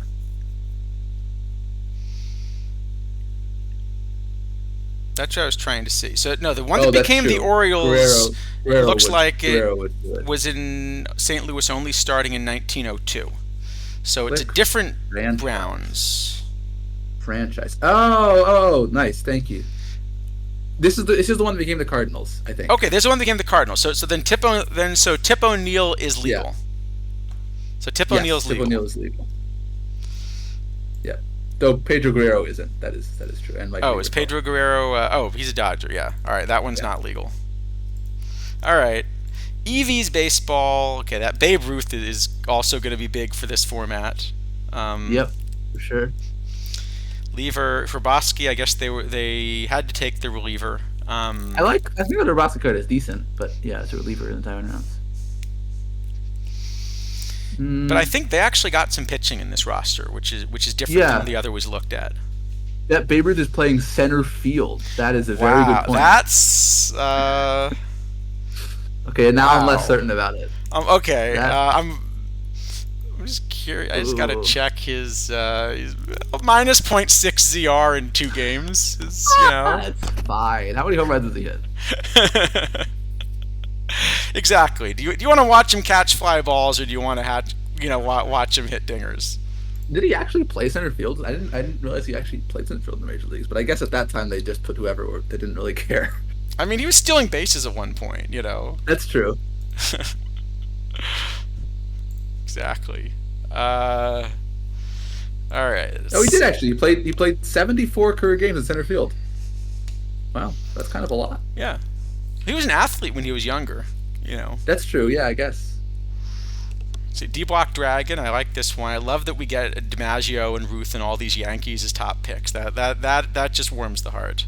Well, Verlander is a really nice one for this. Oh yeah, that's a good one. This is the Mets Viola, so he's legal. Right. Yeah, this is a lot more pitching. Except there's not enough of it. Like the top end starters are really nice, but this is the team with only 8 pitchers, I think. Yeah, what are they, 8 pitchers and 18 hitters? Yeah, that seems not ideal. It's a little bit of fatigue issues. It looks like going on here. They're gonna have to beat us quick is the answer. Yeah. Gonna have to beat us quick. All right, what do we got next? The Kumamoto Ozeki. I like so far we've got only 2 ineligible teams so far. That's pretty good. Usually we get more. All right, we got, let's see, Granke, Quisenberry. Oh, is the Quisenberry starting? It looks like it. Ooh, is it? Hold on. It has a knuckleball, so it can, I think. Yeah, the Did he good have to start, go. or did he just get blown up? Let me see. It looks like he got blown up. Both. He started, and it did not go Ooh, well. Yeah, not so much. Okay, it's interesting though. He threw 75 and it's only 3%. So actually, the knuckleball isn't carrying him quite enough, as much as I thought it would. So maybe he's not a starter then. He's probably just a reliever in that case. Well, I think clearly the knuckleball wasn't working, and he had to go chase it. I guess. I thought the knuckleball would actually give like 40-ish stamina to get you to. Because he got 19 hitters. Yeah, but I would have thought it. I would have thought it'd be able to throw more pitches and recover. Yeah. I'm a little surprised actually by that. And you got and there's a Connie Rector sighting. Yep. All right. Well, definitely an eligible There is. team. Yeah, that makes sense. It would default him to SP because he has 3 pitches and more than 25 stamina. But it doesn't seem like it actually. I'm surprised it doesn't work. I thought the knuckleball would give him enough stamina. You know, it's not enough extra. I think it's hidden got it stamina maybe an to do earlier it. era. Well, Yeah, it but doesn't look like it. we'll see. I mean, No, I mean, I thought in modern yeah. it would be enough. In earlier eras, I'm sure it will be, but in modern, I thought it would be enough. Yep. Let's see. You got Mr. Audit here. Let's see. Al Simmons, Mark Balanson. I Which like this. Tiant is this? This is the Negro League Tiant. I don't. That's the worst Tiant. The other Tiant's much better. this Terry Turner is not a card I'm a big fan of, but he's Don't love eligible. the Terry He's Turner. eligible. He's decent in dead ball, I think. Um, Casas, Feller, those are nice cards. yeah, Lady Baldwin is good. The Eddie Yep, Lady Collins, Baldwin's nice. don't love the range, but he's got a bat. Yep. Juan Gonzalez, that's not bad. Oh, I like that build. Let's Yeah, it see seems the solid team. New York Penners. Aparicio, certainly legal, but I don't think a great option at perfect. I mean, I like him for league, but not so much for tournaments. Yeah. This definitely looks legal. Another Yeah, Terry Turner's Connie a good Rector one. sighting. I that Steel Arm Davis, that is one of my least favorite cards. That card is terrible. It's a bad hitter in disguise as a pitcher. It's really just Yeah. don't recommend that card.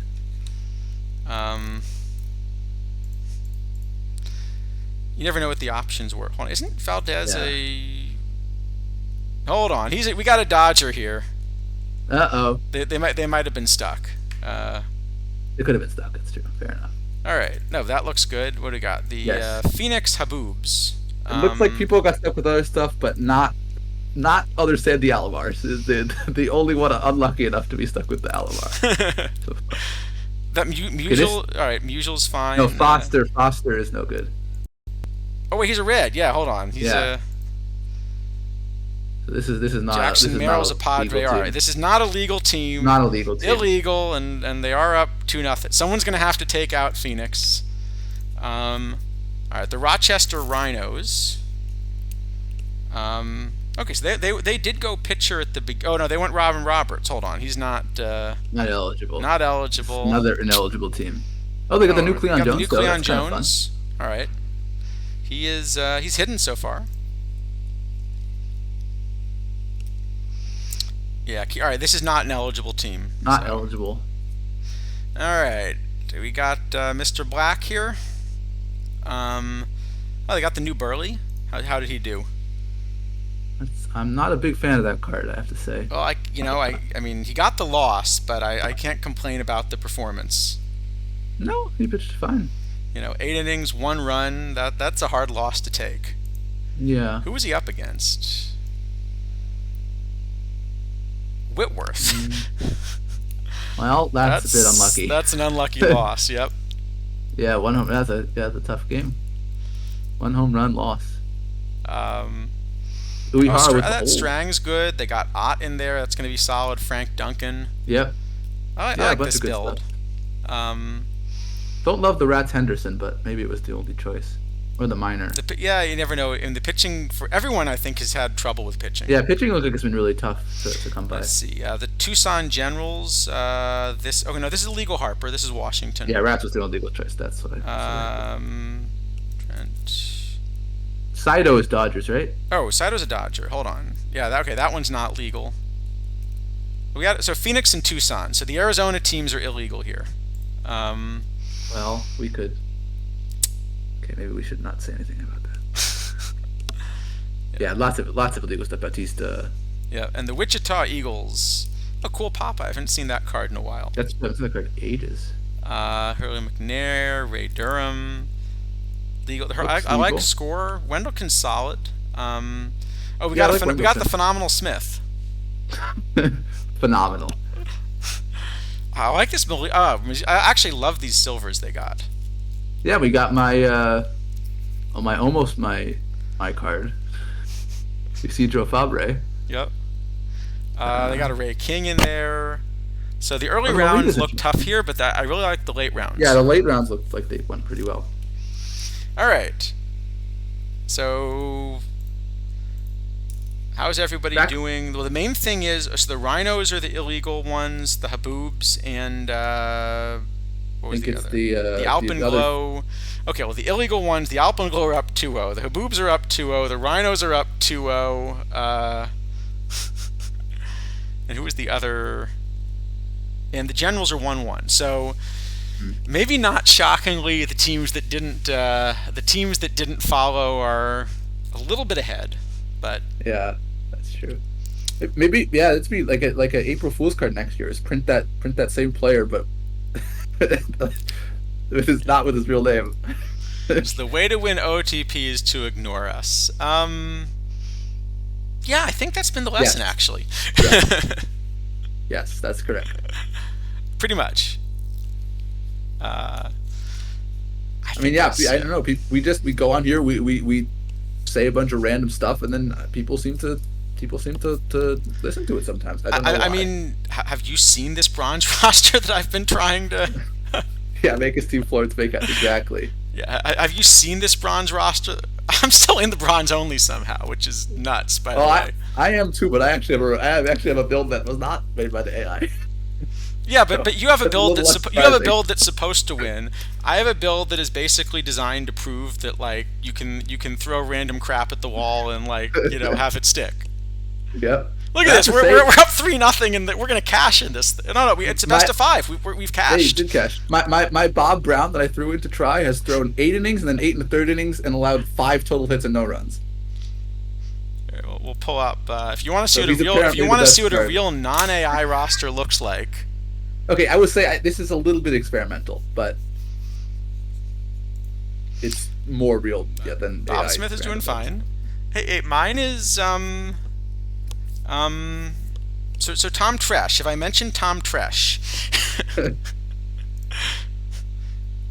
Who is, by the way, absolutely raking. Well, he clearly heard all the stuff that Kinney was saying about him and got offended and just decided he's got to take it out in the ball. I like. Let's see, Fielder Joe. Yeah, all right. There you go. You got Midgard Stratico. Yep, that happens to everyone. They're a good team. They are a good team. Definitely a strong team. No, actually, I think there are a lot of strong teams in these. How's everyone doing? We still got. Anyway, we got a day. All right, let's go on to. Let's look at I would some like cards. to make a report on. I'm playing the bronze Roberto Clemente.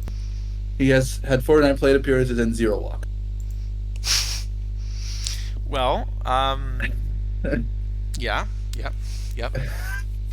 you know how I feel about I.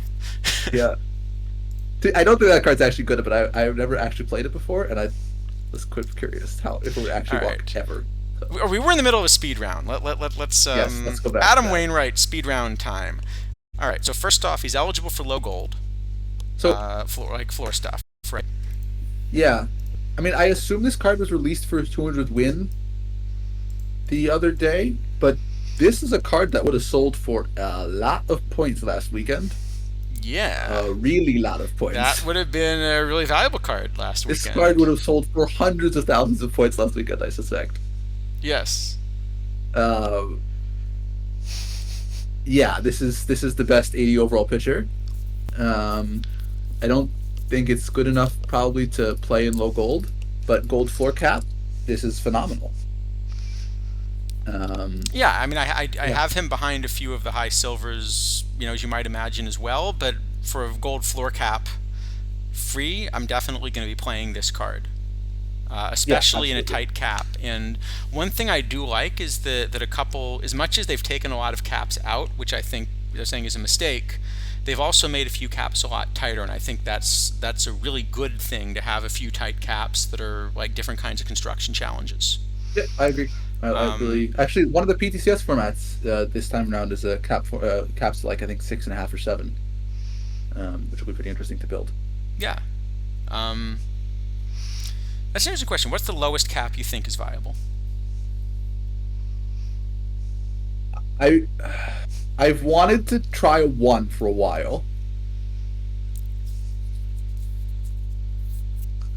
I don't know how it would work though. I do remember wanting to experiment with like the like the tax time 1040 cap. Yeah, that would be interesting. We did talk about Bronzy a bit. We like the card. The hiccup with his art couldn't get fixed. Oh, okay. That makes sense. You're saying the designers threw you a curveball? Yep, you got caught looking. Got caught looking at the card. Yep. All right, this is also a really splitty card. So this is another card where Very splitty, yeah. he would have been perfect for that PTMS format, of course. But even apart from that, it's a bit of a situational card.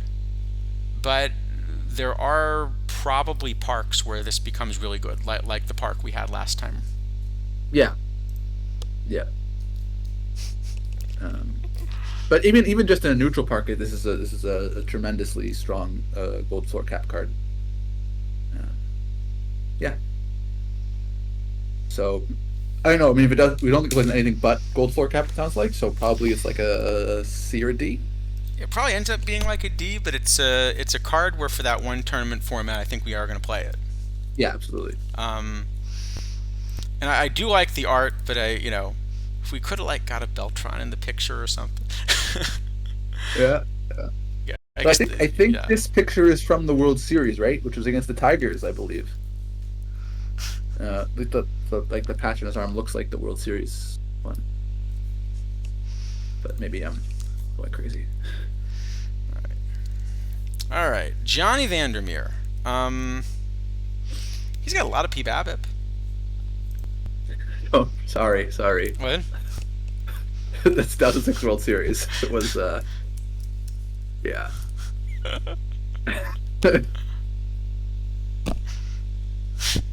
Listen, it's better than 2011 World Series, right? Or not 2011. That was 2012. No, the 2011 World Series was fine. What was wrong with that?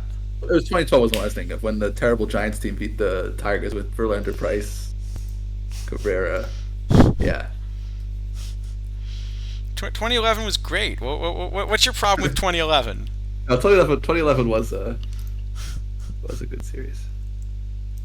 Yeah, it's true. The Downsix cards were also really bad. Yeah, they won 84 games or something. I mean, it was.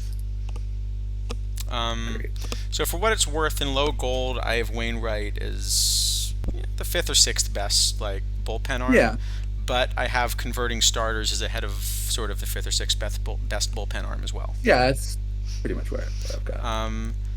So this Vandermeer, despite having all the pitcher BABIP, I still find just ends up being a bit understated. So one card that you could find a good comparison for where it's understated. But I don't actually have him anywhere even in the low gold meta, I think. I have him as the 3rd best 80. Exactly 80. Exactly 80, yeah, but that's So now, I mean, he'll still see a little bit of play in gold floor cap, but obviously a lot less than the best 80. Yeah, I mean, compare him with if you want an example of a card that just has sort of more stats of everything. This Matt Moore has been seeing some play in low gold. Yeah, it's a decent card. And this has comparable PBAB, but just has more stats. Yeah, I like the Matt Moore. It is less stamina, which is a little unfortunate, but it's not a huge deal. So I don't know. Vandermeer is probably an F, though he will. Maybe he's like a D-, because there is some very short-term gold floor cap playability. I think if he's the 3rd best, the gold floor cap's not going to be low enough that you play him, right? I mean, it was a tight. I don't remember how tight the new one is, because the one that's currently in these is going away, and I think there's a new one. I suspect he'll see some play someplace, but only in that very one format, and barely holding on. So I think D- probably is what I would go. Maybe F+. I don't think you even play him there unless it's an incredibly tight cap. I'll see if I can find how tight the cap is. The gold floor diamond ceiling weekly right now is like a 8-ish, so it's not super okay. Gold tight, floor but diamond ceiling is now 22.35 cap. Okay, it was 22.50 before, so now it's actually gone down to about a 7, probably. So yeah, he'll probably see some play there. I think, but it's not like the problem is, I think for 1 point, there's Jake Eater, there's Frank Owen. No, I mean there are, but I mean you're not you're gonna punt some parts of the bullpen. If I can easily see punting 3 spots in the pen. Then if you punt 3 spots in the pen, you're still not playing him. You're playing Wainwright and 2 of the starters. I don't know. I'm fine with that though, because I mean the playability is so limited. I just don't think you can play him. Yeah, I remember Matt Moore coming up, and it was like his rookie season, right? He was amazing. He pitched some playoff start or something, and then sort of fell off. Did he get injured, or because I mean that's usually what it is for pitchers, right? It's just they all eventually. Yeah, usually. Usually, I don't remember him. I remember. I think he had a good playoff start, and then he sort of had a really bad season after that, and eventually, I mean, he's a decent reliever now, right? Like he's pitching for the Phillies, I think. Yeah. No, I mean pitching. I mean, I'm a bad pitcher, and I even had injuries, but like it's sort of been, Yeah. I feel like you can just describe pitching as like trying to constantly injure your shoulder and elbow and failing. And, Yeah, it really just seems like a motion that humans aren't really supposed to be doing. No. This is why I ended up liking cricket, is because it's just a much more natural motion for the shoulder. Yeah, that makes sense. Everything else is backward about the game in terms of the mechanics, but that's another story. Ask me about cricket another time, because we are speed rounding Carl Everett. Carl Everett. This card's I don't even have it in me to make a good dinosaur joke. Do you? I was trying to figure one out and I couldn't either. No, it's just I was reaching and I just couldn't find it. No, I mean Tommy. I think if Tommy Davis didn't exist, I might be interested in this. But Tommy Davis exists, and Tommy Davis is really good. Well, you can only play Tommy Davis in one position. Yeah, but now we're playing. No, but but I still don't have him close because so two-way. I mean that I versus lefties means I'm not playing him. I think you've got to play Everett in a corner if you do play him. Yeah, definitely can play center, especially with Blair. I mean, you're just playing Blair. But then you're playing Blair, but also the Lorenzo Cain we're gonna talk about in a little bit. It's a card I like a lot, and he's eligible for low gold. If you're willing to platoon, I'm playing Pearsall. In fact, I almost want to play Pearsall two ways and save a roster spot sometimes. Yeah, you could do that. So this just doesn't really end up anywhere in the meta, right? I don't think so. All right, we're speed rounding. All right, for speed rounding, we can just move on.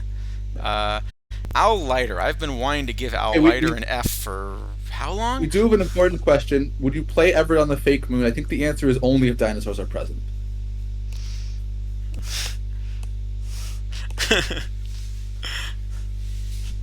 Yeah. If only only dinosaurs are present. What was it? Am I a medium fast bowler or a fast medium bowler? No, I'm a leggy at this point. I have no idea what any of that means.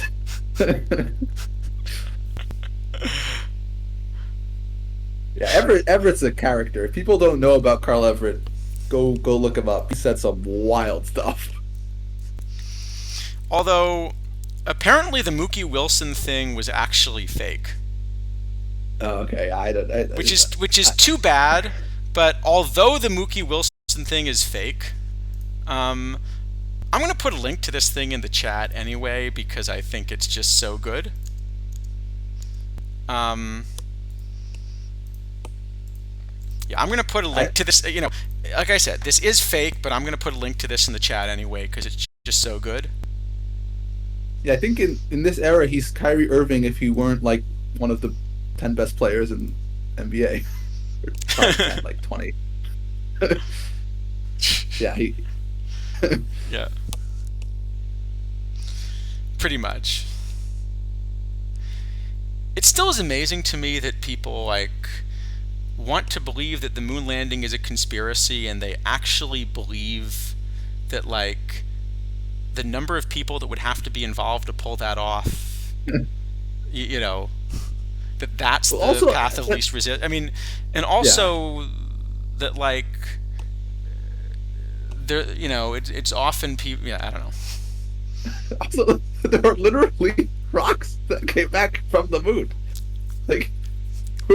They're different than the rocks on Earth. Where are these rocks coming from?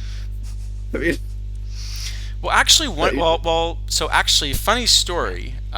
Because you can find moon rocks too, and that's actually one of the really cool things.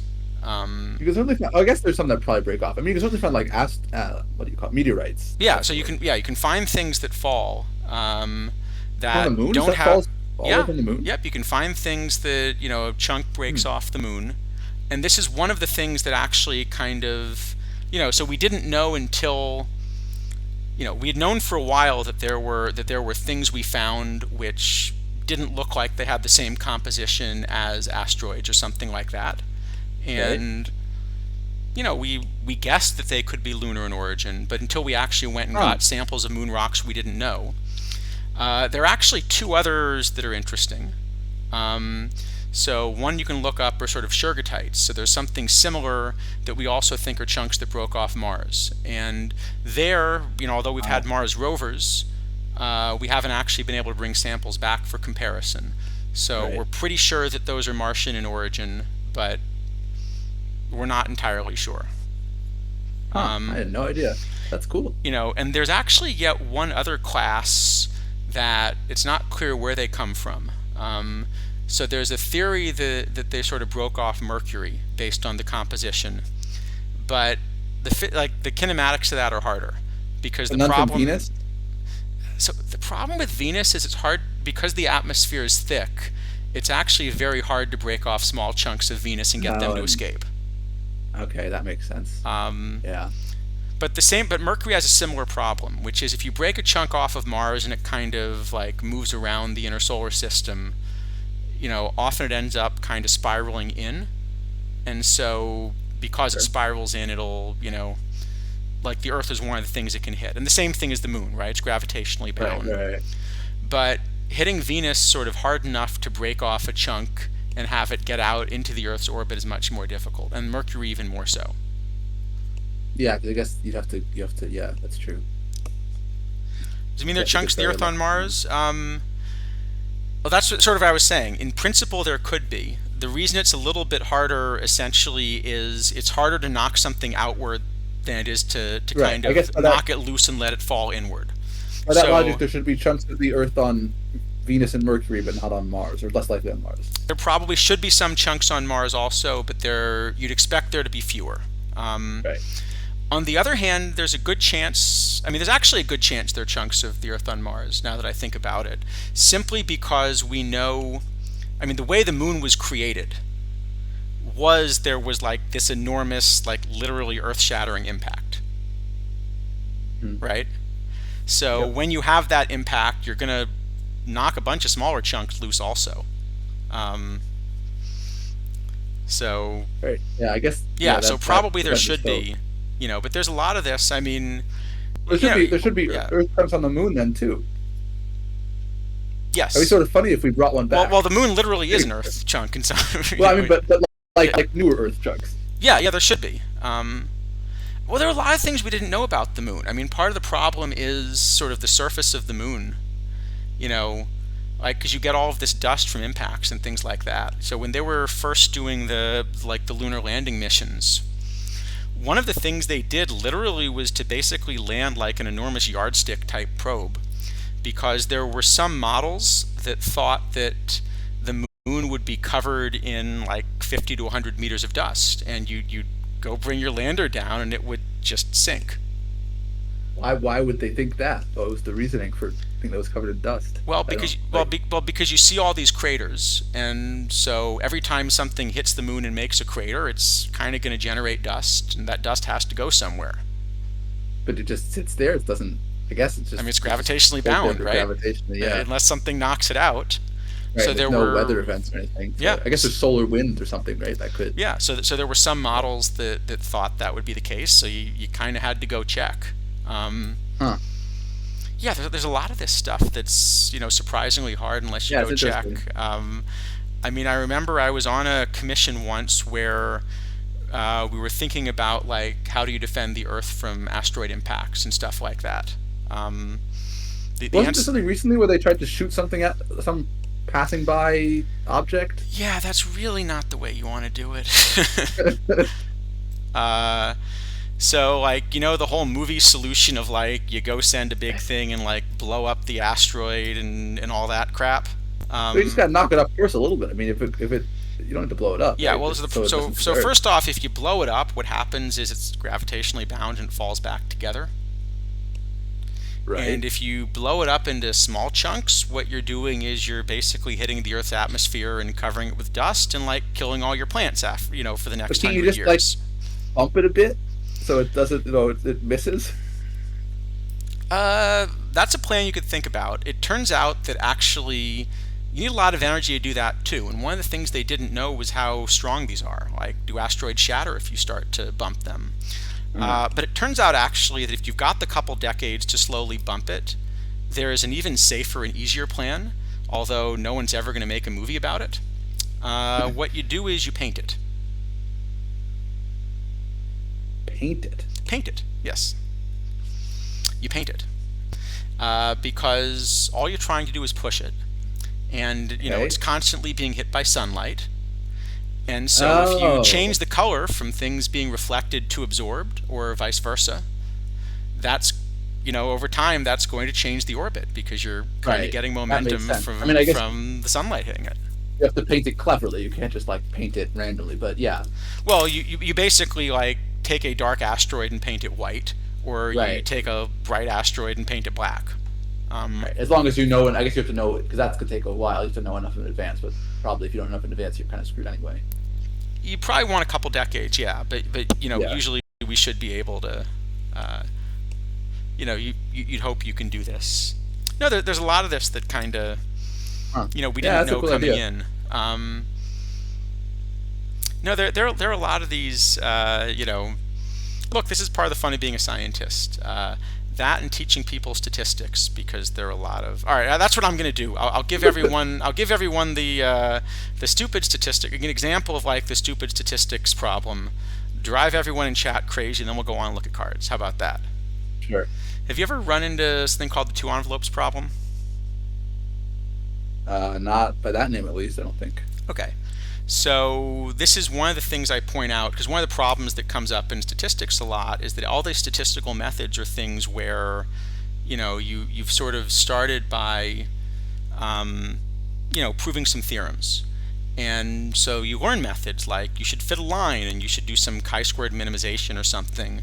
But we Right. often don't teach people the reasons they work, which means we don't teach people how to recognize the times that they shouldn't work. Right. And if you're not careful, you can get some really ugly looking results. And so here's an example. So the setup for this, you got two envelopes. You can think of it like a game show or something. I'm not going to tell you what's in them, but what I will tell you is that one of them has twice as much as the other. Twice as much of whatever is in it. Okay. Money, some amount of there's some amount. There's a piece of paper inside with an amount of money basically. Okay. Sure. Fine. And one of them's got twice as much as the other. I'm just not going to tell you how much. Okay. Okay. So I'm going to let you pick one, and they look identical. So I suppose you pick one at random. Great. But before you open it, I'm going to ask if you would like to switch envelopes. Okay. Okay. Do you want to switch? Well, in theory, I shouldn't really care because I could have picked the other one to begin with. But Right. I have It's to entirely know that random. I have to know that you're going to ask that no matter which one I pick. Yeah. I don't. I actually don't know what's in what envelope. So I'm Okay. going So to ask. no one knows. It's a Schrodinger's envelope. Yep. Okay. So that doesn't matter. So let's say I don't switch. Okay. So there's a similar sounding problem that people may have run into that's often called something like the Monty Hall problem after an Yep. older game show. That one I know. And the idea there is there are three envelopes. And what happens is after you select an envelope, I say, wait a minute, I'm going to open a different envelope where I know the good prize isn't in it. Then I'm going to ask you with the additional information if you want to switch. And now the fact that I've given you extra information changes the setup. Yeah. This is a much easier that one- problem because there's no third envelope, Yes. right? So I haven't given you any information. If I said, wait, before you make the decision, let me tell you something, you got to worry about it. But I haven't done that, right? Right. Yep. Monty Hall was Wayne Brady's predecessor. Is Wayne Brady now doing Let's Make a Deal? I am really out of the loop with U.S. No idea. I didn't know Let's Make a Deal was still on the air. Some of those games seem to go on forever. I don't know. People seem to like them, I guess. Yeah. I'm just surprised that you need new content, because I would have thought that like if a game show has been running for 30 years, you could pretty much just run reruns and like you don't need new content. Oh, it came back. Okay. Sure. Anyway, okay, so we agree that it cannot possibly matter because there's no information, right? Right. But just to check, let's do the calculation. Because I did say one of them has twice as much as the other, right? Right. So suppose that you have x in your envelope. Okay. What could be in the other envelope? Either half x or 2x. Okay, so on average, how much is in the other envelope? X. No. 5/4 x. 5/4 x. Well, then doesn't that mean that on expectation you make money by switching? Well, but then you should switch forever and make infinite money. So that is correct, and you should switch forever and make infinite money. So, yeah. Okay, so clearly something has gone wrong in this argument. I agree. Yeah.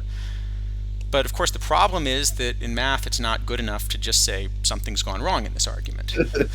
Right. Yeah. Of course. So you've actually got to be able to understand why, because there are only like 3 lines in this proof. Line 1, let the amount in your envelope be x. Line 2, the expectation of the other envelope is then 5x over 4. Line 3, 5x over 4 is greater than x. So if you're going to reject the argument, and I think we agreed you have to reject this argument, if you're going to reject this argument, you have to be able to claim that at least one of those 3 steps is invalid, right? I mean, if not, then yeah, I mean, it certainly seems like the issue should be in the first step. You mean to let the amount in your envelope be x? Yeah. Well, but are there situations in which you can't just, say like, yeah, exactly. It's where I have no idea why this stream runs long. Who could ever imagine? Yeah. But it only runs long on expectation, so the stream is either going to be twice as long or half as long as last week. Well, I think we're already over that. Yeah. Okay. Anyway, I'll let people think about this. I'll let people think about this, but the point is that we agree that we've reached the wrong answer. Yes. But it's actually kind of important to understand why, because if it's not valid to say, let the amount in your envelope be x, you have to understand under what situations you can and can't do that, right? Because presumably there will be analogous situations where it would also be illegal in that case, if that makes sense. Yeah, no. And I can sort of give people a hint, and then we'll kind of get off this for now. But the hint I can give is that actually for all 3 of these steps, what's happening is that there are assumptions that we're making, and there are axioms behind those assumptions that we've chosen not to be explicit about. And then one of them is going badly wrong here. So as an example of what I mean, when that last step, when I said 5x over 4 is greater than x, that's actually not true for all x, right? That's true. So we didn't actually ask, is x greater than 0? For that matter, is x real? If x is a complex number, right? Well, then I could still have x and 2x, but now you have something which is partially ordered instead of totally ordered. So maybe it doesn't make sense to say 5x over 4 is greater than x. So Fair enough. I'm just pointing out that for all of these, there are actually additional assumptions that we've quietly made. Shouldn't we be saying Twitter instead of X? Yeah. Assume that we have Twitter and to Twitter in the. Yes. Anyway. I've always thought that the best way to say both is just like spell Twitter with an X, like like that or something. Zitter. How do you say that? I don't know. Except you have to be careful, because if you pronounce the beginning of that like the Chinese president, then Yes, that's true. Yeah. Then you can't say it if we're still an affiliate stream. Right. Fortunately. Or have Winnie the Pooh anywhere involved. Yes. No Winnie the Pooh. Very important. Darn it, we're now going to get banned more places. Shoot. All right. we better go on and talk about Al Leiter before we. One of these times, somebody asks you about the rings of Saturn, and then we'll get a good story. But let's do that in a future stream. I have been wanting to say something bad about Al Leiter for so long. Unfortunately, looking at the card, I actually can't because I think this is a good card. I think it's a mediocre card. I have this in kind of like the, like, say 4th to 7th range for low gold starters. Really? I have it higher, I think. Let me see. Yeah, I have Beck, Reynolds, Moore, and then a kind of a group with Leiter and Lady Baldwin and some of the high silvers. Okay. Well, no, actually, I don't have it so far off from that. So I have Beck, Reynolds, but then I have Leiter at the top of that next group. But actually, I'm looking at it. It's at the top of that next group, so it's pretty close. Yeah. So yeah, it's a potentially useful card. But this also has more stamina than some of its competitors. So it has more stamina than for example the Scott Sanderson that you might have played instead. The funny thing is actually the card it competes with a little bit is Cliff Lee in low gold, right? Remember I was saying I really get Cliff Lee to play up. I don't have Cliff Lee playing there. I have it competing with the high silvers like the Vasquez and Robin Roberts and Kershaw and such. Yeah, I have Kershaw up there with him too. So I think he's playable in low gold, but not a must-have. I don't think he plays up into full gold. No, definitely not. And I do think with the extra stamina, so there is actually an interesting thing that this card allows, though. I don't think you could do it in full gold yet, but it's getting close. But let's say you're just trying to run like a very contrarian, gold do or die roster. Do you run five? Okay. Do you run 5 lefties? If you're determined to run 5 lefties, do you want to play this? Okay, so if you are desperate to play 5 lefties, Frank Killen, number 1. Killen clearly number 1. Yep. Vida Blue, Herb Score. Newhouser, I guess. Newhouser. And is this number Yeah. 5? I think I like Matt Moore a little better. Well, I have him ahead of Moore, for low gold at least, but maybe in full gold it's a little different player pool. Let me run it in full gold. Antonelli, I think, is also somewhere in the conversation as a kind of 5th one. Yeah, let me see. You could also start Woodashik, I guess. That's dangerous. Yeah, you know what though? I think also I'd probably start Randy Jones or David Price over this. Oh, it's close. Yeah, that's true. Probably also. I like Jones better than Price, but yeah, I think Jones is. Okay, so then he really doesn't play up, even if you're determined to run lefties. So then this is a card that will play in low gold, but probably has limited use out of it. So it's maybe like a C or something. Yeah, I think a C is about good. No, I don't. I actually, Mr. Odd, I don't like Randy Jones so much anymore. I think he was pretty good when he was released, and he's been surpassed by these new righties, the Verlander and the Shocker and whatnot. I'm starting to really like Jones a little bit more just because there are a few better gloves in gold. I still don't like Jones at the level that I want to run him, but just like I think he's jumped a couple notches up. Just maybe with the but extra gloves. It's just that there are a couple notches up from like 15th to 13th or something. Yeah, it's not enough. Agreed. Also runs a great barbecue place at Petco. There you go. Well, you can't argue with the barbecue. You cannot. All right. One more low gold. Lorenzo Cain.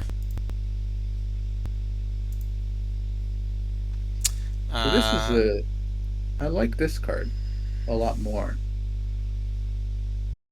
So I'm really torn on how to evaluate Cain. So here's the problem I have. I have the following issues with Cain, and I sort of don't know what to do. So first off, I think the obvious comparison for Cain directly is Paul Blair, and the main difference is Cain is a righty that you want to face lefties. Blair is a righty that you want to face righties. Yep. But there are a lot more righties in the meta, Well, and that makes Kane Blair does more play valuable. right field too, which is I think useful. He does play right field, but I don't think the bat's good enough to play right. I think it's a good It's bat for not- center, and it's a not and because with that lack of arm, I don't think he can quite play Well, right. I don't think he can start there either. But the thing is, so if you're running in gold now, right, you're probably playing Tommy Davis in left field. Yep. Tommy Davis doesn't play right field. You might be playing Walt Wilmot. Walt Wilmot doesn't play right He doesn't field. play right field. Paul Blair doesn't play right field. So all of a sudden, if you're playing Clemente both ways, you're struggling to find a backup right fielder. Yeah.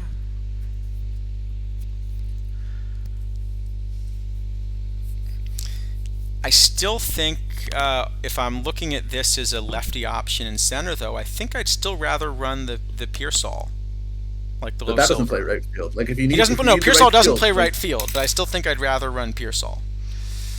The I other have- thing, yeah, I've in seen right repetitive field is I'm not running the Clemente both ways. Roger Maris is just so good versus righties, and it's a righty-dominated meta that I'd still rather run Maris, and especially in Yeah, low gold. And in low gold, I'm always running Maris. Yeah, of course, low gold. Yeah, I have Clemente and Maris about the same VR in full gold, which means I'm going to run Clemente, of course. Because you can run them both ways. Yeah. Yeah. But Maris also, the thing about Maris is he also does play center. So I think Maris is the center and right option for me instead of Kane. Okay. Yeah, that's fair. I guess if you're playing Hunter Pence as a DH, that also solves the problem. You could do that, yeah. Well, or also, I mean, the other thing I can do as a backup is Mel Ott is still on my roster somewhere. Oh, really? I'm played really since he released, pretty much. No, I'm surprised you're not running him at third. He's a big bat that can't play third. I like Colson Montgomery too much. I don't mind the auditor, but I really like the Colson Montgomery card. So that's where I'm stuck on Kane, because Kane is sort of weird in that as a two-way card, he does keep bubbling to the top of like some of my searches. He also is in sort of a modern era, which means there are tournaments that like Wilmot and Blair can't play. Yeah, I'm pretty sure I will fit him on the roster in low gold. I'm not sure about full gold. But having said that, as I've started to like think about building rosters, every time I actually build a roster, Kane doesn't end up on it. Just one of the other combinations I mentioned ends up working out better. Yeah. See, okay, so low gold I have him as the best right fielder DL by kind of a lot. So I think what probably I would low gold is play Blair both ways and play Kane in right. I see. You play Kane in DL right, and and have because Maris must be platoon. The bat's too slow. right. to So go Maris both and Kane platoon, and Blair plays center field both ways, and then Tommy Davis plays left both ways, and that kind of more or less. I guess it doesn't cover left field, but left field is easier. To cover. See, the other thing is it's such a right-handed meta. I almost want to play David Justice there instead, and just let Justice be the other half. Low gold I don't think is quite as right-handed as full gold is, because you've got like a lot of Moors and stuff. Yeah.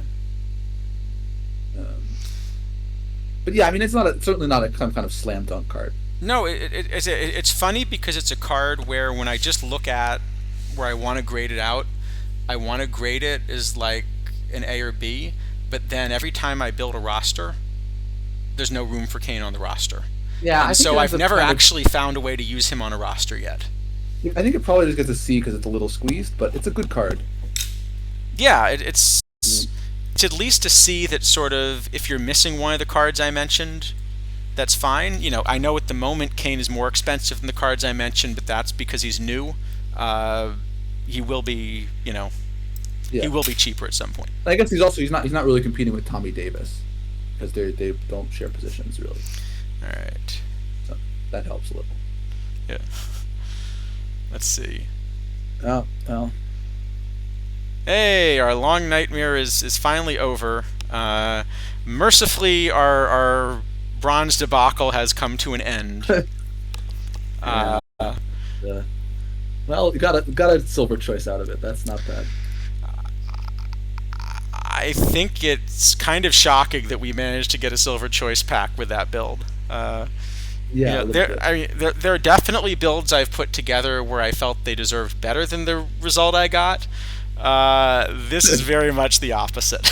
Yeah. This is a build that, like, just for the build I assembled, should have been a first round exit. Probably yes. Just on general principles. So. Yeah, I mean, I think this Kane card, like, yeah, people, a lot of Royals fans or whatever, Brewers fans, I guess, are happy to have Kane. And I think it's an interesting card. Like, this is not a terrible card by any means. I'm glad it's in the game. Yeah, I mean, it's just like I said, I just can't find a way to build a roster with it, which, But I will freely admit that the fact that I can't find a way to build a roster with it feels surprising to me. Like, I think honestly, it will. Yeah. It will find its way into something. I just don't know quite where exactly I'm gonna get it in. But I think it will get in someplace. I'd like to say it will get in someplace, but like I said, I haven't managed yet. Yeah. All right. Oh, hold on. Let me just check. Just want to check. Do we have to do a TWIP draft soon? Because we're gonna run into that also. How long do we have to untwip? Are you in the TWIP draft? I am on the other account. Alt. Oh, we've got an hour. We could do at least Yeah, 5 more cards before then. Let's try to finish before the TWIP draft. I think we can do it. I think we can do it. We can't do it. So. Okay, Speedy, relax. Okay, actually, the next two I don't think are that difficult. So all right. I know we try to speed round it. Let's. Actually, no. Maybe this one's gonna be. Every time we say we're gonna speed round it, we get stuck playing asteroids or whatever. Yeah. Something. All right. What were we? We're gonna look at. We're looking at. Didn't we just do Luis Castillo? Just give him the grade we gave Luis Castillo before, and we're good. So the interesting thing is, of course, you can put Luis Castillo on the same roster, but you can't put John Ward and Monty Ward on the same roster. So something to think about. Yeah. Okay. So I like the switch hitter. I like the second base thing. Oh, the wards are fixed. Hooray! Thank you. The wards are fixed. Which one did you choose to go with? Oh, they're both Monty now. They're both Monty. Okay. Well, then we need one more, and we can play 3-card Monty. That's true. We needed another one now. Yeah. I did like that. The part I liked most about it was that John Ward's nickname was Monty, and Monty Ward's nickname was John. So we have another switch hitting second baseman. So I now have my top 5 gold second basemen are all switch hitters, which is fun. I have 4 only. I'm guessing you don't want to play Carr at second, or you don't want to play Strang. Oh, I forgot Carr's the switch hitter. Oh no, I have Randolph slightly ahead of Carr. I have Castillo, Okay. Moncada, Nunez, Amador, Randolph, Carr. Okay. I did forget Carr's switch hitter though. And I've got Strang in there too. I have Strang quite a bit down. You know how much he's got 109 I. I mean, he can't play he has second no base. defense, though. He can't play second base, but No, he's got I think 109 he's fine in I. the outfield. I think he's fine in the outfield, but not the second. I like this Castillo though. I had this Castillo first. So of these, Castillo is going to be the best glove, and probably the worst bat of those switch hitters. No, he's got a little better bat than Nunez, and a little worse glove than Nunez. So he's maybe second combination behind Nunez in there. So right. Yeah, so I have Castillo first at second base as a 2. I have Edgardo Alfonso better VL because that bat is just silly. But the thing with Castillo is you don't get this shortstop that was really useful for Nunez when you're playing for call. Yeah. So I think I did try to fit Castillo, and I did it by cutting Alfonso and playing Nunez as a 2-way backup. I don't know if it's good. So I have all 5 of these is within about 0.2 WAR or something. Like, it's incredibly close. Moncada's the best of them by a little bit for me, and he's going to be the best by more for you, I think, because you're not going to punish him as much for the lack of I. I have Castillo first and Moncada second. Okay.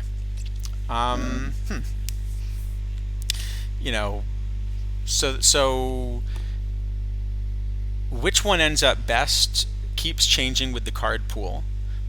With this card pool, right after Moncada, I actually have George Carr, who I've never tried to run at second base before. Actually, apparently I don't even have the card yet. It's very expensive, and pretty much everyone bought Frank Duncan instead because it was way better. Why is he expensive? Is he the key card for? It's in the Negro League 3 Monarchs mission. There's a 94, a 90, and 2 golds. So oh, that's right. That's the one. Okay, so that's why I don't have him then. Okay. So basically, everyone did it with Newt Allen and Frank Duncan because those are the most useful. But this is also a card that, yeah. Yeah. Okay.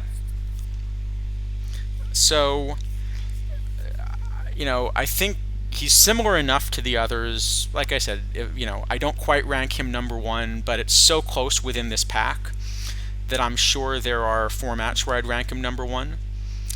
For example, in an earlier era where the lack of power becomes less important, he immediately would jump to the top.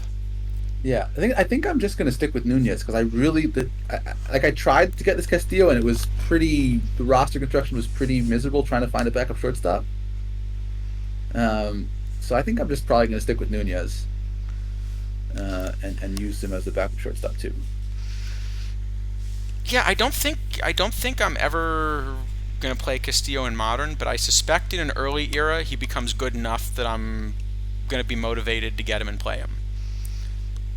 Yes, well, you have to get him if you want Giancarlo Stanton, which you probably do. So. Yeah. Yeah. So you mentioned that Carr is a utility player. I don't see Carr as a super utility player. I think as much, just because a lot of the defensive ratings are places where I'm not willing to let him play. So, for example, I think at the gold level, he's really not a shortstop, he's not a center fielder, he's not a catcher. Yeah, but the other ones I think I'm okay to play him at. So for those, at least, I think they might as well not be on the card. And I still so I think he's a good utility player, but I think some of the positions actually it's worse that they're on the card because this causes the AI. Oh yeah, that was the other thing in the PTMS. So we did lose in 7, including 2 extra inning games. But I still don't quite know how this happened. But I did manage to start Miguel Cabrera at second base in the PTMS. That's impressive. Yeah. How did he do? He was the best hitting second baseman in the format. That's for sure. That's not the question you asked, is it? No, not quite. But I got eliminated in 7 games in round 1. That's also not quite an answer, but yeah, I think I get the point. I think this catcher actually is useful in dead ball, though, potentially. The thing is in dead ball, Bresnahan just is a better bat, and you'd run that catcher instead. It is, but I think the shortstop and center field, I don't ever care about. The catcher in dead ball is something. I mean, it's not great, but I'd rather have to not have it for dead ball. But the shortstop and center field, I'm just as happy if he didn't have. Yeah, I'd been happier. Yeah, I think this is a card that I wish the price had come down. I would definitely I know there have been a few of these spotlight packs in the past that brought down a couple, like the Jackie mission. If there were one of those for the Negro League things and the price came down, I would definitely. Yeah, and the Negro League 3 set's been in spotlights like 3 times, but the problem is that this is the only tough mission. That is true. We are spending a lot of time talking about a card that's been out for a month.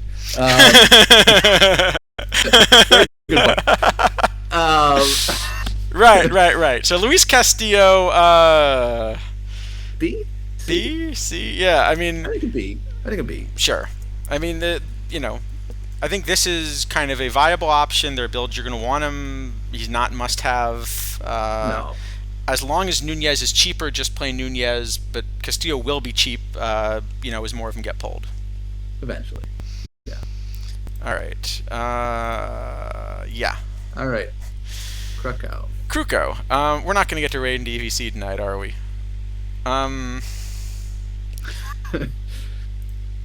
Yeah. So Ellie, 89 stamina. I just had this as being just sort of understated compared with a lot of the cards of similar shape. Oh, really? That's interesting. Let me find the comparison. One sec. I like him actually. I have him as the number 2 starter in low diamond. Okay, let me make sure that I am not thinking of a different card. I haven't pulled up my thing. I was just going from what I remembered. So let me actually make sure I'm not misremembering. This is the version of the model that likes Derek Jeter, so you take what you get.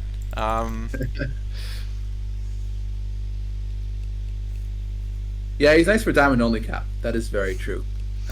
So diamond only cap, I think you definitely can run him. Yeah. This is my 5th starter in diamond only cap if I owned one. I'm playing Miller right now, and I would save the 4 points by playing this and get a tiny bit worse. Okay, I have him. Let's see. We'll see. I'm the idiot that'll run Candelaria as well. I like Candelaria. So Candelaria, Killen, Miller, Oswalt, Mathis, but then Kruko and Viola are sort of my next 2. So I have Miller, Kruko, Verlander, Partlow, Candelaria, and then Killen. But I mean, Candelaria in particular is so much just that's what you think you're getting. Yeah. Yeah, and I want to try to run some of the lefties. Reed Sox beat us. Good. All right. Is it which tournament was that?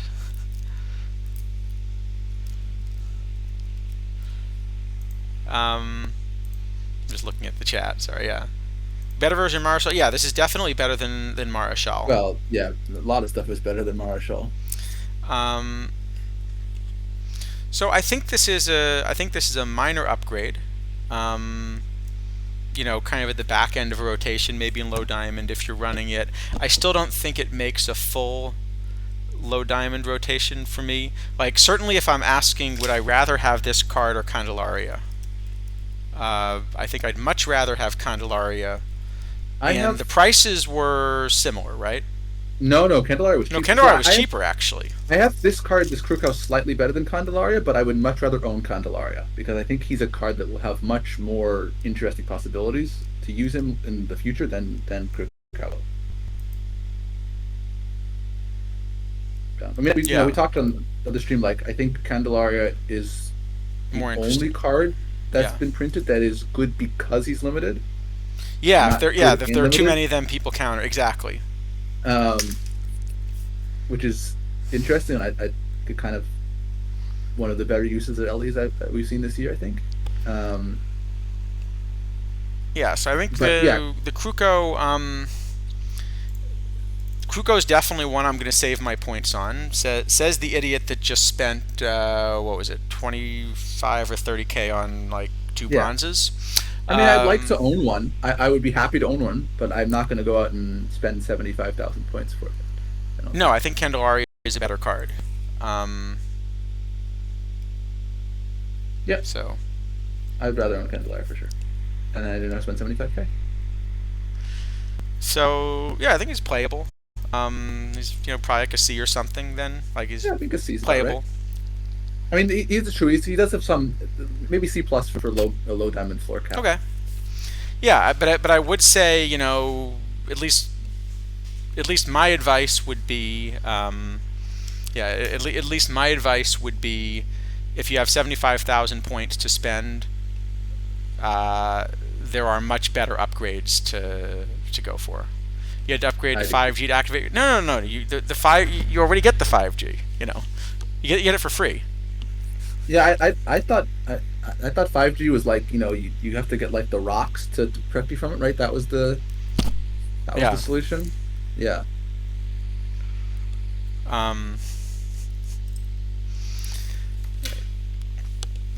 Yeah. So for the theme team, it's always nice to have cards like this as well, of course. But I think from a tournament point of view, I don't think this is one I'd rush out and get. No, I'd play him and stuff if I owned it, but I'm not gonna go. It's not a card I'm looking for. I don't think I even play him. I think because in low diamond the relievers are better than the starters. So if you're the number 6 starter, and I do have Candelaria. So if you're the number 6 starter in low diamond, you're kind of out of the build entirely. Yeah. No, I see. I just have this being kind of in the top 5 at the moment, so I'll play it. Okay. But, I have him number 6, so I don't it's all quite. it's all pretty tight in all honesty. So like, I'm happy to have kind of any 5. Yeah, and I'd say of those, at current prices, Miller, Oswalt, Verdell, Mathis are just much cheaper than the others. So I'd start with those. I don't know if Oswald's anywhere, but that's Well, this looks like we got knocked out of the imperfect draft. So let's check and see who knocked us out of the imperfect draft. Sure. Well, while we're doing that, I think we can knock out Callison and Rice pretty fast. The Rice is actually kind of an interesting card. Right. Callison, I think, is just not any good. I don't see anywhere place at playing even in low diamond. All right. Well, I should at least pull up the card, but let's just see who knocked us out of the perfect draft.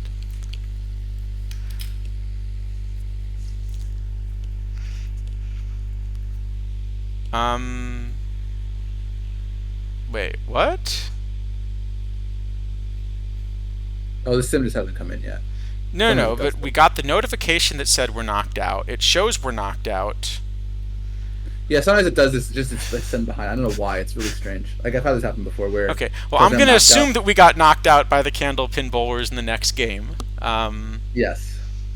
And this was one of the conforming teams, right? I believe this was one of the yes. Nice. Eligible teams. So congrats. So, well done. Who is that in chat? If you're still here, so we can congratulate you. And in the meantime, let's see. Evie's baseball is still around. Oh, the Haboobs did get knocked out. The Ozeki came back in 5 games. The Alpenglow did get through. The Wichita Eagles knocked out the Generals. We got rid of all the non. No, so the Alpenglow and the Rhinos are the only 2 that are left. No, but the Alpenglow are out. So if Charlotte wins one more, then we've got them all. All right. I think that would be a good group achievement. We didn't do our part, We did not. Well, okay. To be fair, our full bracket was this full bracket of 4 was eligible teams. Yeah. So. Kachi Koshi. You may go in. Oh, is that you, the Ozeki? All right. Well, see, we tried the Intai thing, but it turns out that the Kyokai can tell you to go Intai, and you don't have to say yes. I don't know what any of those words mean. So you see, there was this thing that happened with us, and never mind. All right, hey, and I can sign up for a draft. So, okay. Well, that just killed my game. All right, we had our first crash, and we're only however far in. So while we're busy crashing, you want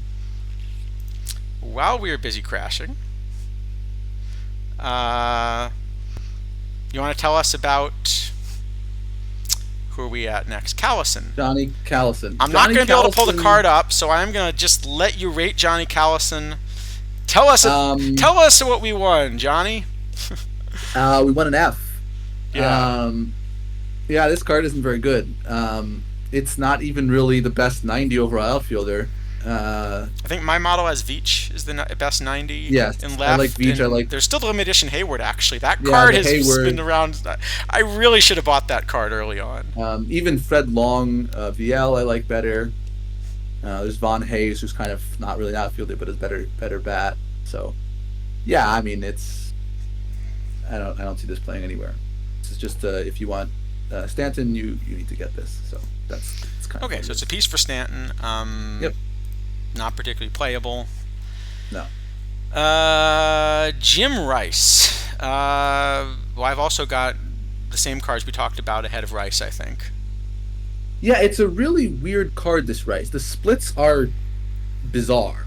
I mean, they're all over the place.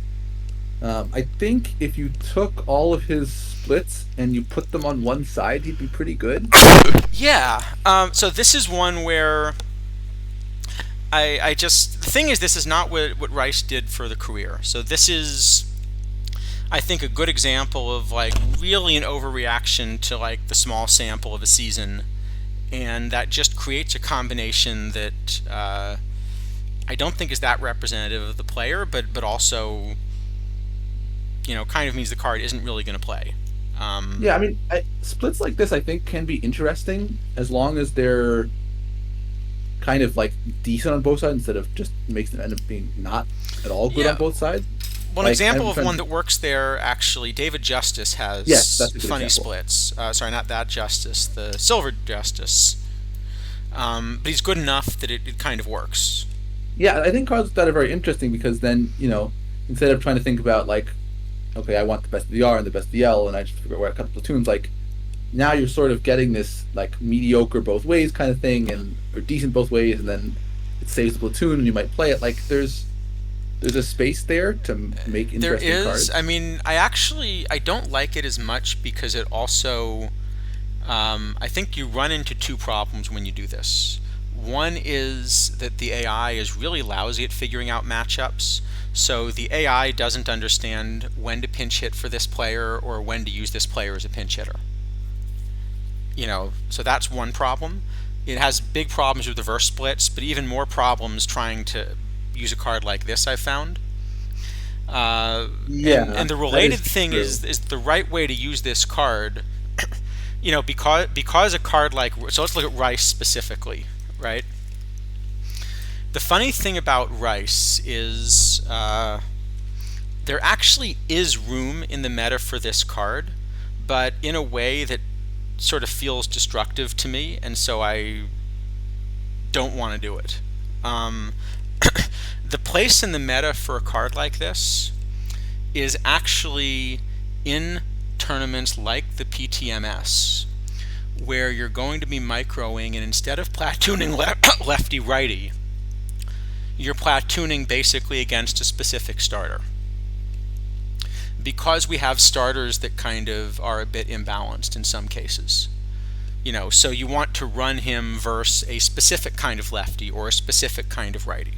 Yeah, I mean, I think the problem with I like that usage. I think the problem with this card specifically is it's just not actually good enough at any of that to get on the roster. In the Right. first Well, place. so for example, But- let's say you wanted to run this card, like I might run this card against like the Cliff Lee that we looked at. It's kind of a good counter to Cliff Lee, specifically against lefties. Sure. Because But I mean, you can find higher BABIP cards at Well, you 10 can't. lower diamonds. Yeah, I agree. Um, No, I think in general this one just isn't going to work. I was just kind of Yeah. giving an example of Yeah, some no, of the that's. I place mean, that. that's true. There is a space for cards like this, but this one is just kind of, I think, too weak both sides, so it doesn't end up anywhere. But I think Yeah. cards like this can be interesting if they're a little So bit. you're asking, could you closer to bat the right top. in different parts of the lineup?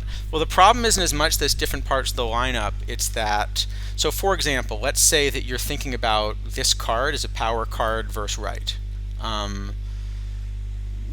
And this is probably okay. So this is a corner outfielder, power card versus right. You're getting 114 power. You're getting 114 gap power. Okay. Well, here's another guy that plays a pretty similar left and right field and is also a 91 overall. This Hack Wilson that came out in the Immortals set. But this is just a much better power card versus righties. So that even on Jim Rice's good side, Well, I'm not totally sure which side is Rice's better side, but no, on his good power side, I mean. You're Yeah. asking about like a power card versus right. Even on his good power side, Hack Wilson does everything Jim Rice does except with like 35 more points of power. Plus the other components of the bat are also going to be better versus righties as well. yeah. So I mean, I think that it's kind of the point is that there is room for cards with that shape, but not for cards with those ratings.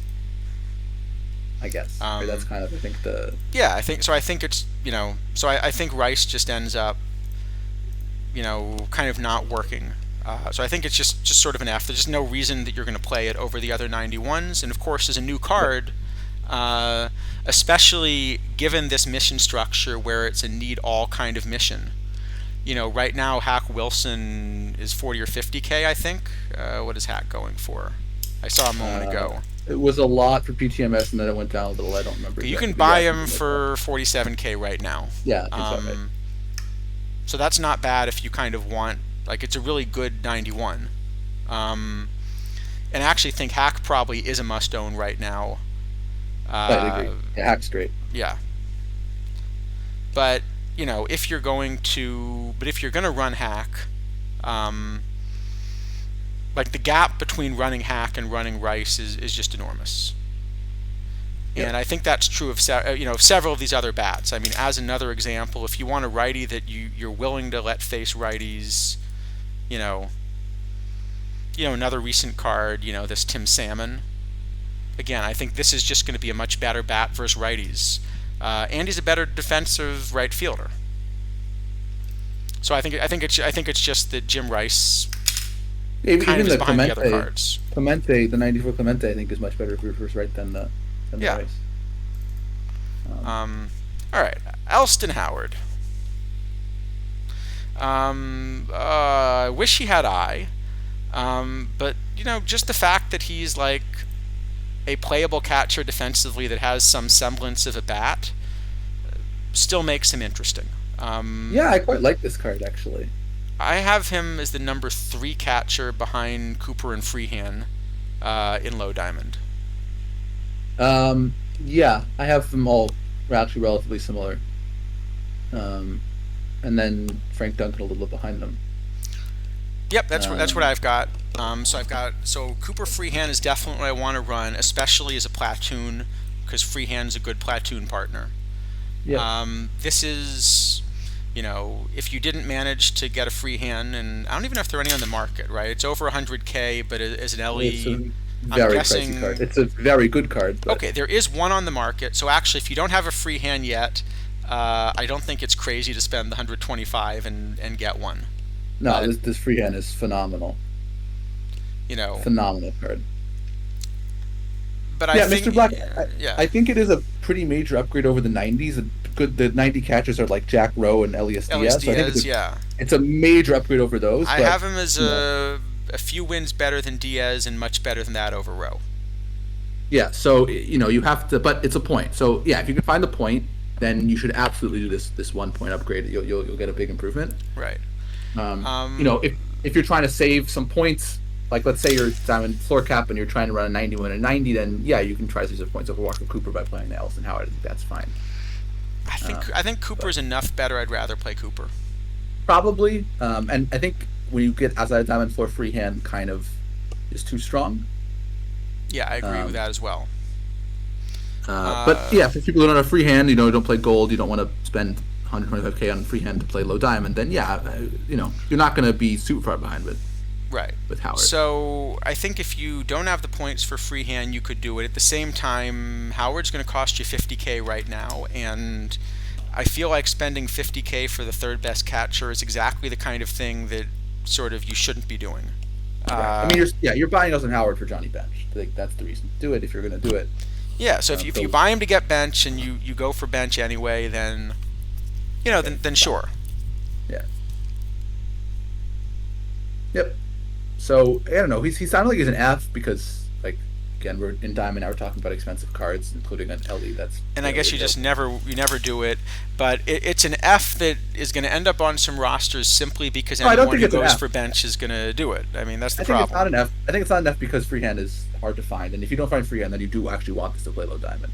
So it's probably like a D. All right, well, give him a D for Diamond. Yeah. But yeah, I just think that the gap between this card and the two that are better is just enough that you never, like, investing in third best catchers is just burning points is the problem. Generally, yeah. So this is a card that really I think you should only be buying if you've decided that you want the bench mission. Yep. Yeah, I mean, I'd much rather spend 125K on Freehand than 50K on Elston Howard. Absolutely. what do we got next here? Jose Abreu. All right, Jose Abreu. Didn't we say we were going to do a short stream tonight? I told you this was not going to be a short one. I was pretty confident. All right, Jose Abreu. A little bit cheaper among the new cards. Yeah. I just have this behind a lot of stuff. I mean, this is basically a worse version of the PTMS Andres Galarraga's profile. So I definitely have him behind Galarraga, but of course Galarraga is intended to be a top tier reward. Yeah, but I also have behind him. But I think there are a few things. So I have him behind, say, the Maguire that's out there. Yep. But then the other thing is, in exactly the same set, Bagwell got released, and Bagwell is also better than this card for low diamond. I completely agree. So I think he just ends up unplayable. Yep. I guess maybe. Do you ever play him in OTP era diamond? No, because you can play Mark. No, you play Teixeira. Yeah. Yep. Okay. Yep. F. Cool. Let's go. All right, Daryl Kyle. Don't have time for a long Daryl Kyle story, so I will tell that another time.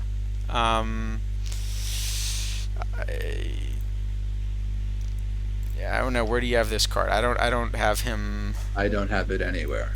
I think it's just a bit understated, right? Yep, pretty much.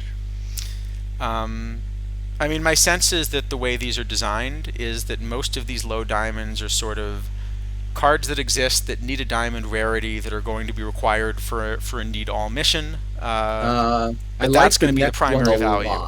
I like Carpenter, but I don't like this Kyle. I don't want to play this anywhere. Just I think a pretty easy F. Yeah, so Carpenter, let's pull him up. Carpenter is kind of funny. Well, you know what I want to do with this card, of course. And you know what I want to do with this card? So this is a card that really makes me want to scream at my model.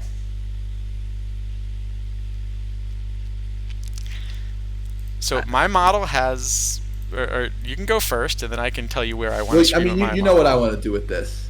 I want to play this at third base. You want to play this at third base.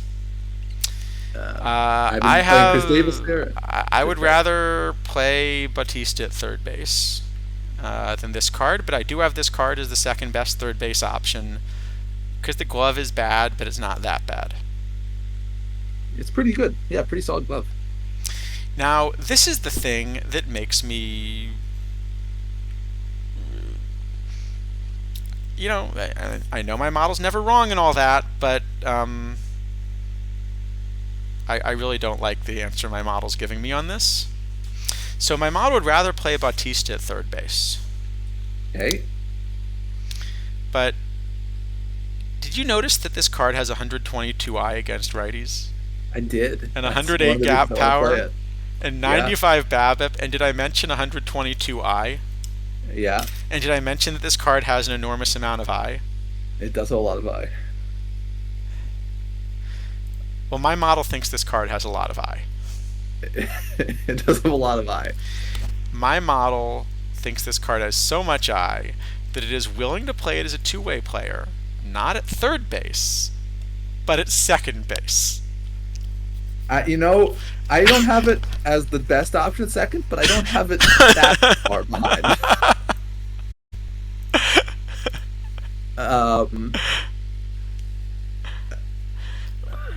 My model is actually willing under circumstances against righties to run a middle infield of Matt Carpenter and Derek Jeter. Oh boy, over Peckinpah? That's verse right. Verse right Peckinpah. Because of how splitty Jeter is. Gotta be Peckinpah versus left. I don't know. I'm playing Newt Allen at second, Carpenter at third, Peckinpah at short. Very happy with that in diamond. Or actually, not in diamond. I'm sorry, I don't think I can actually. I mean, I don't think I can actually talk myself into running Carpenter at second. but I'm just telling you, my model says you can run Carpenter at second base in low diamond. I I don't hate it as a way to find a backup second baseman because it's actually a little tricky in low diamond to do it. Like Newt Allen, I think is quite good. Newt Allen would be my backup plan. He's the next best second baseman. Jose Valentin. But then it's actually Moncada. kind of hard to find a backup second baseman because your shortstop is in low diamond is almost certainly Peck and Paw. I guess if you do this silly Jeter business, no second base there. Well, you But know how much I base. like Derek Jeter. Yeah, but how like there's no second baseman. We can't find one. So actually, this is that second base, even if it's not starting, I think is useful. So I don't have to try to shoehorn some, Marty McManus or Mark Ellis or something onto the roster. Right. I really don't want. I mean, I'll still run Bautista at third because you see, Bautista has 118i. I like Bautista a lot. I would probably platoon Bautista and Carpenter. I think if I could do it, or just play Carpenter third both ways and put Bautista at DH. Yeah, you could definitely platoon him. But yeah, that is so good that my model says forget making him a first baseman. This is a second baseman right here. This is your low diamond second baseman. Yep. I mean, it's not totally insane. I don't think. I think it's totally insane. Only slightly insane. I think it's totally insane. I also am tempted to run a middle infield of Carpenter and Jeter just to see what happens.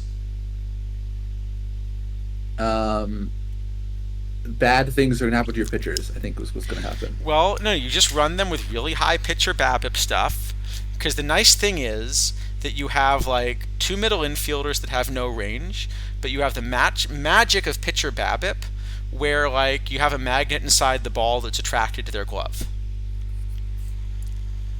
Pretty good. And then maybe it works. Maybe. Oh, I do actually, because I noticed Dolph Camilli mentioned. I think Dolph Camilli may have more than 125 IVL. Not enough more to make him good, but I think he does have more. That's interesting. Not like 127 or something. Like not enough to make him good, but. Oh, I see. Because of that I being 124 in aggregate. Yeah. Ooh. And there's no way to tell, is there? Well, there is. So I was trying to do this last night. So the contact, you actually can get the split because the contact's uncapped. Right. But there are some really weird cards. Like for example, no, but the eye you can't get the split, as I'm saying. Well, you can because you can get if you assume the contact split is the same as the eye split. Which I don't know if it's true. It doesn't have to be. So the card I just want to look at is Willie McGee for this. Can we please not look at Willie McGee? He has no eye. No. There's a good reason to look at Willie McGee. Very good. He has no eye. He does have no eye. No eyes. No looking at so it. You'll notice Willie McGee has more contact in aggregate than he has either way. Well, there's a funny story about Willie McGee, right? He has no eye? No. Well, this is one of we're gonna go off on a tangent again, aren't we? We tend to do that. This is one of these like Yule Simpson paradox kind of problems. No, but it doesn't even. I don't think there's a way to do it here, right? Like because they're both below. So William McGee, when he won a batting title. Oh, that I know. Yes, this I know. Yeah. Yeah, I thought you meant Simpsons paradox with these two contact rays, and I was like, no, that doesn't. I don't understand. No. Sorry. Yeah, so it's weird because I think what's happening, and I haven't actually tried to do this, but I probably will because I think actually having a good BABIP calculator is going to become very important soon. Is I suspect that contact is getting calculated on the VL ratings, the VR ratings, and the overall ratings individually, and not aggregated. And I think this card may actually provide a clue about how that's happening because of this weirdness. Huh.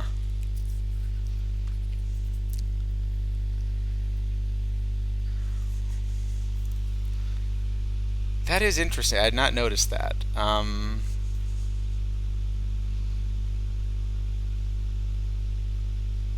That's an interesting idea.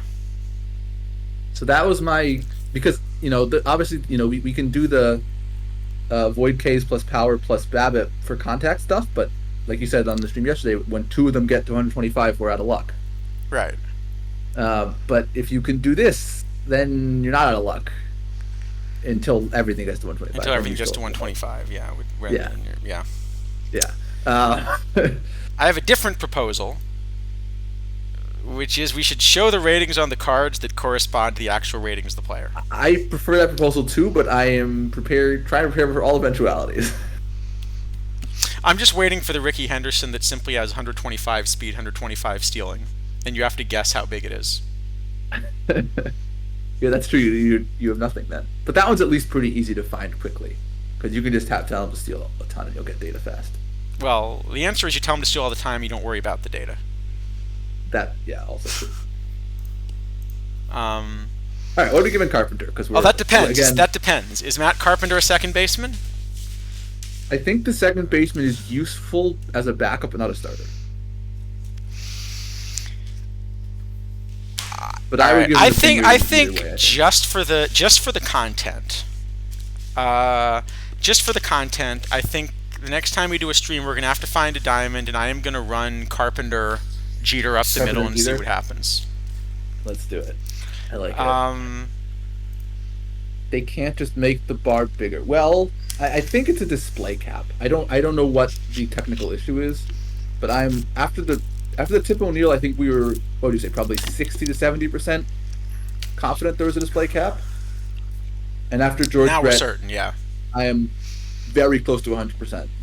Yep. Very close. Yep. All right.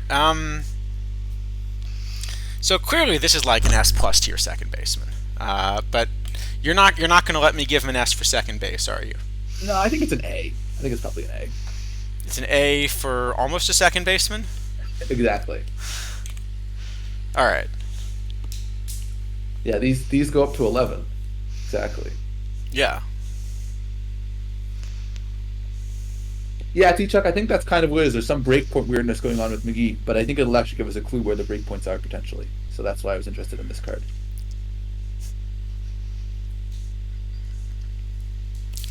The one I still don't understand is AJ Smith-Shawver. Yeah, that one's a bit confusing. This to me is the card that I don't understand.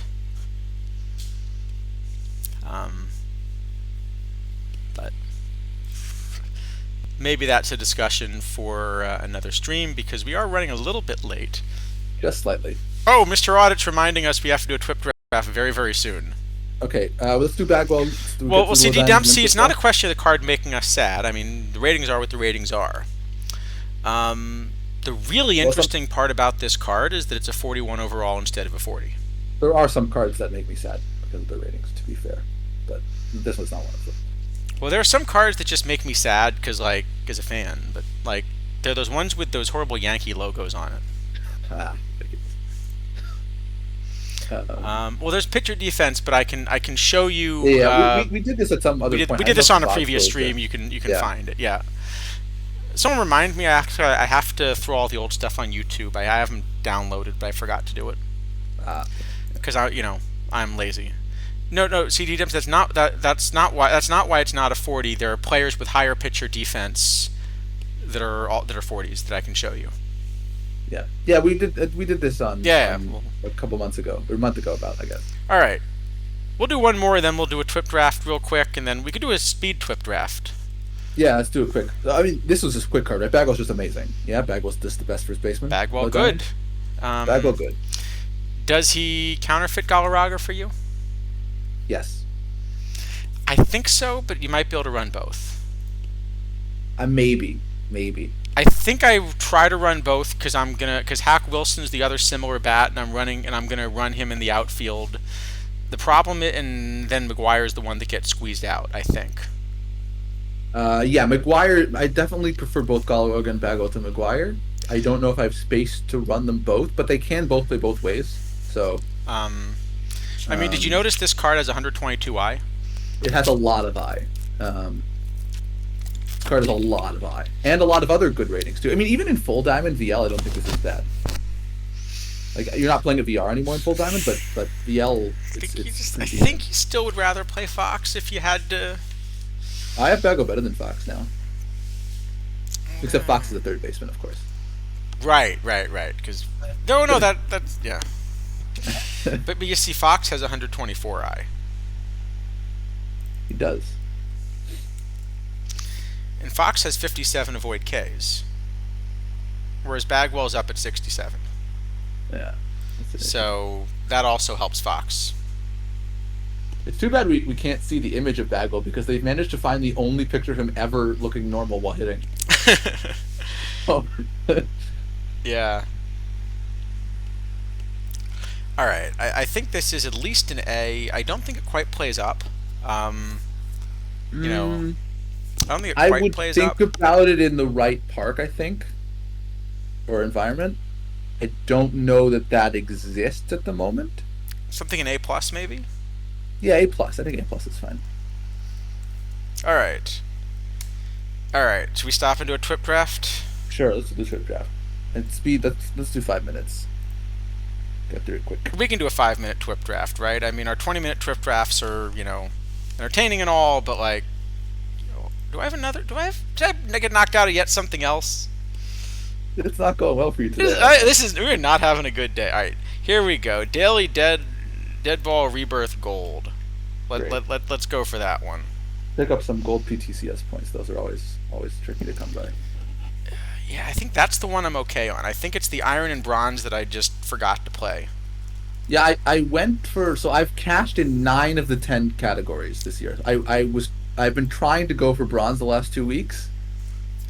So just like see if I can spike one of the low bronze caps and then play the rest of the week. But I think I drew you in like 2 straight round ones and we went 1-1 against each other or something. It was frustrating. I've been trying because I want the 10th cash. But all right, TWIP it's time. So hard to play enough bronzes. Here we go. Let's play some TWIP. What are we doing? Comerica Park, little righty favored. Yep, righty favored. 1995. Power, all right, power, speed power. draft.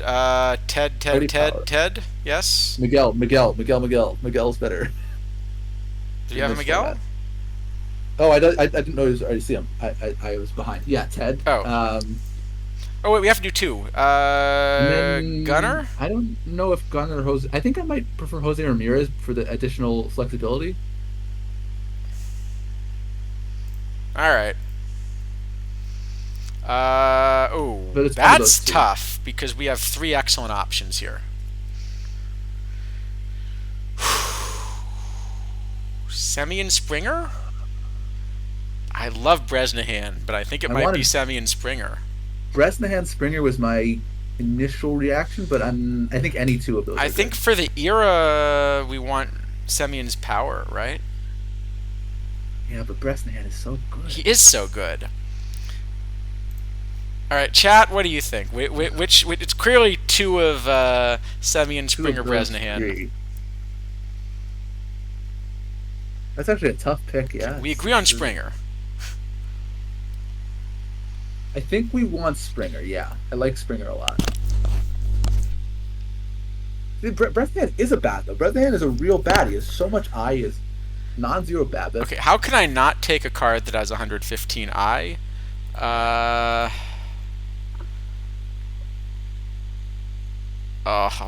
Semyon is so good. They're all good. And he's got these like big reverse splits, which are perfect in this. I know. I think it's still Bresnahan Springer, but I'm not sure. I'm really not sure. All right, chat wants Bresnahan. Davis Altuve. Yeah, don't think that's the right. Okay, is there any argument for Semyon Bresnahan? I don't think so. All right.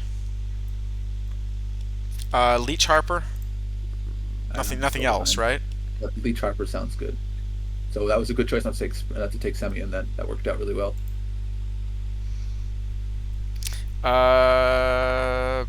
Okay. Well, normally I was gonna say it's an easy decision to take Shock. We did take Bresnahan. We did. I like Charles Johnson too. I think maybe. I think Steer. Because Ramirez might be our shortstop probably now. Steer. I think Ramirez is probably our shortstop. It's probably Shock anyway, right? Shock or Johnson? Johnson's pretty good in this thing. For the era, maybe it's Johnson. Yeah, maybe take Johnson for the era. Yeah, De Leon or Senga also are interesting. I don't hate either of those two actually. I like Johnson though. I like our big bats. We like our big bats. So we're not taking 3 third basemen. Okay, then let's take another. We're definitely taking another here. We're taking a 4th third baseman. And maybe it's a 5th third baseman, actually. I think we're taking 2 more third basemen this round, aren't we? We can't fit these all anymore. No, we're out of space. We have no pitching. We have literally 0 pitching. Do we need pitching? I mean, Now Ned Garvin is pretty bad, huh? how about just go with Michael Jack Schmidt? Where are we playing all these guys? Ramirez at first now. Schmidt's at. No, Steer Short? Steer is at first. No, Steer doesn't play first. You can't play first.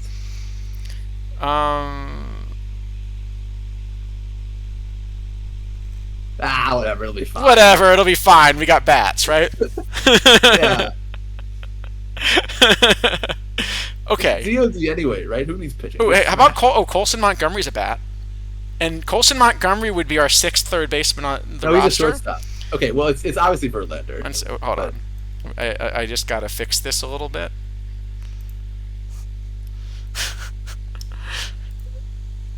Oh, that's true. Yep. Right? Alright, we do have to take Verlander, right? We have to take Verlander. Okay, we're definitely not supposed to take Colson. Now, Colson But I plays kinda- third. Colson does But play I kind of third. want to. It's such a good card. It's such a good card. Alright. Is there any way we can fit Colson on this roster? Yes. We can play Steer in right. Schmidt at short. Ramirez at first. Harper at second. Legion center. Colson at Yeah, third. all right. We're going Colson. We're going Colson. So in case anyone's wondering, this is actually our imperfect draft. Is draft as many third basemen as you can. Yes, Rich Hill or Frank Smith are the correct pick, but this is much funnier. We're still taking David- David Justice, by the way, right? There's I mean, no way Steph. you can play all these. I know, but Okay, how's this? I will agree that instead of taking Elijah Green, we should probably take Marco Gonzalez. He does play. He does have a bat. Does Gonzalez have a bat? Yeah, it's actually a pretty decent bat. Does he play third? No, We can But take yes, him it anyway, is. right? it is Gonzalez Justice. It's actually probably Gonzalez Vinegar Ben, but Is it Vinegar Man? He's a little splitty. sure. What the heck? It'll work. It'll be fine. Just take Justice. Take the good cards, right? What do you think, Vinegar Band or Gonzalez? I don't think it matters much. AJ Probably. Preller drafts or so 2 weeks ago. Nice. Probably. Yeah, it doesn't matter. What do you think, Vinegar Band or Marco? I don't think it makes any difference. They're about the same. Here, I'll do a quick compare. I mean, the Juice right doesn't have a right lot of answer, eyes. of course, is both. But you know, Yeah. Well, that's, whichever one has more stamina, I guess. that's Gonzalez. Gonzalez. Great. Yeah, they seem pretty similar. Well, we're not getting the starting pitching we needed. Fortunately, I mean, I don't think this team needs a third starter, does it? Henke's a starting pitcher. Sure. I mean, we're taking him anyway. Does George Definitely Mitchell play taking third him. base? He might actually. No, he plays a bunch of things, but not third base. We probably have to take him anyway. I mean, I Yeah, kind of want so- Kimbrough, but No, I think we should take Mitchell. Crush plays third.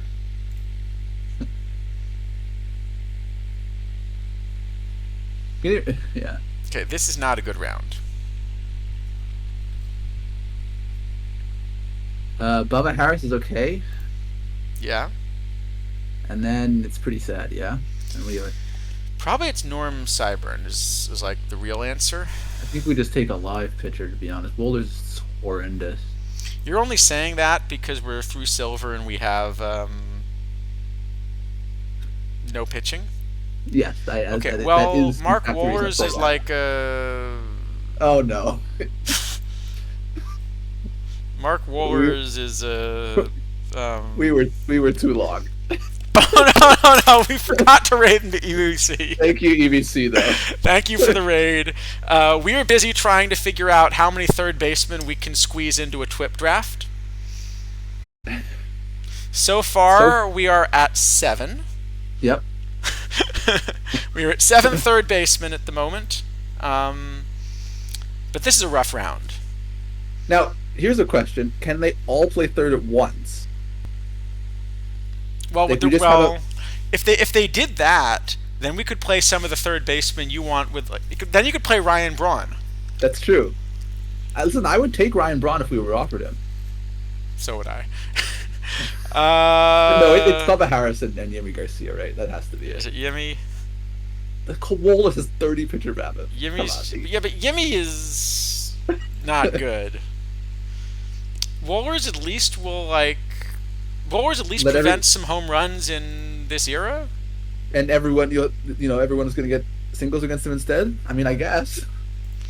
What's the worst that could happen? All right, fine. Let's take Wohlers. We're already done for anyway. Might as well. It's probably Seaburn, right? No, I think actually it has to be 2 pitchers. I think it has to be 2 pitchers. We just don't have enough pitchers left. Okay, Brad Hogg is perfectly cromulent. Brad Hogg's great. So you said we had no pitchers left. Look at this round. We've got nothing but pitchers. Is it bad? I want to take. We don't even have a third baseman in this round. I do kind of want to take McGriff. I think Don't you? Chad Green is okay. Don't you want to take McGriff? We want to take McGriff, but we need pitching so badly. I think we have to take. I think Chad Green, I'm pretty sure, is an okay live. So that's. Looks like Joey Hamilton's actually fine. Oh, Hamlin's better than sure. Well, we need pitching bad, and what we got is pitching, bad. Yep, Hogg's okay.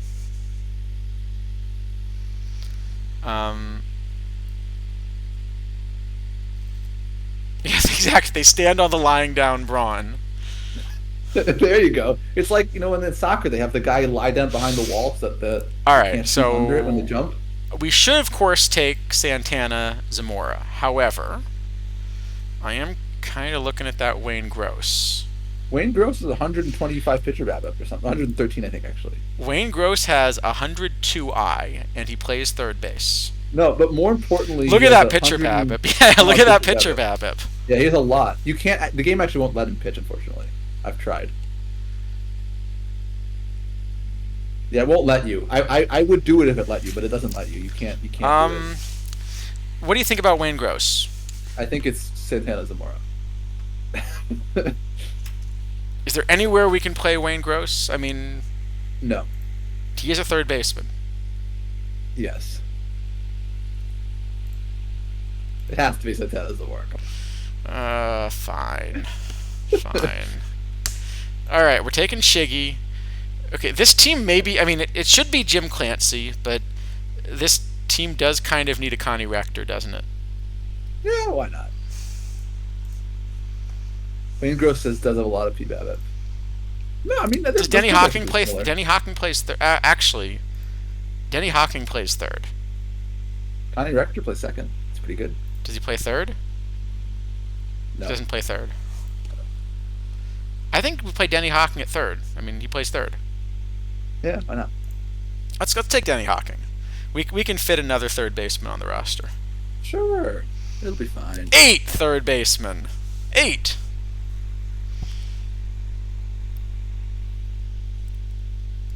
How many pitchers do we need in this round? 1. Oh, that's doable. I like that Austin Pruitt actually. Sure. Yeah, he's good. And then, do any of these? Harry Lord does. Harry Lord plays third base. I'm actually curious. What's Harry Lord's stealing? Really, really bad, and it should be great. Yeah. This is one that historically I want to quibble with people on. Yeah. Okay, so we probably actually do need Armbruster. We probably need an outfielder. Probably, yeah. However, he doesn't play third base, and that's a little disappointing. It is a bit disappointing, yeah. I guess it's Armbruster anyway? I guess so. Yeah, Wayne Gross Exacurov Deer in the Headlights does have tremendous PBABIP. All right. That's true, Mr. Audit. Most lives you can set to pretty much any position. All right. Well, I would say this is the most third baseman that we've managed to get in a draft yet. I think so. I feel like 8's a solid score, don't you? Yeah, that's gonna be tough to beat considering you're only offered 10 in theory. Yeah. 8's good. What do we actually want to do? Why with does this? Ramirez say shortstop? Because Ramirez is our best shortstop. And the game decided to put him there, which it should. And it says Well, we told our manager they were all third basemen, and our manager decided that they couldn't all stand at third base at the same time. That's true. We should switch them all to say third now. That's a good point. Absolutely.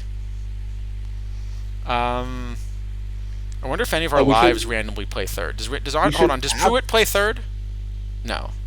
We should absolutely get rid of Marco Gonzalez's DH when he's pitching. That does not seem good. No DH. He's not a two-way player, I guess. He's not. Well, this is, by the way, this would be a really nice quality of life change. Stop the AI from setting these sliders when it. How about When you stop draft the it. AI from setting Tom Henke to a starter? Yeah, those sliders are so annoying. You gotta do the clear all player sliders and then reset everything. Like, it's just, it'd be so much easier if it just didn't. Brad Hogg is do our it. fourth starter, isn't he? Yeah. Also, We're not Global we're aggressive not type. making it to four starters, are we? no. Global aggressive tiredness hook would also be really nice, like the global avoid pinch hitter when tired. I honestly don't know there's a reason you ever should turn off aggressive tiredness hook.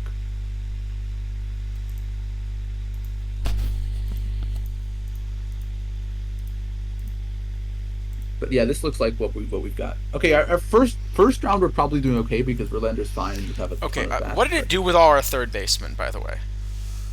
Okay, so Leach just is in looking. center, I assume. Ramirez is at short. No, they've got Leach at third. Why would we do that? That's the one that should be at There's third. the one player who can't play third base.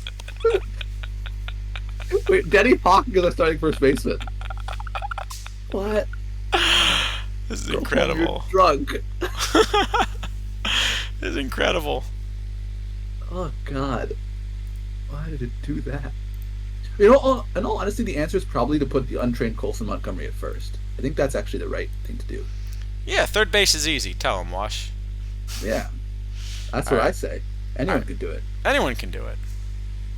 All right. Colson Montgomery at first. I think Ramirez at short. Yep.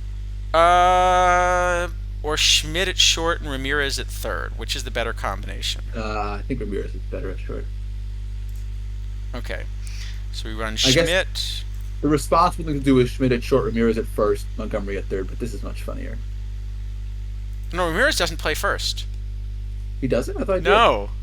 Oh. He plays left. Oh, right. Yeah. No, that's no, the one left. with that's the one with the random position eligibility. They didn't actually deserve. Spencer Steer qualified to Tiger appear in Spencer, left? yeah. That's bad. Okay, Oh, Ted. he's a real right fielder though. Why did it put him in left? What is it doing? Well, because it wants Ted Williams to play left, because Ted Williams is a nice left fielder. Okay, Leach is out of our lineup now. Leach should be someplace. Okay. I think we want Springer in right.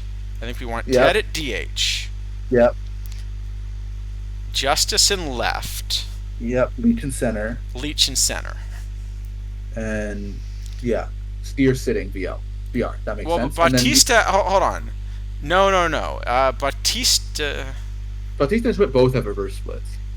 Right, We so got this Bautista needs to be in the lineup versus righties somewhere. There's nowhere to put him We in. drafted too many third basemen. Drafted too many third baseman. Yeah. Just like- okay, the other way though it should be the same except Steer plays third. Okay, hold on. But maybe versus right, because Schmidt also has reverse splits, doesn't he? All of Schmidt, Bautista, and Harper all reverse splits. And Colson. And Well, Bautista. Colson's the left-handed hitter. Yeah, I'm pretty sure. Yeah. We drafted too Yeah. many. I think we drafted too many third basemen. We may have done too many third basemen. No, just copy this the other way and just put Steer at third, and it's fine. Where's Bautista go? Bautista's backup bench, DH. Yeah. Like the AI is so totally lost and confused. Like I was just curious. No, I was just curious what the AI was going to do with this. The AI is really, really, really lost. Really lost. We should switch Bautista and Steer probably for DH. Yeah. I mean, the AI is just, it has no idea what's happening. It doesn't seem to understand all of the third basemen we have on our roster. No. Yeah, I think Mr. Audit makes a good point. We could say we confuse it with third base, but it does this anyway. So. Alright, so hold on. Copy depth chart. Yeah, let me just switch Steer and Schmidt, right? And then that's it. Yeah, yeah, I think that's probably right. I like that after drafting 8 third basemen, the only position we're platooning is third base. I would say, you know, of the various drafts we've done on stream, this is maybe the most fun so far. This is third. This is third, yes. The various drafts we've done on stream, this is third. I like it. See, you thought we did the imperfect draft earlier in the night. Yeah, this is the real one. This is the real one. And the funny thing is, it could have been more, because there are versions of Bresnahan that should be able to play third. Yeah, the gold plays third. Yeah.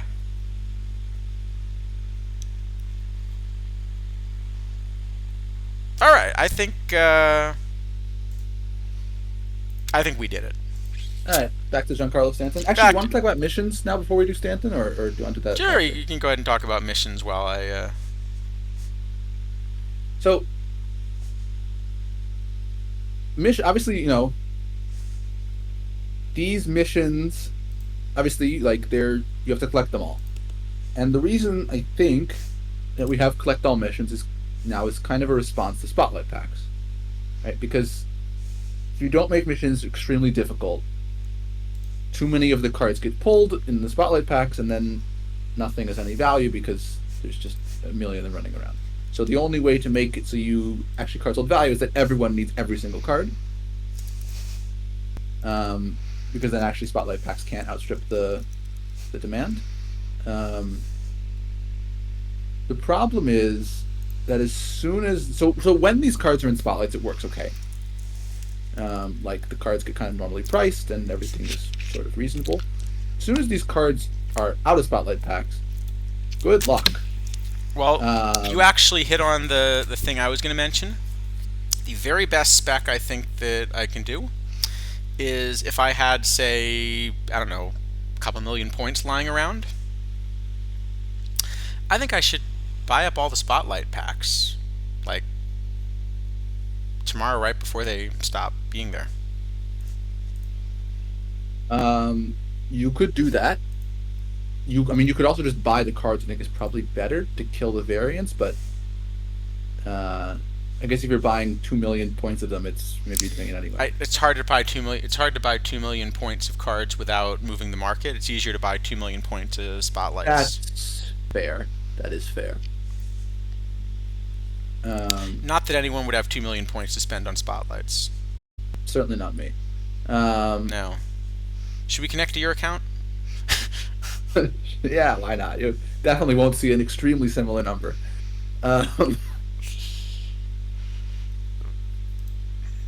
Yeah, I mean, so I think, you know, there's the spotlight packs. So I think spotlight packs are a really good tool for managing the economy. And what I mean is, market economies basically don't work unless you have liquidity on both sides of them. And it's very rare we actually get that in this game. The only place we really see it is stuff like high diamond lives, where people are doing spec, and we have actually a really robust market. There's 20 sell orders, 20 buy orders, and people come to a fair price. But when you have something like, let's say, on next Tuesday, Jim Rice is going to have a lot of demand because people want George Brett, and there will be virtually zero supply. And so the market doesn't function anymore because there's no supply, so the price is just kind of goes up forever. And in that way, spotlight packs can help because you can see, okay, well, we have cards that have not enough supply. Let's add some spotlight, because the way you'd fix that in kind of normal market is you'd allow shorting, but there's no way to allow shorting in this game.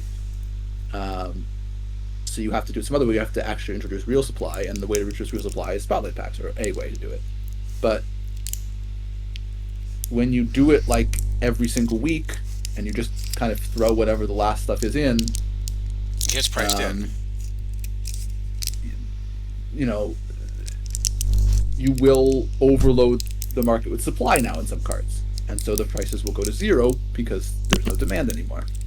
And there's just no way to fix it other than to basically make every single card important. But as soon as you make every single card important, then once the artificial supply runs out, you have the opposite problem.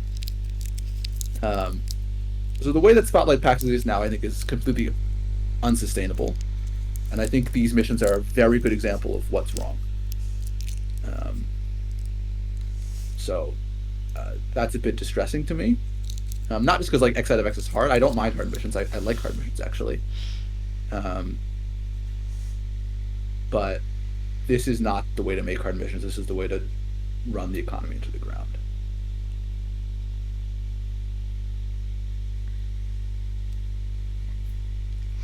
Mr. Black, remember we can get packs from Grinding Quicks? That was like 6 hours ago on this stream.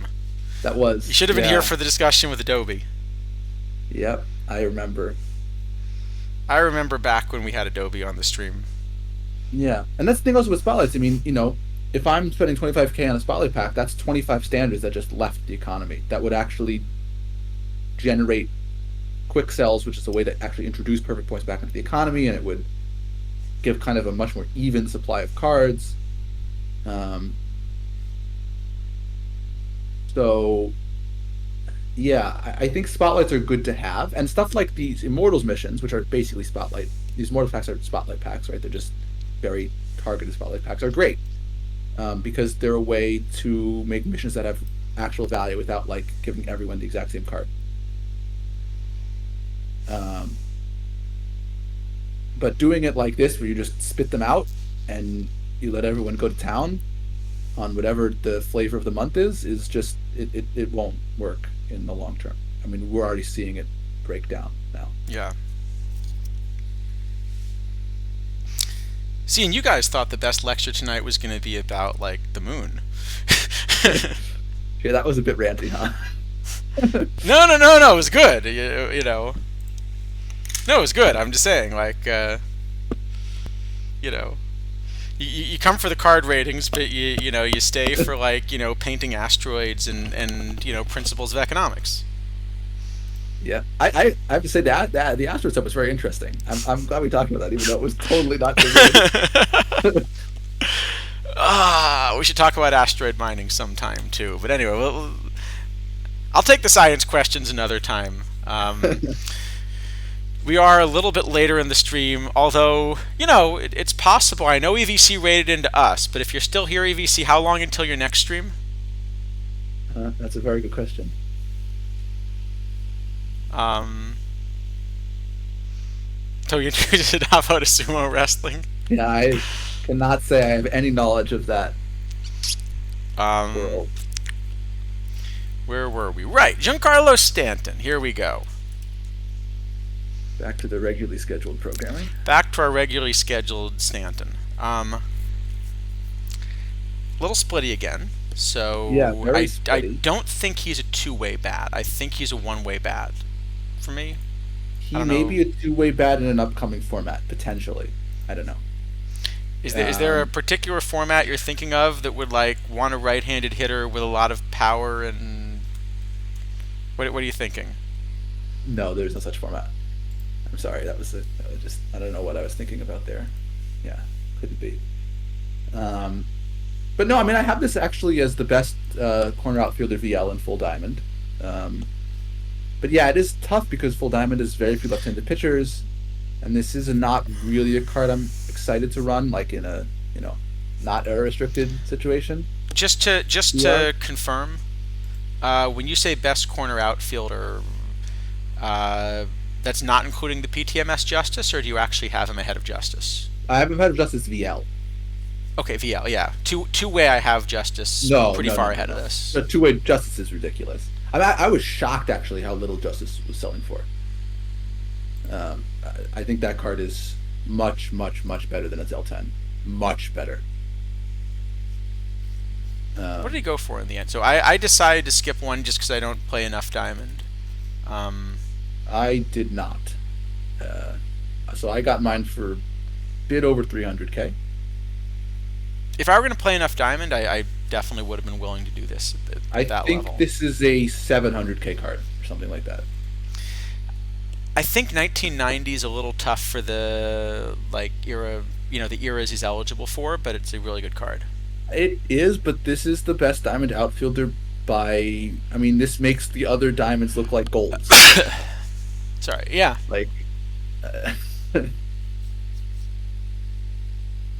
Yeah, this card is very silly.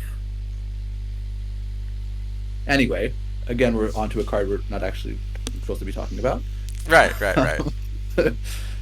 But yeah, I do like Stanton and an OOTP era stuff. It's your fault, chat. You got to keep us on track here. Yeah.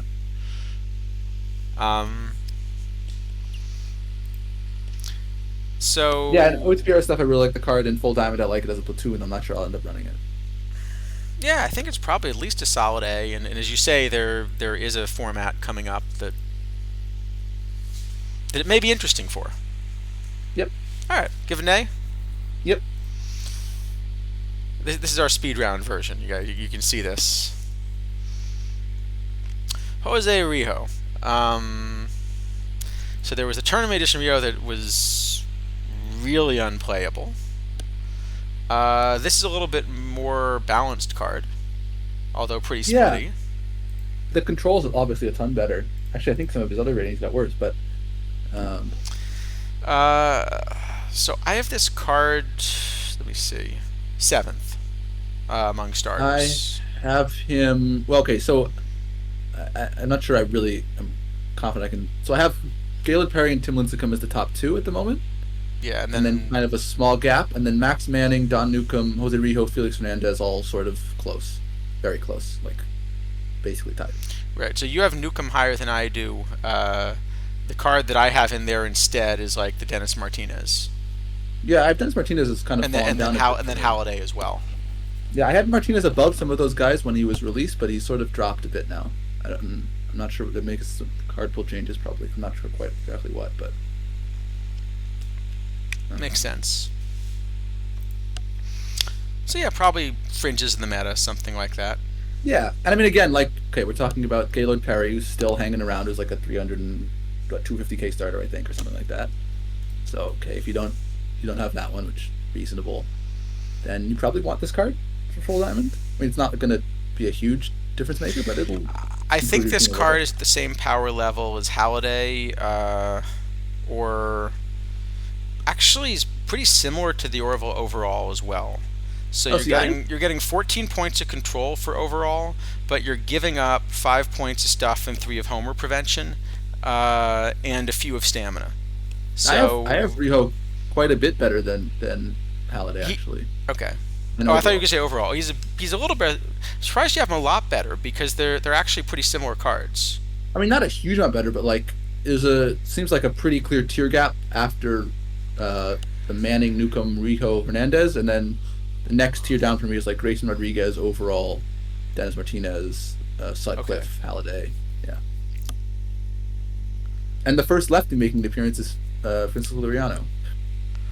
I think I might run Killen. Really? I don't know if Killen out a lot close in Diamond, actually. Really anywhere. It's quite far down. Yeah, so in Diamond, I've noticed that you tend to value pitcher BABIP a little more than I do in your models. Yeah, I mean, I think that's probably... I tend to value pitcher BABIP. I mean, it's the same as the BABIP I stuff, right? Like...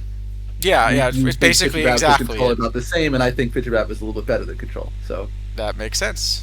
Yep. At least we're consistent. All right, so I think he's playable. Fringy playable maybe. And if you had a complete whale build, maybe he doesn't play. Yeah, so it's probably like B minus. Sure. Feeling generous. Yeah. I mean, whenever they're behind, 20 copy 250K cards, you get some leeway. Speaking of not getting any leeway, Dan Quisenberry. So, not a ton of stuff.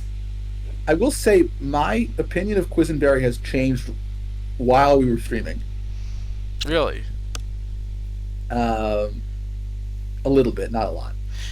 You were that convinced by Matt Carpenter at second base? Yes. No. Actually, what convinced me was seeing him only throw 75 pitches. Or changed my opinion at least. Was seeing him only throw 75 pitches in that perfect draft and not recover. I thought he'd be able to throw close to 100. Okay. And he cannot. So this is no longer a starting pitcher, and therefore I am uninterested entirely. Interesting. Okay. So I have him 7th among diamond relievers. I don't even have him 7th VR. And I'd move him up a little bit if I were confident about getting him just against righties.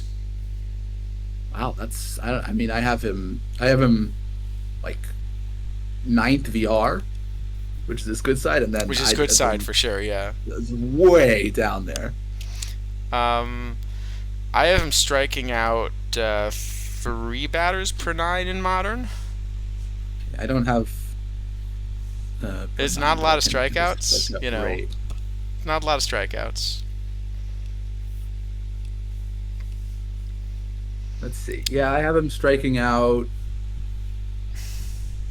Strikeout rate of about 14% ish. 14%. Sounds like it's in the same range, yeah. So not a lot. It's not going to strike out a lot of guys.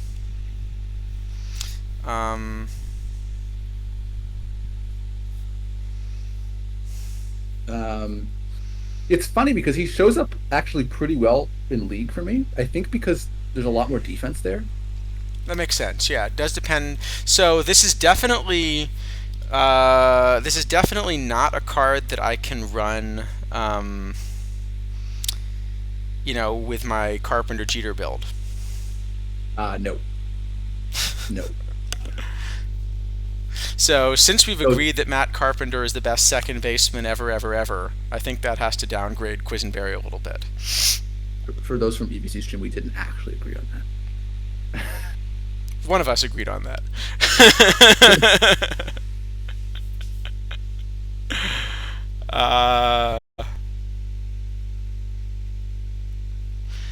Ludwig, one of us cannot do that. No.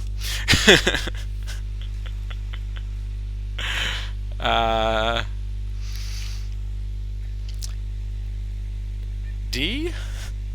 I would give this a straight F. Actually, no. Deadball gets it a D, probably. It doesn't exist in Deadball format where you can play, but if there was, he'd be really, really strong. Alright, we'll give it a D for Deadball. D for Deadball. Alright. And now we get to come to a card that I am entirely wrong about. Hoyt Wilhelm.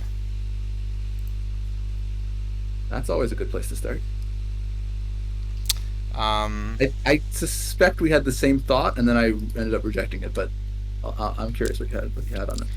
My initial reaction to Hoyt Wilhelm was, well, the card looks like junk. Yep. And I remember the last LE10 that we had that looked like junk, which was Sherry McGee. And then they went and immediately announced a PTMS format that just happened to be perfectly suited to Sherry McGee. I had the same thought. And so I actually asked around about buying a Hoyt Wilhelm. Fortunately, I did not manage to, as I guess you can see, because there's actually not been a sale of Hoyt Wilhelm. Yep. I don't know there's been one pulled, actually. I think they said in the stream yesterday there were 0, so. Huh. Okay, that's possible.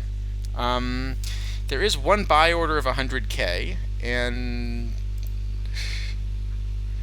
I think that's too much. I think numbers over 20K are probably too much. Well, So no. So I have him as somewhere around the 25th best reliever, and I think relievers in that range are going in the 40K range. Yeah, but those can actually be emissions. You think a limited edition card can't be an emission? Oh, Man, are you optimistic? I guess I shouldn't say that. No, the funny thing is, I had the same thought. Like, okay, this card must be useful for something because it just looks like such complete trash. And I tried to make a format where I could play it, and the only way I could do it was I restricted to only his era, so only 1946. Right, but then what I realized is, so then I concluded, well, there's an obvious thing they're going to do. They're going to pick a right-handed power park like Wrigley, and they're going to pick it in, Rebirth era. But it has to be only that era. Yes. So it's going to be Rebirth era Wrigley. And in Rebirth era Wrigley, I think he's actually a starter. Yes, though actually, I mean, the same thing with Quisenberry makes me concerned, because I thought Willem was just a starter in reliever's clothing, but if Quisenberry can throw 75 at 39 stamina, Willem's not going to be able to throw a lot more at 49 stamina. And maybe in the 50s. In the 50s it would be, yeah. But in the 50s you want 3 starters, then it's tough. I will say, so we've criticized LEs a lot. Yes. On this stream for being too strong, but I think it's a problem when they're too weak also. Then there's just absolutely no point for the card to exist. Yes, there is. Collection score. Ugh. Sorry. I'd much rather see. So I'm not sure that the cards I think make sense as very short copy LEs are not the ones that are horrible, because then there's no point to have the card. It's the ones that exist in one super niche build.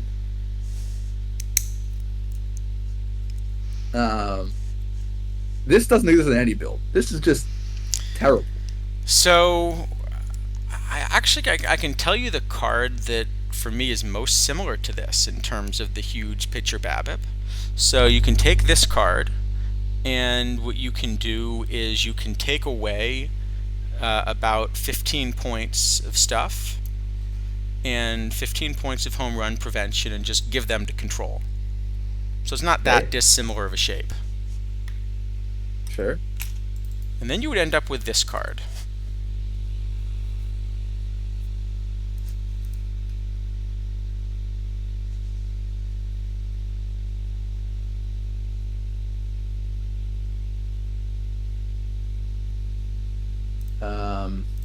Where'd the extra 16 points of overall go?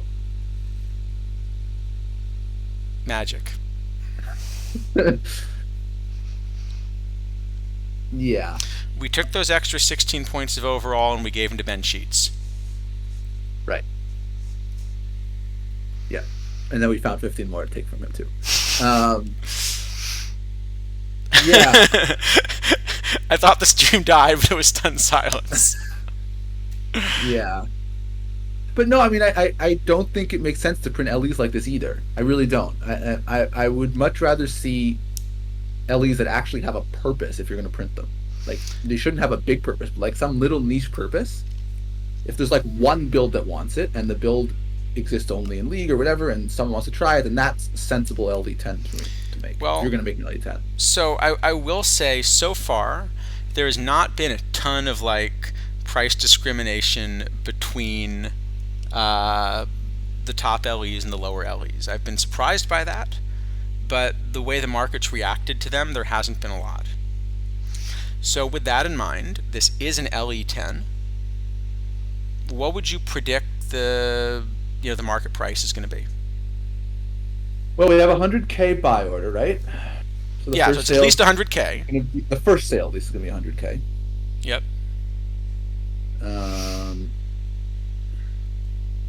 I mean, look, I will say actually from a like, is it going to destroy tournaments for people point of view?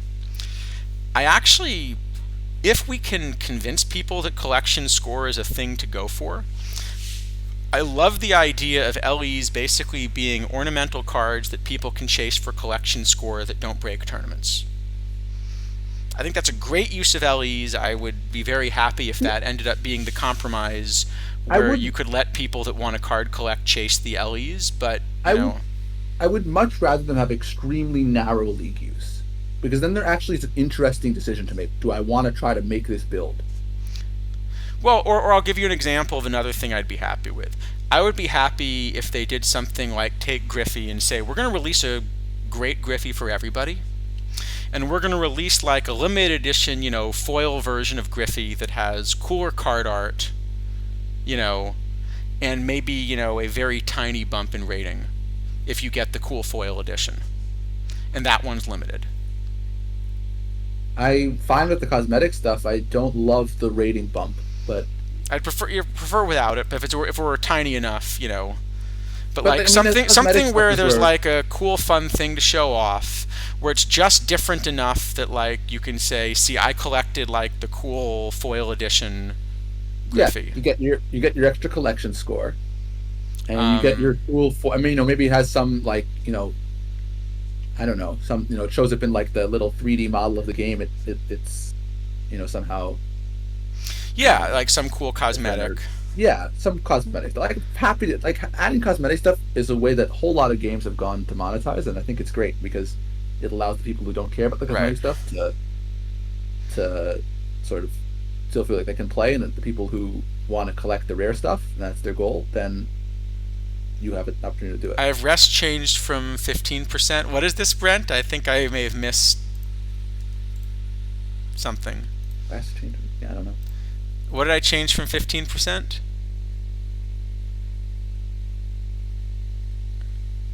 Well, anyway, yeah.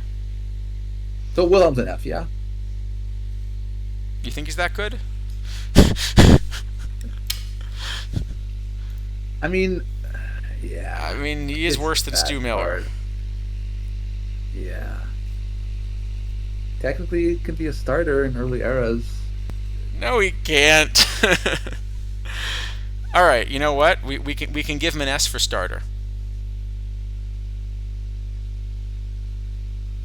Wait, I have 15% rest.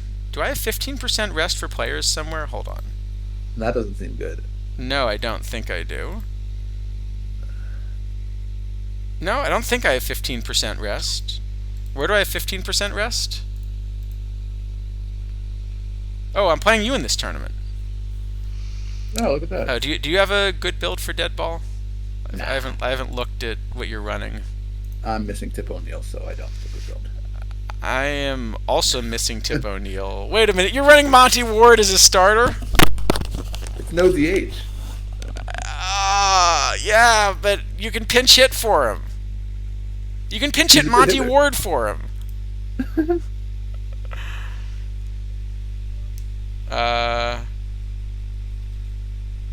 It's probably not right, but Wait, what did I have? 15% rest? oh, it's probably 15% rest on the number 2 starter. That's totally fine. It'll go back up to 100% if that's the case.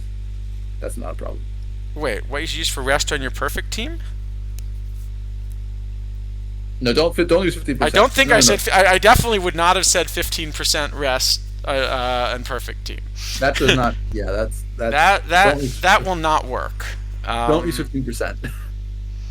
If that was said at any point, if that was said at any point, it was definitely not what we meant. No, as soon as position players drop too far below 100, it's a real problem. So I think you never want them low enough that they can't recover to 100 in a day. Yep. For position players, I'm probably anywhere from 94 to 98, depending on the position or kind of how deep I go in the depth chart. Yeah, 97 is kind of my default, I would say. I think I'm usually willing to go 94 if the backup is always available for the player, and they'll recover. Yeah, that's fair. And That's I fair. usually like going 98 if, say, I've got a multi-position backup and I'm a little worried that I may not be able to always rest them the very first day I'm trying to. Yeah. But yeah, I think in any case, yes. So that's an interesting point. Yes. So fatigue goes over 100 and below 0. That's why you'll notice, for example, if you like say some guy gets down to 94, you rest him a game, he's at 100. It'll only take him like 2-3 more games to go back down below 100. Whereas if he had 5 games to rest, it would take him like 5 games to go below 100. And same if you play a player 10 games in a row, they'll be at 0, and then they'll stay at 0 for a while. Like you'll have to give them many days of rest to get them back up of 0. Yeah, below 0 means if you get one catcher in a perfect draft, the only way to deal with it is force benching the catcher. Yeah. Uh, If you have below 0, the player basically plays like Gem Unknown, more or less. I mean, I actually think the best thing to do if you roll one catcher in a perfect draft is to force bench them for the entire thing. Yep. I generally agree. Which always feels awful, but you know, Does a bit, doesn't it? unless you're going to actively manage it, but that takes a lot of Yeah. time. Yeah. Okay. Next, we should give a rating and then go to the next card. I think this is the F- for the set, isn't it? All right, I'm fine with I F mean, minus.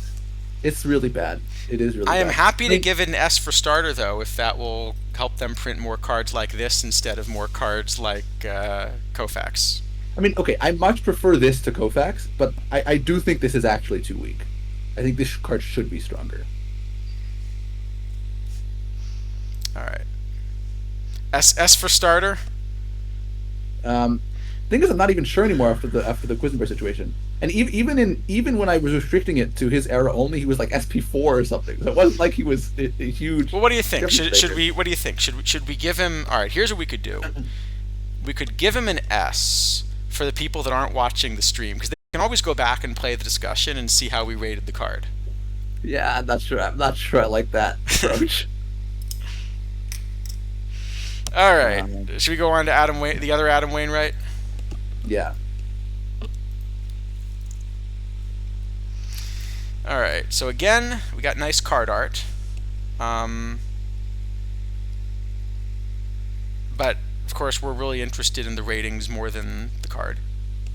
We are. So ratings-wise, where do you have him? I don't really have him in the meta in any way. I have him kind of, I guess, sort of like 4th tier-ish. So kind of with like the Dwight Gooden and the new Dave Stieb and the new Good League Satchel page. And behind like the 3rd tier, which is like Kevin Brown and the Mortal Satchel Page and Hilton Smith, Ray Brown. Sorry, Hilton Smith ahead of them. Okay. And my model does like him a bit better than that, kind of for the same reasons we keep discussing. You know, it all comes down to my value of a walk is closer to a single than yours.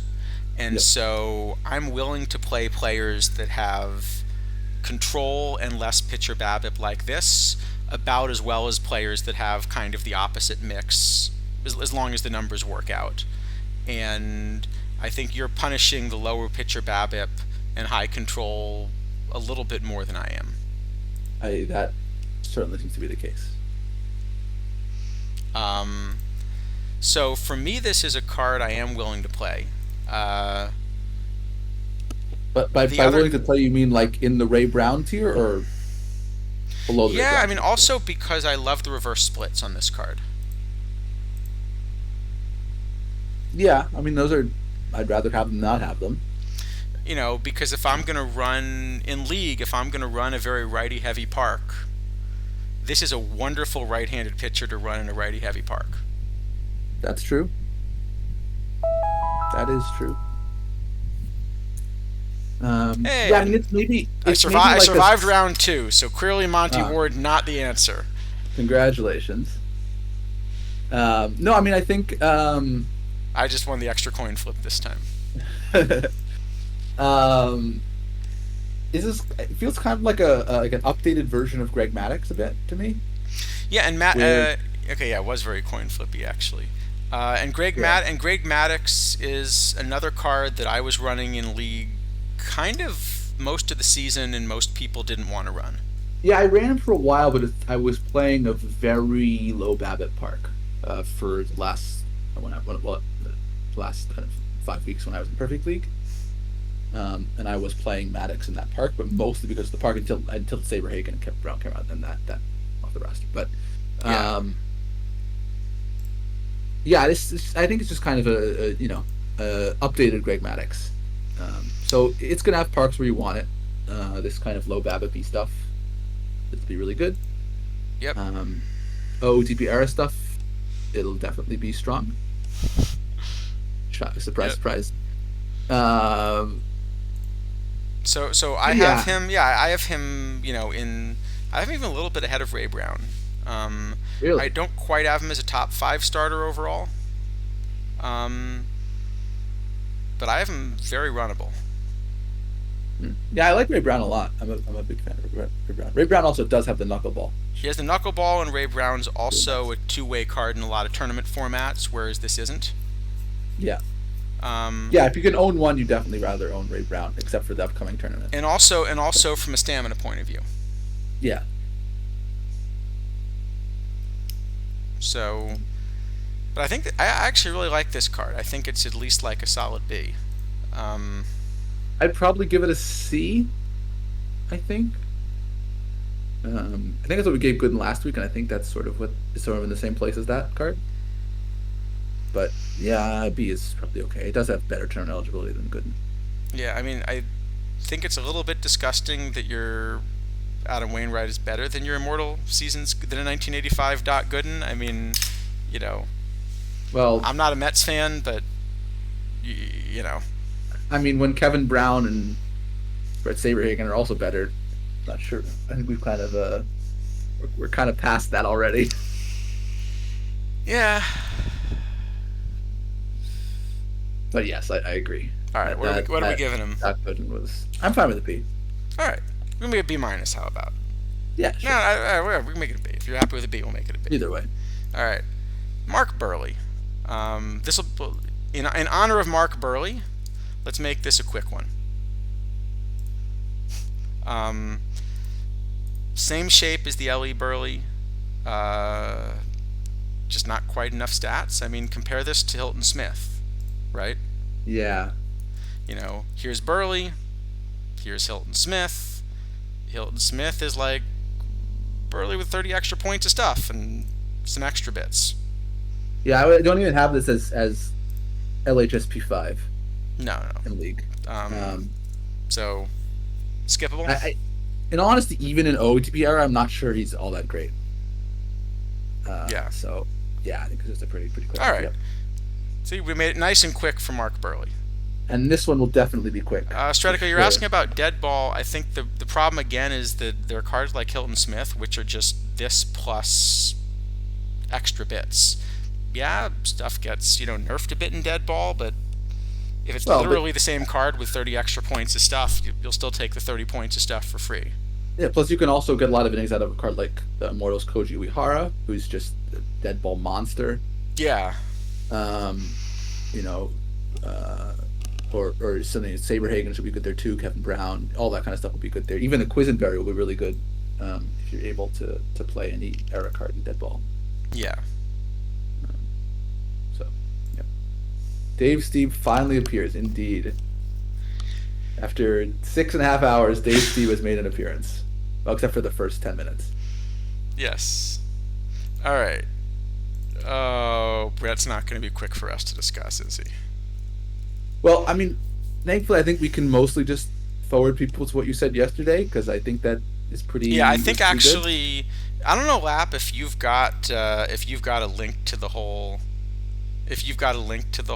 Brett thing, like that discussion that we had yesterday, because I think that discussion on your stream, maybe in the interest of time, we can point people to that. Yeah, I mean, maybe sum it up quickly. I think the point is basically 125 is a display cap, almost 100% certain. Once we get to a point where everyone is 125, we are going to be very, very blind. We won't know which cards are good or bad. We'll just have to guess. Yes. This card, we think the real BABIP on this card versus right is between like 131, 136 somewhere. Yeah, I will say, even at 125, I have this as the best hitter VR and just an absurd card. Yeah, I don't think he's good enough to play both ways. I think you clearly want to play him VR. I do think he's good enough that you want to play him VR even in parks that otherwise would really be bad for him. I think you're still playing him over, the other bats. Yep. And if you're playing him, if he actually is 130, whatever it is, then he's just an absolute monster. I mean, he's just like, 2 wins clear of Ted or something. And it's just a huge amount. Yeah. So, yeah, I mean, I think this is a pretty easy S+. I don't know that it's an S+. And the reason I don't know that it's an S+ is because I do think it's a platoon player even on release. I mean, sure, but like this is the best first baseman, this is the best third baseman, this is the best DH, all of VR, obviously. One way though, like Chris Davis was that for low diamond, and we didn't feel that was an S+ because this is the best by so much. I mean, it is an enormous amount. It is incredible versus right. I'm just sort of thinking, because I do think.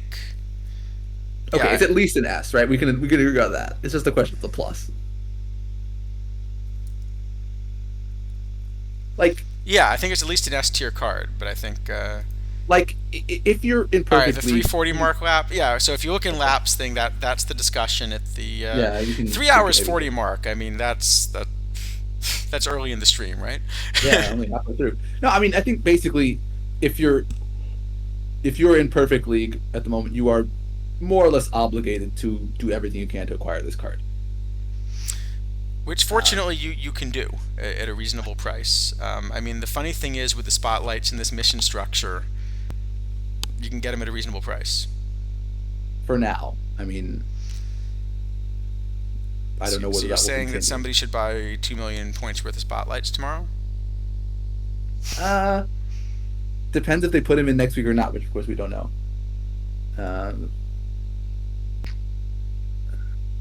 But yeah, I mean, this is a very good card. And he is not PTCS eligible, right? He is not. Yeah, the era eligibility is a little unfortunate. It's not a super used era. Yeah, and you wouldn't want to, you wouldn't want Brett to be in a situation where he's technically not eligible or technically illegal, because you know how that ends. That's true. That does not end well, yeah. It's a sticky situation. That's what I was going for. Yeah. And yet another, yeah. So, that's fair. Yeah. Yeah, I think the main thing on this is just, everyone should watch what Charles said yesterday on Laptop on stream, because this card is. Yeah, I just in the interest of time, I won't repeat it.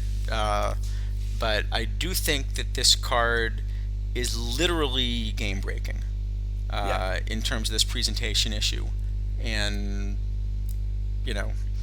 but I think will that's say something that'll need to be addressed. This has made me go back and check. Like, for example, I think Ted Williams has more than 125i VR. I'm pretty confident. I think he has like 128, 129. I think Dolph Camilli probably has more than 125 IVL. Well, if Ted has, the funny thing is, if Ted has more I, then that does change the valuation of the card compared with what we've been doing. Yeah, I mean, not a huge amount, right? It's only probably 3-4 points, but it does a little bit change, yeah. Yeah. So. I don't think I'm going to buy 2 million points worth of spotlights. I think they're probably better. Seems a little risky. Yeah, but it is. I mean, I don't think it is a problem like this instant, because basically every card that's at this point where it says 125 is really good, except for Dolph Camilli. But at some point, we will reach a place when everything has 125 everything, and then who knows? No one knows anything. It's just you're just guessing, and that's really a bad place to be.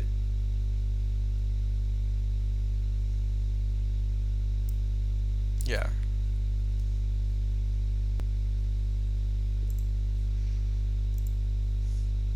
Anyway, I'm thinking it's an S. I don't think he's an S plus because the platoon splits. I think honestly, it's just so strong. Like it's many wins clear of the next best player at like 3 different positions.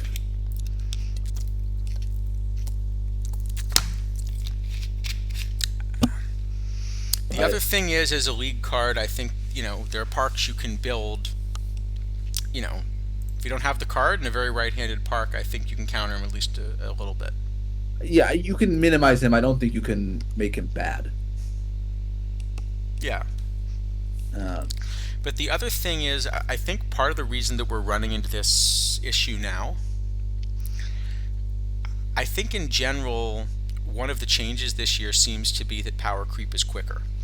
And cards are intended to be in the meta for less time. Yeah, well, it's sort of fun. I mean, I've been saying kind of the whole cycle.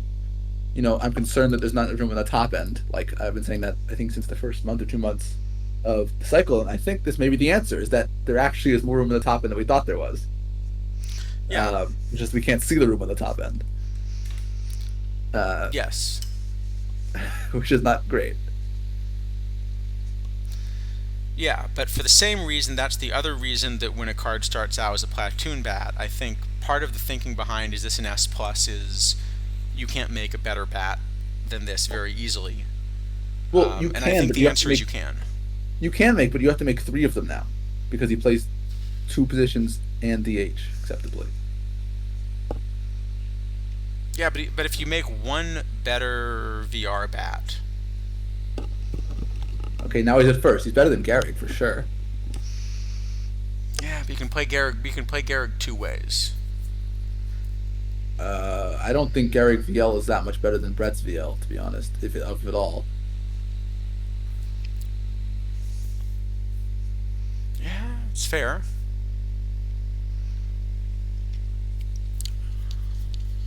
So I mean, I guess I could go either way on the plus. Certainly an S. I think it's probably just like usually you're right. I don't like giving platoon cards plus, but this one just feels so strong. Yeah, I'm gonna bet this will actually be out of the meta within a month. A month? I'd be surprised it was a month. I bet it lasts a month, but maybe. I mean, Immortals 4 is gonna release probably 24 perfects. Yeah, and at a minimum, it's gonna release. We know it's gonna release a third baseman and a first baseman. There will be 2 cards eligible to play third. Surely just some good bats. Yeah. Like I Yeah, think, maybe you're right. Maybe and I it is think you could just that. credibly, for example, I think you could credibly make a huge Hank Aaron that, you pick a season where the defensive metrics aren't so good and you make the bat bigger. Yeah, I guess. Cards tomorrow. All right, what do you think? S then? Yeah, I'm fine with just S. Cards. Are there tomorrow. cards tomorrow? It's already tomorrow. Okay, fair enough.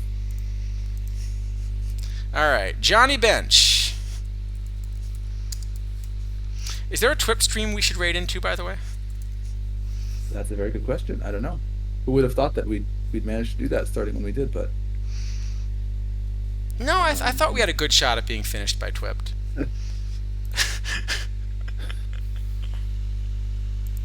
We still have 3 cards. You never know. All right, Johnny Bench. We don't get to see what really is fantastic card art on this because I haven't managed to load it correctly yet. It is great. No, the card art is I'm really happy that they have that this year. It's a fun change. It definitely had some interest. So I have him clearly behind Hartnett and clearly ahead of everything else. Really?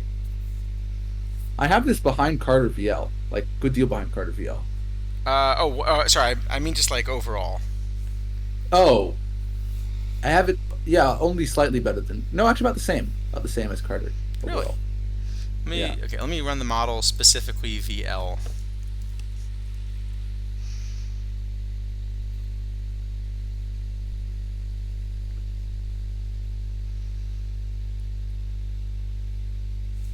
Okay, VL, I have Carter a little bit ahead of Ben. Oh, I'm an idiot.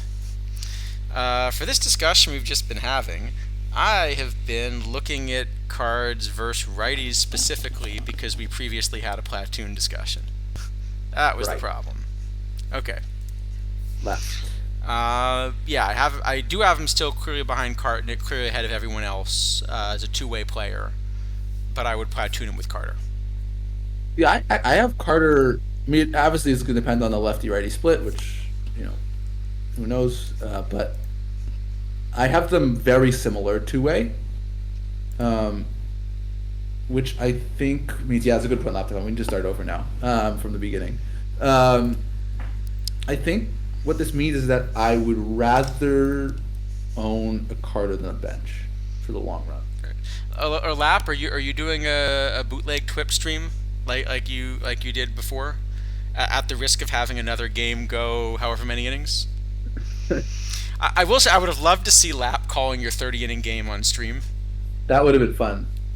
Yeah, I've never seen a game anywhere close to that before.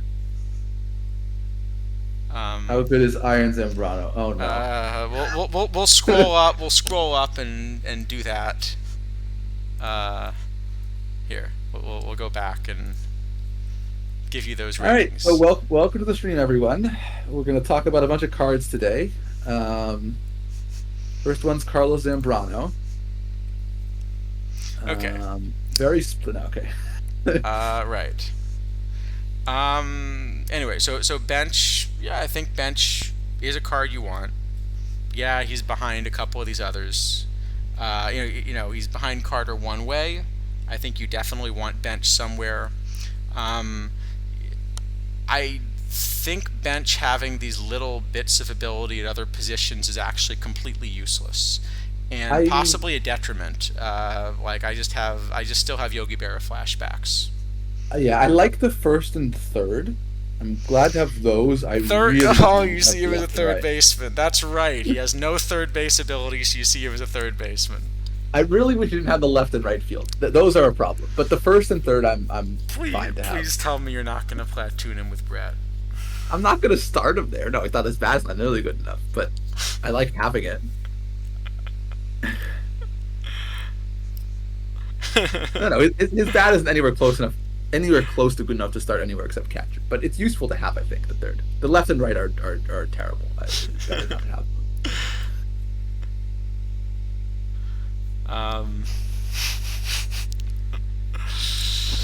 Okay.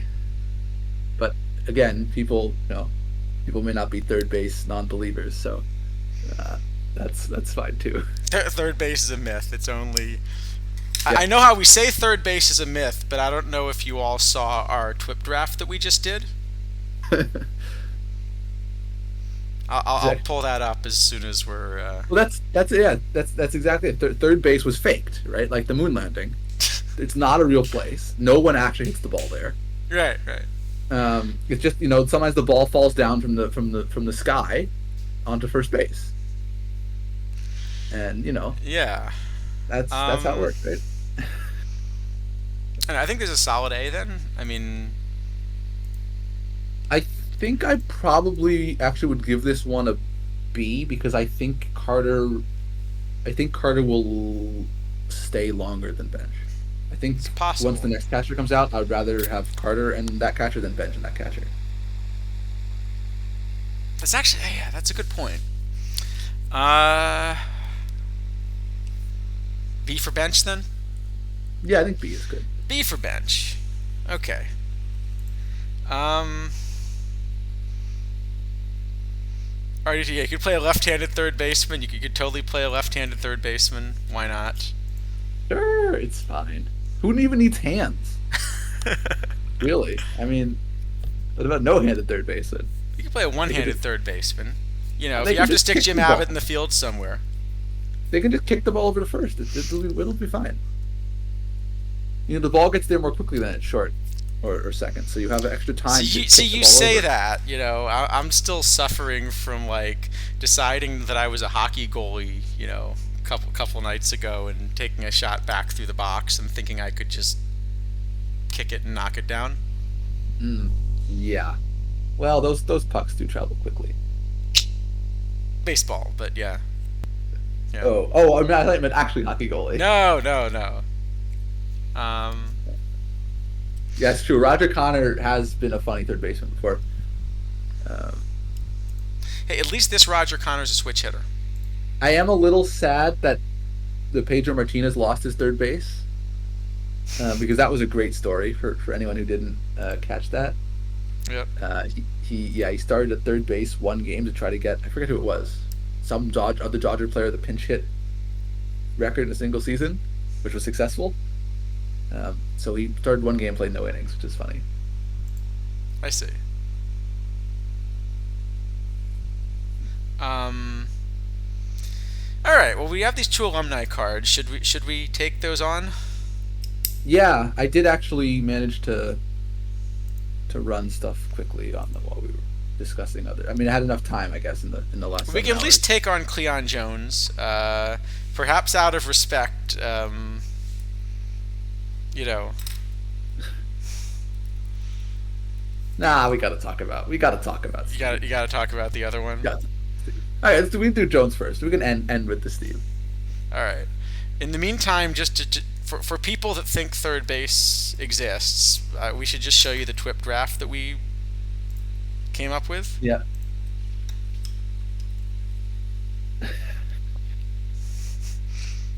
Yeah, I think the problem is that I don't know how much you're gonna like what we have to say about the card. I will say my eyeballing of him was better than what the model thinks. So,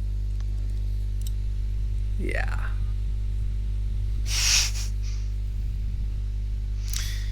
Do you have, a name or a pseudonym that you can turn into some kind of hard consonant that you can put at the end of like hawk that sounds like a K, I don't know. Probably not really, I guess. So I will say. So here's our. So go ahead. Yeah. On the point, I have never lost no hitter in the 9th inning in the major leagues. True. So that already puts me better than Steve. But I have taken a lot of no hitters into the first. That's impressive. Yeah. Haven't gotten that many out of the first. But I've taken a lot of no hitters into the first. All right, we're facing an Eddie Plank in the first round. I don't hate that. So here's our TWIP draft. We may have drafted a few too many third basemen. Maybe. Oh, nice! You go to Christophorus, you make it Hawks. I could see Hawks. that working. That's good. Yeah, I guess if that'd be Howie or something. That's just terrible. And then except that like all the cool kids would still pronounce it Haw Twitter. That right? Yes, good point. But yeah, we did manage to squeeze 8 third basemen onto this roster for TWIPT. So, Yeah, it worked out perfectly. Just the way that baseball is intended to be played. Everyone stands in a circle around third base. Yep. And it's okay because since third base doesn't get any balls hit to it, and everyone is standing at third base, then no balls get hit in the field of play. Yep. See, we solved baseball. There you go. Yeah. And the funny thing is, we have the wrong Bresnahan. We would have had 9th third baseman on this Yeah, that's roster. true. Actually, I'm just curious now. Do any of our pitchers happen to have random third base eligibility? Sometimes the lives you can set there. Nope. Catcher, first, left, center. That's it. I'd try setting Marco Gonzalez maybe to third. It's not impossible. You could actually do it. Let me see. Pitcher DH. Oh well. All right. Well, 8th third baseman. That's our record. So, Yep. see if you can manage to top that in your TWIP draft. Now let's see if we can finish the last 2 cards before the first round. So Maybe Cleon Jones, yes, Cleon Jones. Next week's imperfect draft must draft 8 third baseman. Any card eligible to play third base, you must take it. Must take every third baseman offered. If it not just position. If the card is eligible to play third, you have to take it. So even if it's like listed at second base and it's allowed to play third, you have to take it. That's wonderful. Actually, let's check in on our TWIP draft. We'll do Cleon Jones. We'll check in on the TWIP draft. Or the imperfect draft. And the imperfect draft, and I suppose we will have to talk about that other card. All right, here we go. You can see Cleon Jones. He does not have a powder blue uniform, so... He does not. He is. I mean, it's sort of powder blue logo background. That's true. This card I just think is really not great. Does he have shoe polish? That's a very good question. What color is the shoe polish? Yes. Also. Huh. Yeah, I don't think this card's very good. Weird. My model likes this more than you. How did we find a card that is like BABIP heavy that my model likes more than yours? I don't know. I had it worse than Tim Salmon basically, which means I just don't want it. I don't want Tim Salmon anywhere, so I don't want this anywhere. Well, I do have it worse than Salmon, but I want to run him in. I want to run this card in left, not right. Really? Oh, I see. I might just want Hack Wilson. I think I want to run Hack in right. If you're gonna run Hack in left, I'd much rather run Hack in left and like Salmon or Clemente in right. Yeah, it wanted Hack in left, and I should not have gotten rid of him. I want Hack in left, but I also want Hack in right, and I'm even willing to play Hack in center because of that bet. Who did it? Well, I pulled up the open stuff because I thought I would actually remember Diamond, and now I'm blanking. So let me just. Pull there's that Sista Lescano as well. No, I like that one as a platoon, but not. I mean, Tommy Davis is actually playable in low diamond. Oh, Pete Rose. Yeah, I could forget. That's the card that I like, but that you're gonna hate. That I'm absolutely gonna hate. Recommendation, Brent.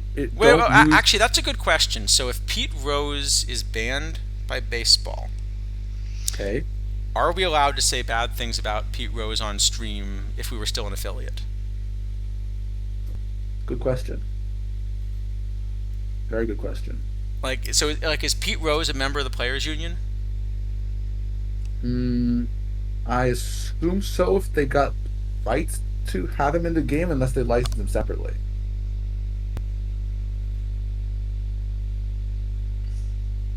Sorry, Skyward to answer the question. In general, right, because OOTP is an MLB affiliated game, we shouldn't be denigrating, or in an official context, you can't denigrate the players essentially. But as I understand it, we can say anything we want to about Barry Bonds because he's not part of the Players Union.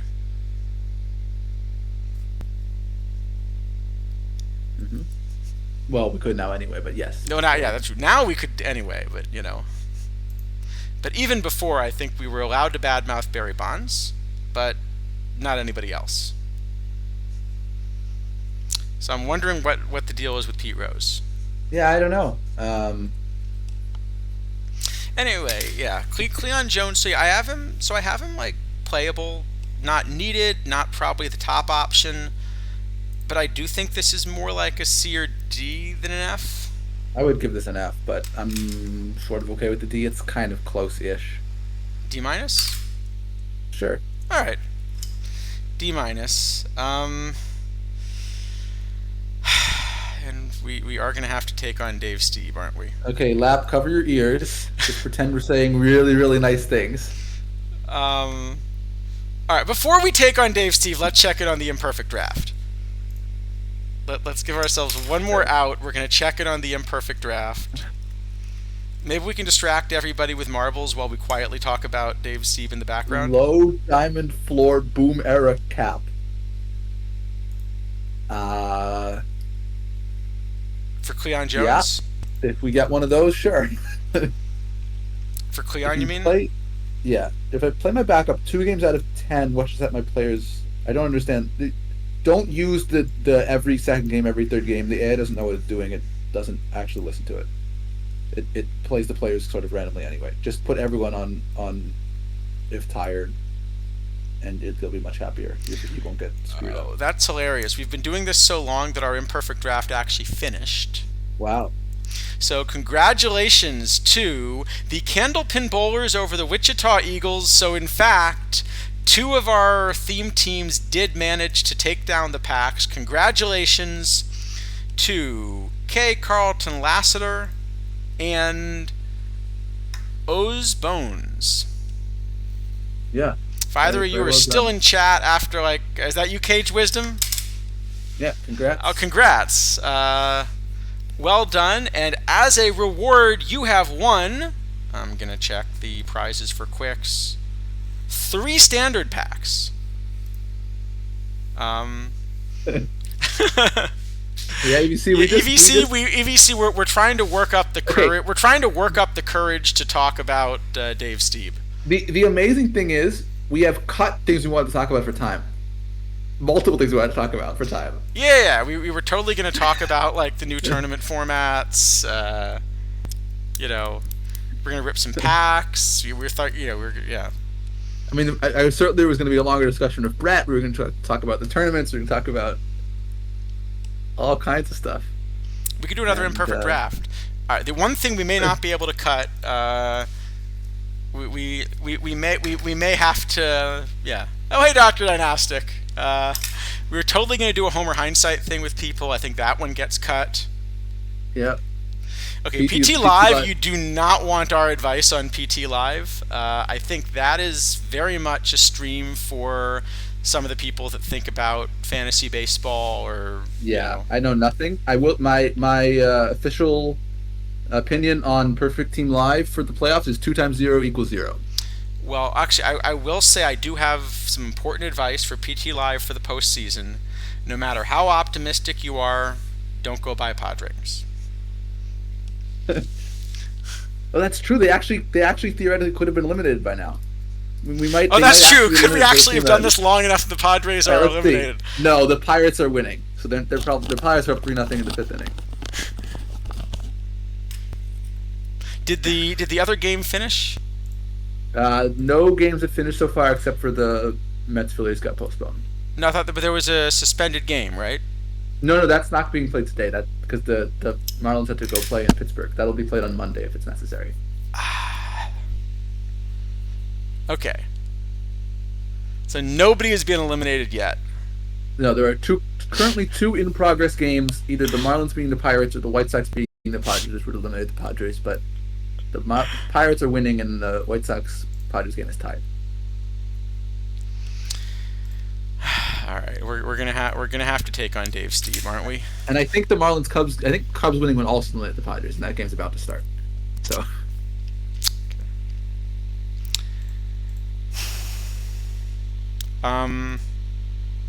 So first off, let me confidently say this is the best Dave Steeb in the game so far. Absolutely. It is. I think I'm pretty. Yes, it is the best Blue Jays pitcher in the game so far. Yeah. So if you are someone with a Blue Jays theme team or a Dave Steeb theme team out there, this may be an interesting card. Yes, definitely a good use of the card.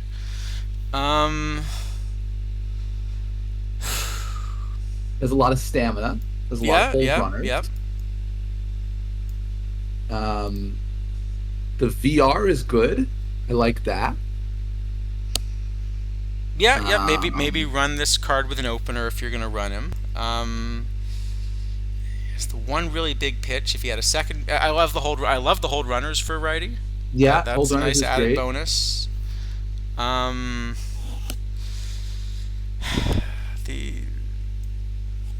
The overall power level of the card is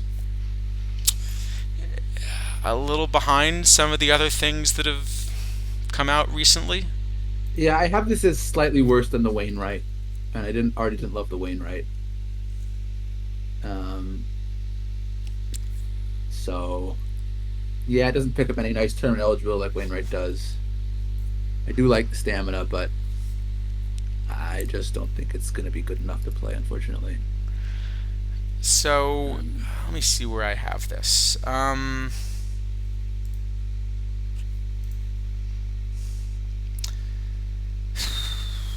I have him kind of between like yeah, actually maybe that's a good comparable card. I'm trying to find one that looks pretty comparable. So What's- A what- plus. What? Last time I was this for, so A plus. Yeah, just A plus. Just turn off the stream now before anything else happens.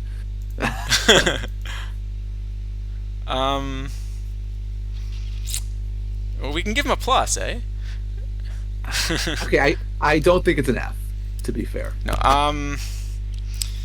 Let me. I'm trying to see where exactly where I have him. I have him 17th among starters on release. I have him a bit better than that, but it's like 12th or something. I think if you can run an opener for him, that'll bump him up a little bit. So, a card. I was trying to find one of the same shape because he does have this big picture BABIP. He does. Okay, I guess actually, it'll- yeah. You know what's good? The closest shape looks like it's Howie Pollitt. Okay. Actually, I'm- so if you look I'm at Howie curious, Pollitt actually. here, I want to try running this thing in CHS and seeing if it gets better.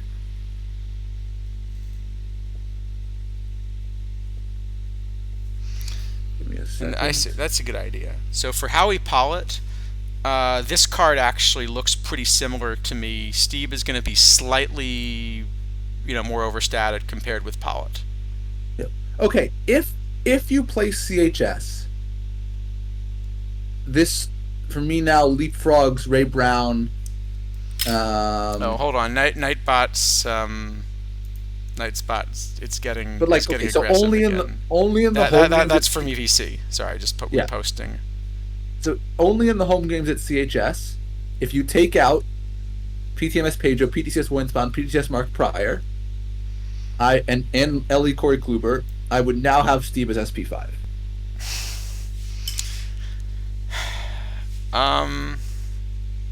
That Laptop CHS is one of the parks. It's the highest BABIP park that exists. Super low home run, super high BABIP.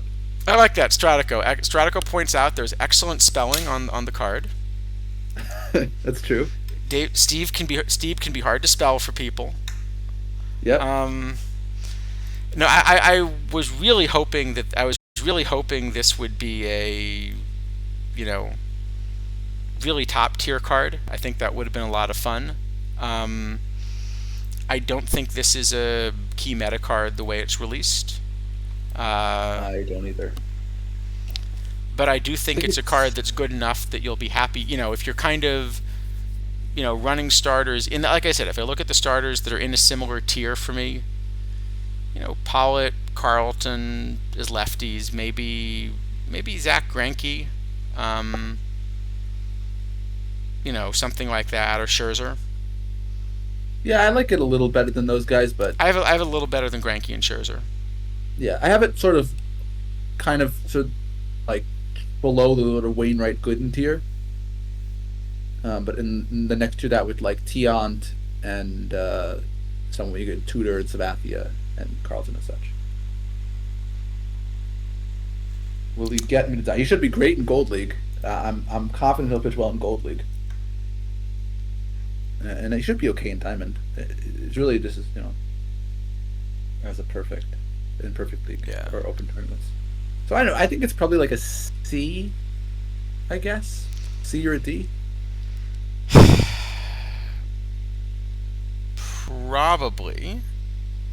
However, it is a Dave Steeb, and so, can we really give Dave Steeb like a C or a D? I mean,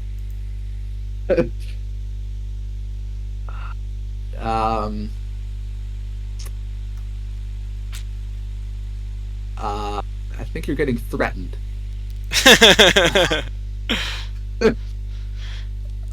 what if we just give him a Steeb? Sure. Sure. It's a Dave Steam card. We'll give him a Steve.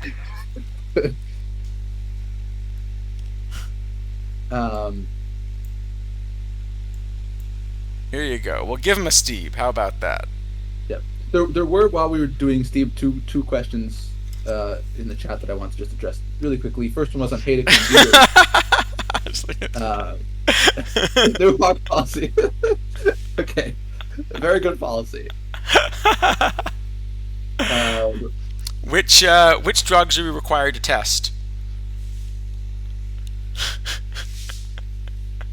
I don't know. It's a good question. I like that. S there plus you go. Eve. There we go. There we go. I like that. We're giving him an S plus Eve. How about that? Very nice, Rojo. Yeah. So let me just quickly to go back to these Immortals, Jeter, and Hadix. Hadix is horrible. Jeter is kind of okay in very niche scenarios. If you want more detail, go back and check stream from last week. We probably talked about them for a while. Guerrero, we thought was like the best third baseman and first baseman in silver, so that's why you got a good rating. Leon Jones better than Bellinger. That's interesting. Let me look. That's I hadn't tried doing that comparison. So that makes sense. Like if you're thinking about this from a theme team point of view, these are the kinds of questions you start asking. Yeah, and that's not a comparison we had really thought about. One it's way not- or well, I guess two way? Because Bellinger's pretty splitty. I actually should probably import the card list into my league model. Oh, that would make sense.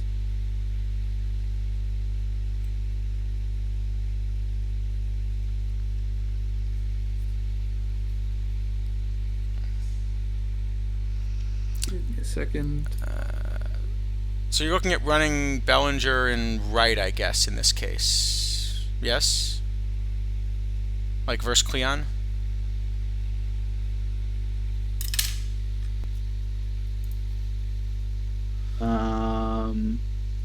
I have Bellinger in right, just ahead of Salmon, who's a bit ahead of Cleon. So I think I would still run Bellinger, but you could run Bellinger in center as well. And ideally, Bellinger wants to be platooned. Yeah, I mean, I think probably Bellinger should be better. It looks like. But Bellinger is splitty enough that you could platoon them, or again, I think you could run Bellinger in center. Yes. Yeah. Eric Davis I like better than both of those cards. I agree with that. Realistically, if you wanted to buy a Stebo, it would be a fair price. Like 125k. Let me think. Okay, so yeah, realistically, if I look at the cards of a similar power level, that's a good way to start out. So let's assume that you're just looking for something effective and you don't care about the name on the card. A card like Noodles, because he's been in spotlights, is down to 70k. Well, I think this is much better than Noodles, though. I think this is more comparable to a card like Tiant, who's now. Okay, so Tiant's 100k, 111k. Yeah. Maddox is 103. Yeah, I think that's kind of the right range. So I'd say 100. The Negro League version of Satchel Paige is at 85. He's of course been out for a while and is in a bunch of missions. And also, a lot of people started selling that once the other one came out. Yeah. Yep. So I would try to get him in the 100k range, but if you're kind of eager to get one immediately, you'd probably pay a bit more. Yep. The Wainwright I think should go for more than that because it's kind of closer to the meta, but not a must-have. It's released at a very good moment for that card. I can't tell because I still think we've got another week of cards to come, and there's a good chance that the new cards will be. That is quite possible, yeah. Like tuned to the PTCS format. In fact, that's maybe an argument for not expecting Immortals next week. Yeah, I think we know who the toppers are, and it feels like the toppers for the Immortal missions are probably not sort of good fits for the PTCS in that park. I'm expecting that we're going to have some kind of modern era Actually, maybe like a Team of the Year type set is I was what thinking maybe would come out Future next Legends, week. Future Legends 3 with the newly drafted guys plus the Wilmer Flores who was had a name conflict on the second FL set. Yeah. Um, Oh, nice, Lab. I want to spend it before my chat spends it. Well, you should see. Our chat managed to talk me into wasting 25K on 2 bronze cards that I then put together, like the least competent bronze roster you've ever seen from me, hopefully. Fortunately, we made the stream so long today that everyone's going to forget about that bronze roster by the time we're done. yeah. Right? Please? Definitely. Speaking of which, are you actually still in that? You were still in that when I got knocked out, No, right? I lost in the quarterfinals with a real build. LC, Yeah. LC Dragon, that's the stream where they Immortal Set 1, which kind of explains the whole program and announces the toppers if you're curious. Yeah, so LC Dragon, we know who the toppers are. We don't know what the actual card ratings will be or anything like that. Yep. There were 2 pitchers who would be eligible, a third baseman, and I think that was it from those. From the toppers, plus whatever Yeah. they release is set for, but that presumably is going to have. Well, Actually, there was a theory I saw for this that looks pretty good. But if that theory's right, there are going to be a lot of Immortals 4 cards, like probably 28. So the theory, what was pointed out, is that basically they're doing almost like a build a lineup for each era with the Immortals. Yep. Sure. So if you just look at filling in all the gaps, that would mean there have to be a fair number of cards coming out in set 4. I think that was exactly what it's going to be. It's going to be 2 packables, 1 era topper, 1 era topper, and 3 toppers. Topper just sounds, No, topper. right. Topper sounds like something that you get at at like Topper Bell, on a Yes, Aster, I think they will release when Immortals 4, if I had to guess, of course I'm guessing, it will be 7 diamonds, 7 perfect packables, 7 perfect toppers, 7 perfect toppers, and 3 perfect toppers. Which is a lot of cards. That's 7 diamonds and 24 perfects. right. And I think they'll also do it in a way that you will need a bunch of the Immortals 4, and it'll be like a chase through spotlight packs. Yeah.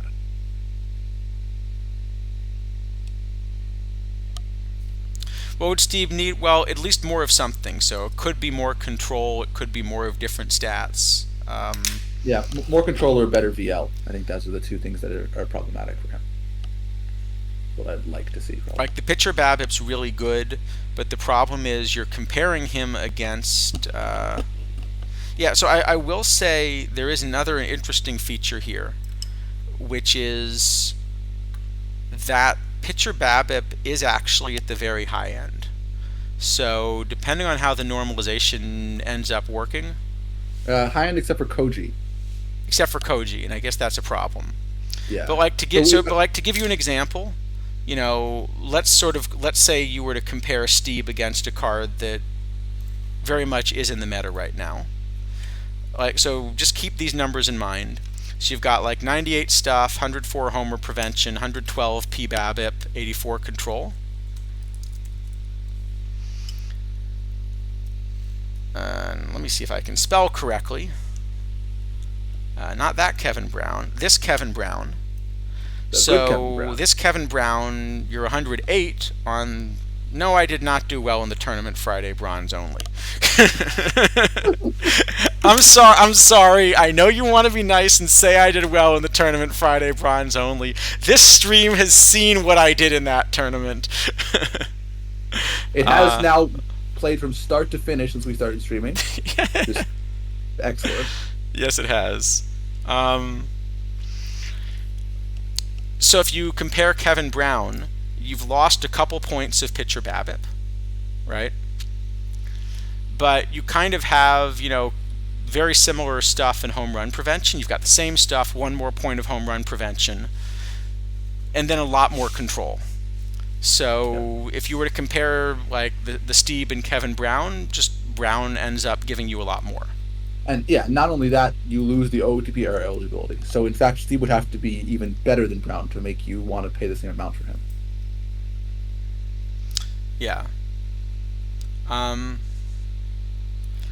mean, what I would have loved to see from Steve actually, like I think if you wanted to make a really cool card like this, I would have loved to see them release that as a 99, and then it's an absolute like banger meta diamond. Yeah, if that's a 99, that's absurdly strong diamond. Yeah.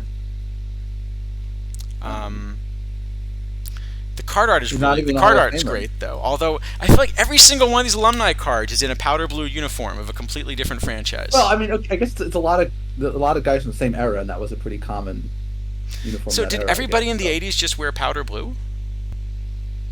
There were a lot of them. Yeah, I guess. So anyway, all right. I think we've been streaming probably for On Brocious, there was a lengthy debate. we discovered that Tom Tresh maybe is a left fielder instead. Yeah, I said yes. I think you said maybe. Yeah, I think I came down closer to yes than no, but like not have to rush out and get. Fair enough. But yeah, there was a lot of discussion on that card, if you're curious.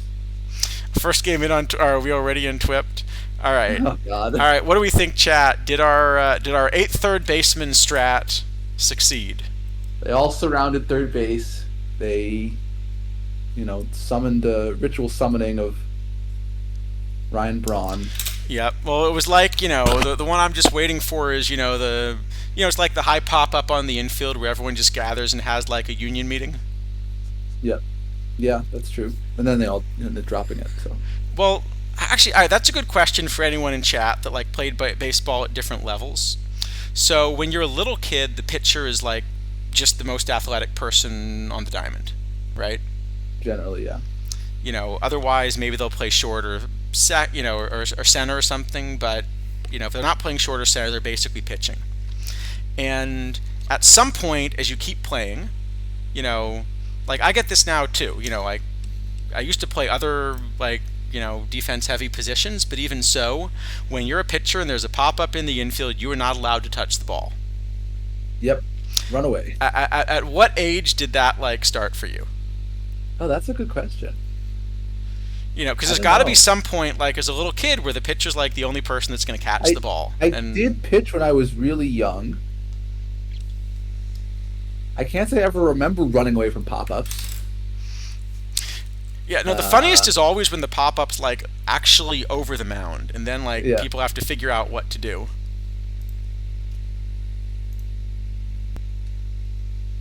Yeah, I guess maybe the mound is the reason. Is the what ends up determining it. That could be the case. It's just once the pitcher gets on the mound, they're too fragile to ever come down from their castle or whatever. Right. Well, it's funny because they actually end up just sprinting off in the other direction. So it doesn't seem like it could be necessarily even safer to do that. Wow. All right, here you go. So the answer is the 8th third baseman meta took 13 innings. But it got the job done. This is, I think, one win away from being our best Twip draft ever on stream. I think it might be, yeah. I think we made round 3 once before. Okay. Well, third baseman, they did it. They sure did it. And I'm just curious how many third basemen we used in the box score. Just one. Just one, and he went 0 for 6. Well, that's the problem. He was too focused on playing defense over there.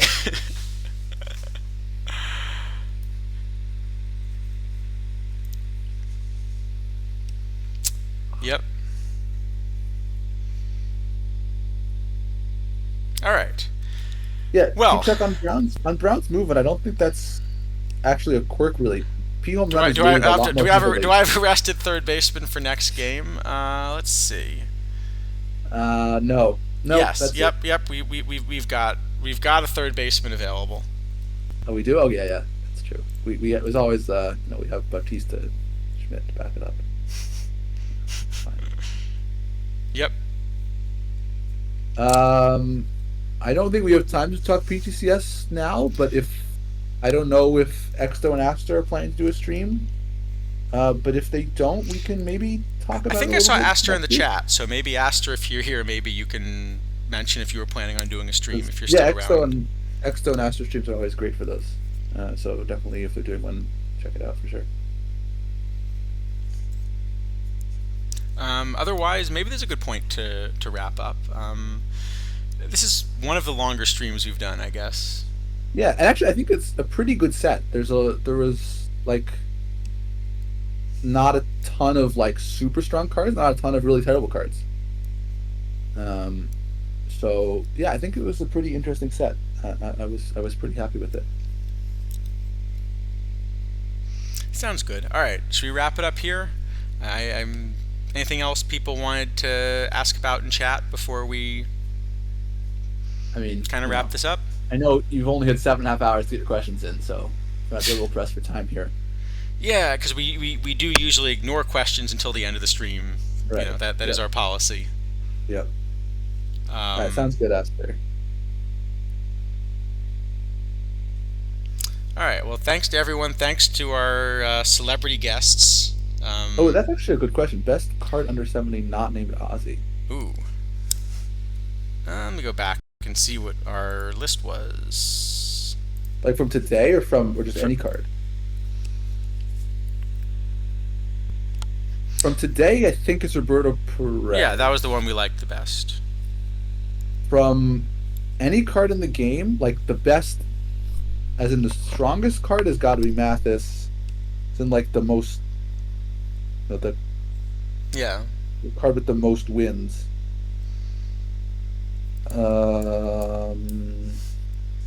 That's a good question. And I'd say the know. card that I've got, the two cards that I've gotten the most use out of consistently through the cycle down there, probably have been Jimmy Wynn and Dink Mathel. Yeah, Dink is a good answer for that question. It's probably. I mean, if you're just talking about like how much the card helps you win, it's Jeff Mathis. Yeah, that sounds about right. And obviously Ozzy's good. Ozzy's great. So, all right, sounds good. We will figure out If the anyone other stuff for managed next to week. stick around for all 7.5 hours, I'm sorry. If everyone manages, but think about all the channel points that they've gotten. Although we haven't figured out what we have to, Did this go on longer than a 30-minute game? No, it did not. Actually, 30-minute game I think took 8 something hours. Before we wrap up, let me just ask: is there anyone that's planning on doing some kind of TWIP stream or something like that? Because if so, I'm happy to raid into them. I don't see anyone doing Twipped at the moment. Someone wants to start it up. If not, if no one's planning on doing Twipped, Looks like PBE Sim, Cavacom. Yep, Cavacom too. All right, I'll do a very quick poll, and then we'll decide who to raid. Is there anybody else at all streaming OTP stuff? Because I remember last time we've occasionally raided the random, Yeah, there are a few people streaming base game stuff. It looks like, but actually, everyone except us is streaming base game stuff. Okay, well, one of them does advertise Orioles music, bad singing, day games hangover. I think that was the person we raided last time, if I remember correctly. Oh, okay, no, I know exactly who we're raiding because this guy is incredible. Okay. There's a guy that's been running like dead ball era, like Puerto Rican League stuff occasionally. Oh, cool. I stumbled across him once. He's absolutely incredible. I think that's who we should raid. I really highly recommend it. I'm just going to assume that it's working because I haven't actually checked. But this guy's a lot of fun. He puts a lot of effort into like getting the players right and everything. Definitely a good follow. So Sounds good. I haven't seen him streaming in months. All right, thanks a lot, everyone. Thanks isidafo. Thanks to Adobe and Kidneys for their guest appearances. And if anybody would like to say good things about this Dave Steeb card, I think Lap has a wanted ad that will be posted shortly. Yeah, you may be fired. You better watch out. Yes. Thanks a lot, everyone. Good luck this week. And we're going to raid over to LNP Gaceta. So hopefully be nice to him. This guy's really a lot of fun. Yeah. Thanks, everyone. See you next week. Thanks a lot, everyone. See you next week. Or this week. Or.